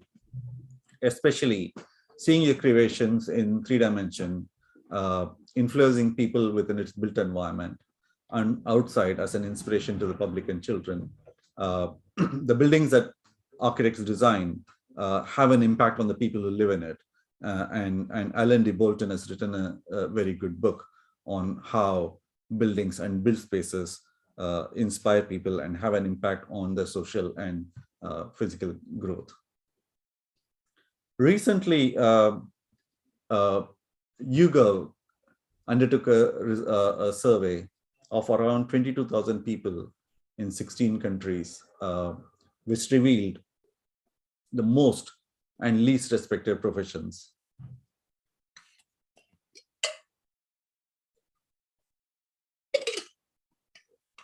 In the survey, to test how people felt about a line of work, they surveyed respondents. The best way to find out what a profession is like is by asking the respondents or parents to say, would you be happy for your child to go into a line of work to do a certain job?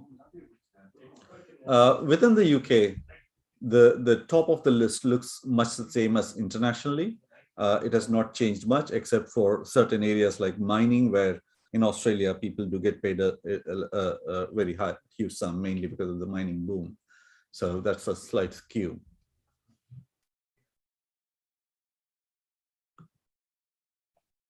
So as you can see, as a life as an architect, this is the results of the YouGov survey.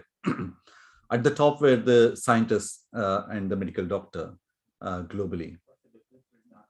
Architect was number 3, way above senior managers in large companies, lawyers, graphic designers, athletes, and everybody normally would know that the medical fraternity and the scientists are quite well known. So it's being an architect is a privilege, and it's a very well respected profession. So everything going in terms of what one would want to see in an architect, and the life can be fulfilling.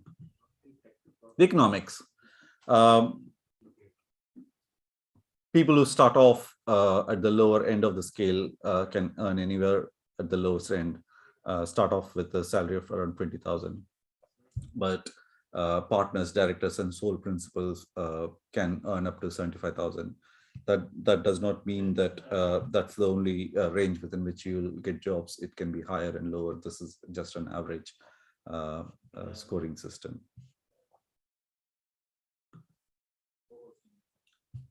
So the design and built environment created today inspires tomorrow's architect.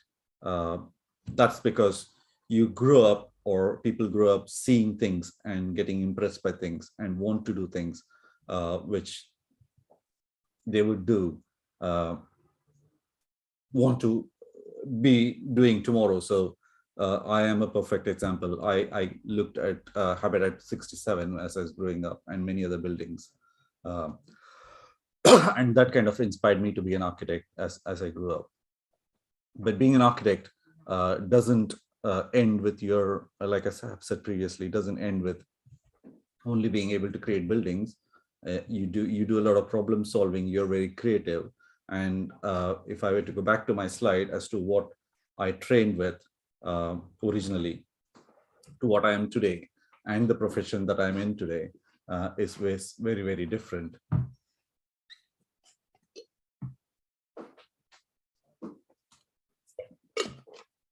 Sorry for my water breaks. I would like to, I started off with a book on Ayn Rand, who wrote The Fountainhead. And I'd like to summarize with the same thing. So the concept goes like, do you mean to tell me that you're thinking serious of building that way when and if you're an architect? And the architecture student goes, yes. My dear fellow, the faculty goes, who will let you? That's not the point. The point is, who will stop me? Architects are very individualistic people. They are creating something for the client. by understanding what the client wants them to be doing. So they have to personalize what the requirements of the client is. And put it back to what they think that the client would want. And your process goes through so many iterations that you start off with your concept to where you're actually coming down to build it.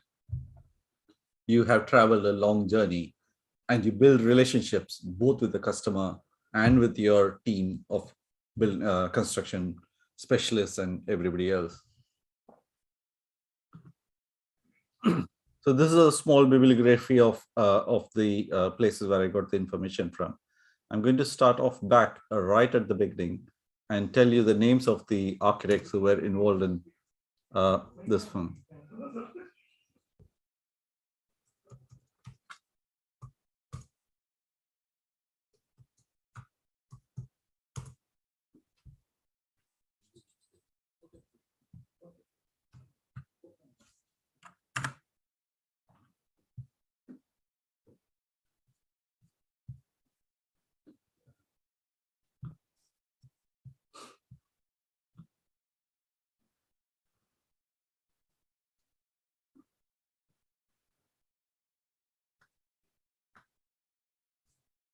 So this book is the Ayn Rand, which is generally considered as the Bible for most architects or students who want to, or people who are interested in the architecture, in the architecture profession. This is the Acropolis. Not sure who the architects were. Again, the Colosseum. Not sure who the architects were. Taj in Agra. Not sure. There are too many background stories as to the people who created it. Hagia Sophia, because it's been built over many phases. Unaware who the architect was. The Notre Dame Cathedral, the same thing, built over a long time. The La Sagrada Familia, this was built by Spanish architect Antonio Gaudí. As you can see, the huge minarets, and this is what I meant by the detailing which goes on. It's not just the overall structure, but all the rose windows, all the minarets. Each element has been made very specifically. It could not have been so impressive if it was just a series of towers. This is the Habitat 67 Montreal by Moshe Safdie. As you can see, the balconies and the housing, they all look like as if they've been balanced very precariously, and that's what the plan looks like. So when you try and visualize this whole concept of having multi-level buildings sat one on top of each other, it's very difficult to perceive and more difficult to put it on plan and then get your builders to execute it, because there's a lot of structural mechanics and materials and color, light, windows, the materials in terms of solid material and translucent and opaque materials, transparent materials. There's a lot of interplay of light and space. This is a Trinity Footbridge by Calatrava, who has designed buildings which are very structurally delicate, and he takes a lot of his inspiration from the nature, birds, animals, and things like that. This is the Gateway Arch by Eero Saarinen. He's a Finnish architect. So architects do go around the world creating a lot of their masterpieces. This is the Baha'i temple of worship, which is a lotus temple. The architect was Feroz Sarba. I think he was an Iranian or Iraqi, sorry, it's an Iraqi architect. The Sydney Opera House was done off a design competition, and the architect here is Jon Uzon. It was constructed by Philip Hall, so there is considerably sometimes misnomer that who was the actual designer of it, but the real architect who actually won the competition was Jon Uzon.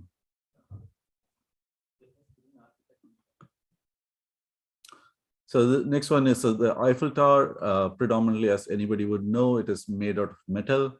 It does have an escalator to take you up, and there is a belief that the entrepreneur who who commissioned this, Gustav Eiffel, actually lived on the tower. The architect on this one was Stephen Saulst. And there are two more structural engineers who are involved with this construction of this tower.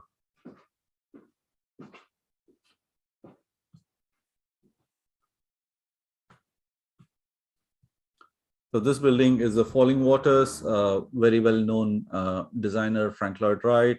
The building is actually on a waterfall, and it's an iconic residential property, which when we were studying used to be a place which we thought we would need to go and visit, and it's still a dream of mine to go and visit next time I'm in the US.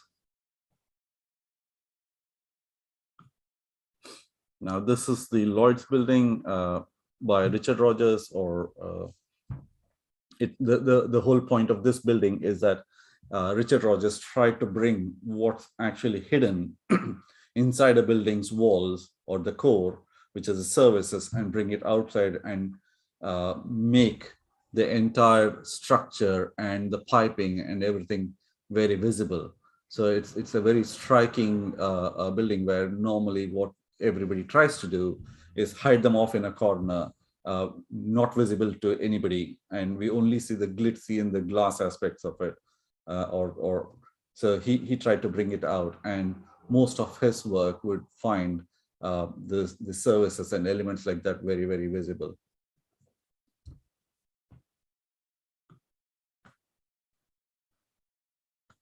So the Guggenheim Museum is in Bilbao, is Franco Gehry, whose buildings have this kind of juxtaposition of forms and spaces, make it look very, very busy and hectic, but there is a method to its madness. So when you go in to any of these museums, you'll find this huge sweeping corridors where you can go up and down, and as you go along, you can actually see all the artwork.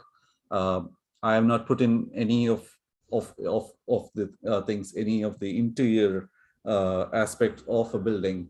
Mainly the reason being people tend to know buildings from the outside rather than on the inside. So just for ease of ability to recognize buildings from I tried putting the exterior aspects of it rather than the interiors. Richard Meyer is an architect I very much admire, and this is the Saltzman House in Long Island, New York. And I was very inspired throughout my architectural career.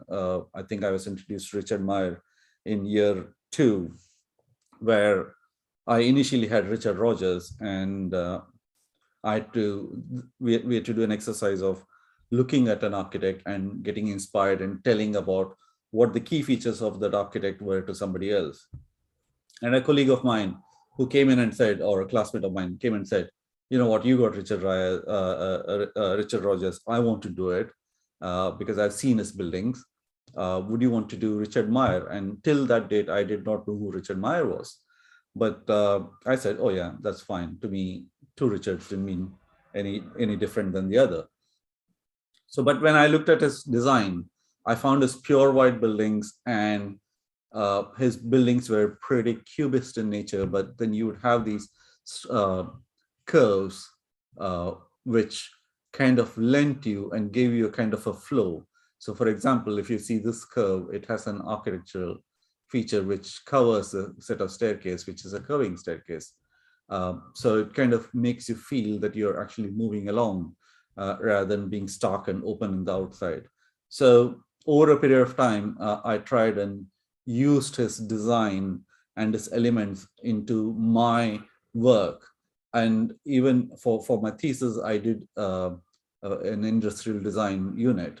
I still tried to have the pure white colors in it and have a curve where it was required functionally.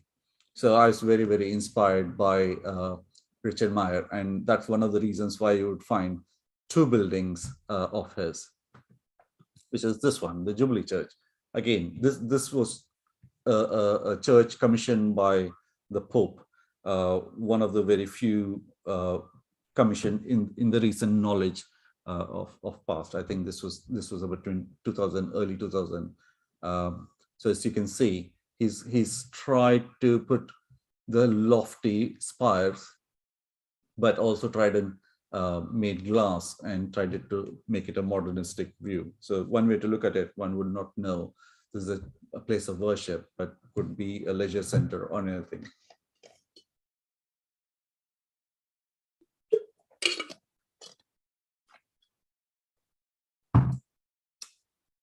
So the next building is the BEH headquarters. This is by Zaha Hadid. You can see the London Aquatic Center also was designed by Zaha Hadid. She's only female featuring in my list of photographs that I showed in today. And without being too feminist about it, the way she has designed most of her buildings is what a fabric, when you let it fall, or the way a fabric falls, that kind of features in her design predominantly. But if you look at the actual details, you would find that these are mesh and allows light in at different points of time. And this is a fully, or one would say a zero net carbon building. So it generates its own power and everything. And as you can see, it's in the middle of a desert. So it has to be self-sustaining. And it's a pride. And Zaha Hadid is no more with us, but she was a Dane. She was knighted.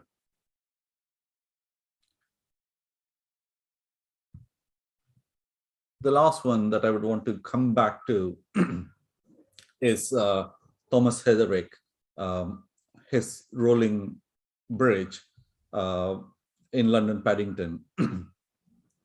It's in the Paddington Canal basin, and it's really fun if you're in London, and if you can go in and have a go at this bridge. It's really interesting.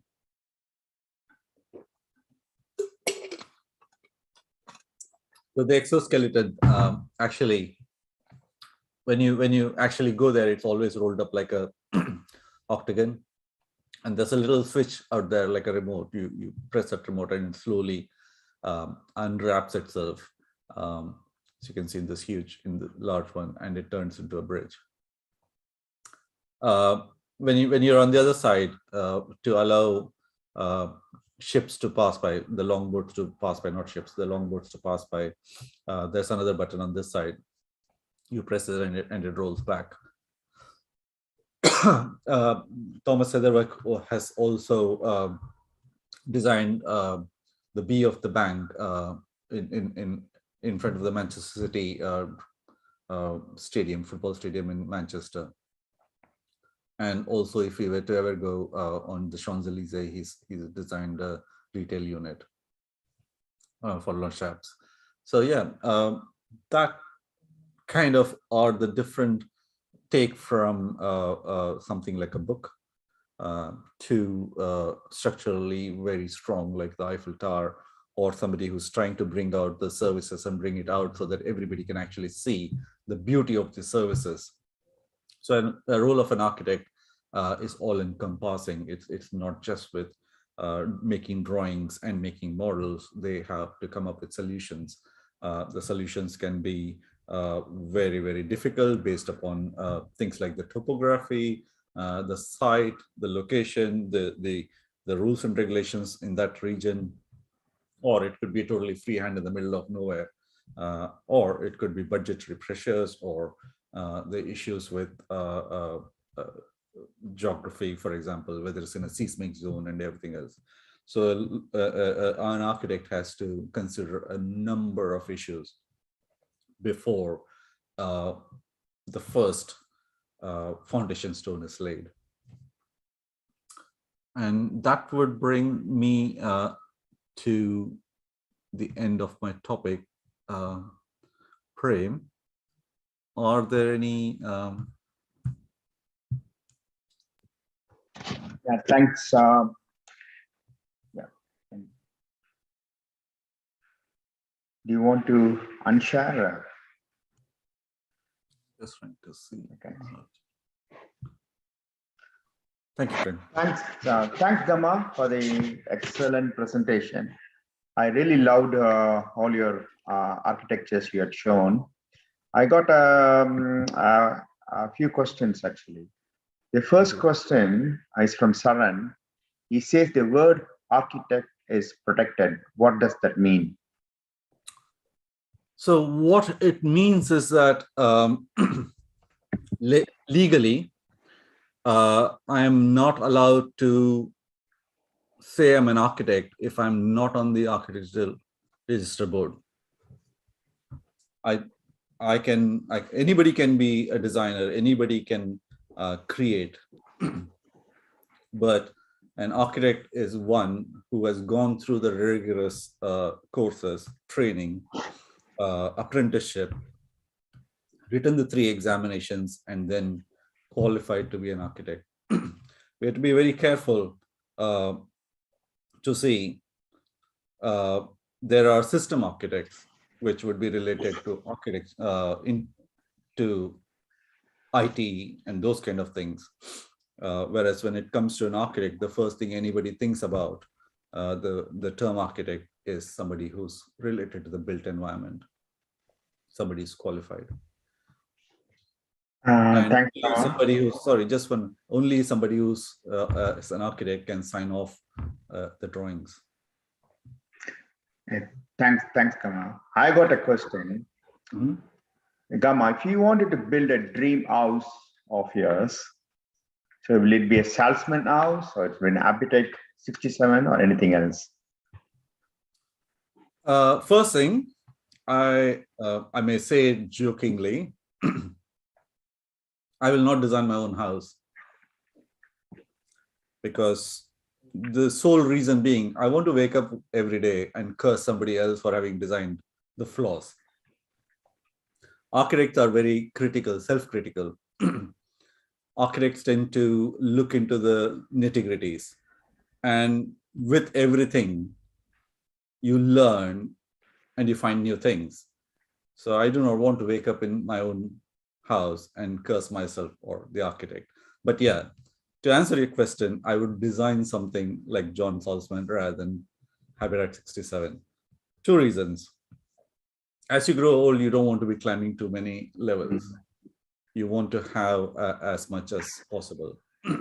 Habitat 67 was built to include a lot of people living in the same complex. So if I were to do something for Rice Foundation, I would do Habitat 67.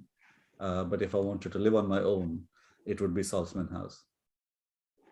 Or given me a choice, I would go to Falling Waters. Nothing like living close to the water where you can hear the water going through right in through the middle of your house. Thanks, Kama. So a question from Anand. What motivated you to choose architecture in uni? 2 things. One, I didn't want to move away from home.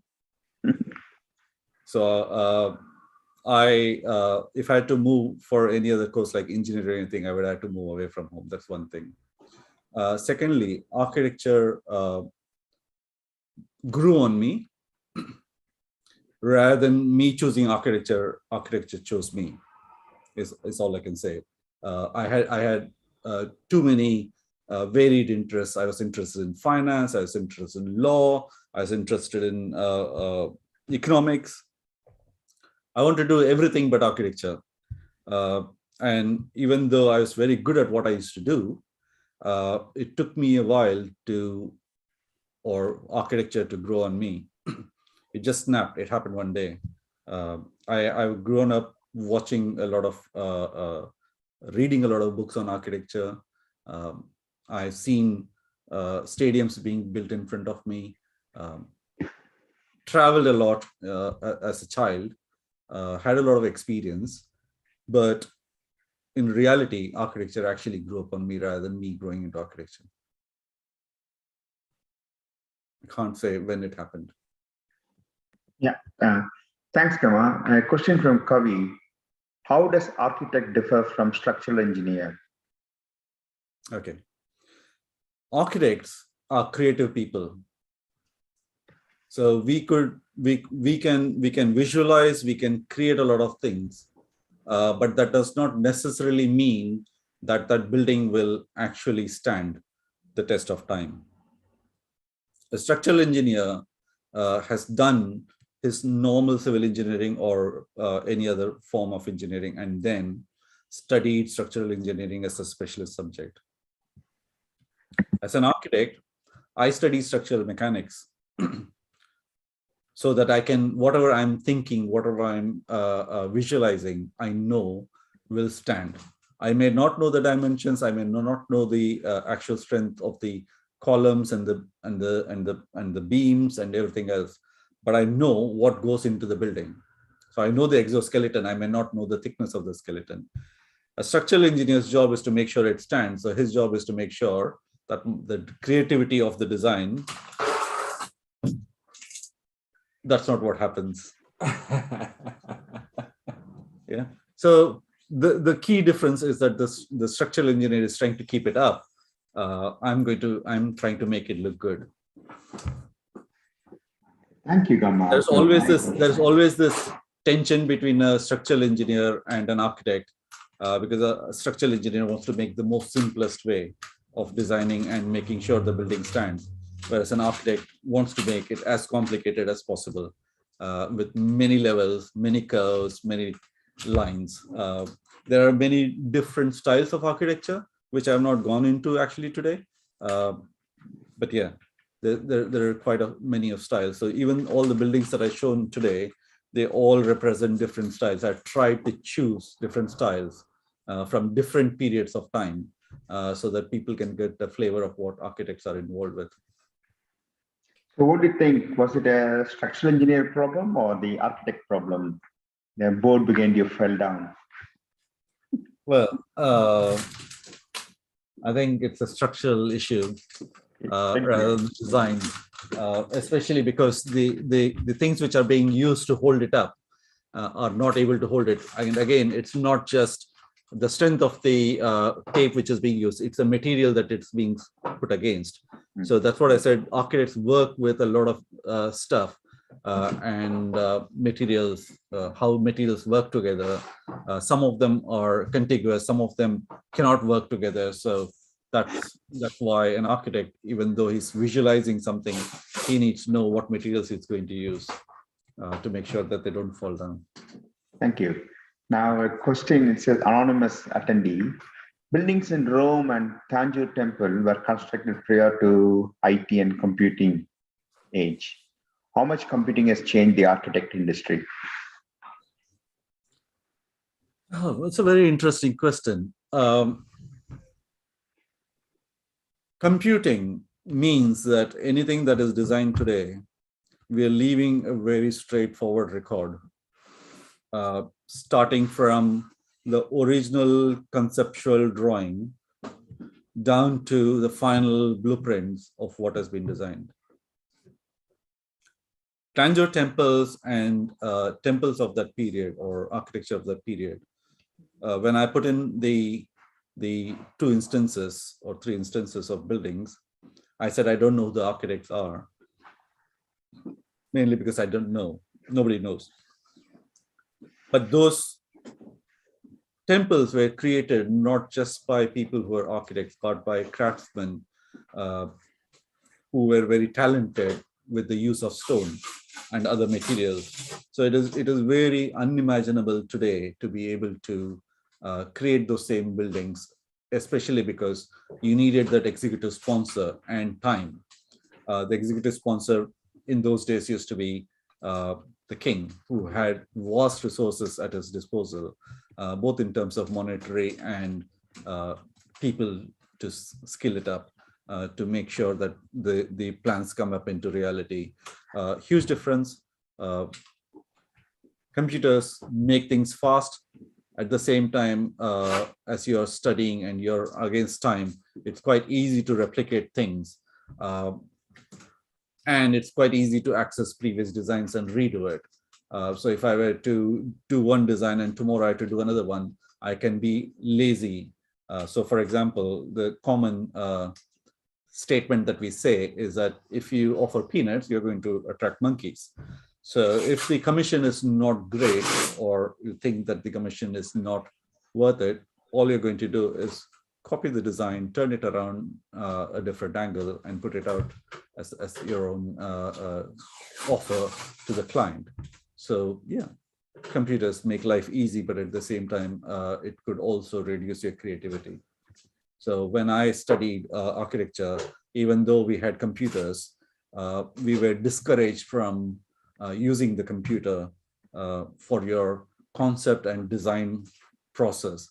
You were allowed to do it as your final design and your 3D modeling and everything else. But when you were sitting and thinking, they wanted you to use your pencil, pen, and paper. Thank you, Gama. Okay, last question from Subbu. How do you look at modern architecture in 25 years? What are the innovations you're looking at? Okay, so just like my friend predicted a few minutes ago, that anybody who says they can see the future, that's really being too egoistic in today's date. But like I said, architects are egoists, so I'll go for it. 25 years from now, the way we live, the way we consume, everything is going to change. Be that in terms of what we do in our day-to-day activities, to what we'll be living in, what clothes we'll be wearing, everything is going to change. 25 years down the line, the houses will be very different. So for example, Moshe Safdie in 1967, he designed a certain set of housing. Different places have different climatic conditions. We are adapting, we are managing our own environment around us. So we do not have to do as we did it 25 years ago. So in the next 25 years, we will find a lot of difference in the way we commute to work, the way we work. So our spaces would be very different in terms of futuristic. We will be having holograms. We will not be having physical computers. Things are going to change. We may not have to commute, for example. And I'm not a futurist. I like to do what I'm doing today and hope that I can inspire people for the next generation. And when I say the next generation, I do not mean 70 years of life.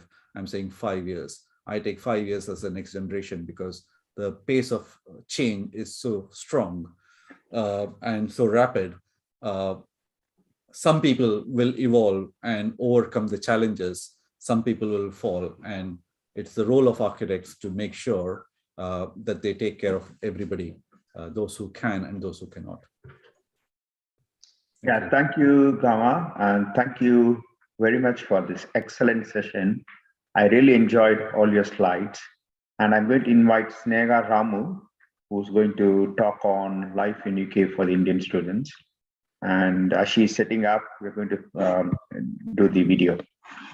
Thank you, Prem, for the opportunity, and Rice Foundation. Thank you.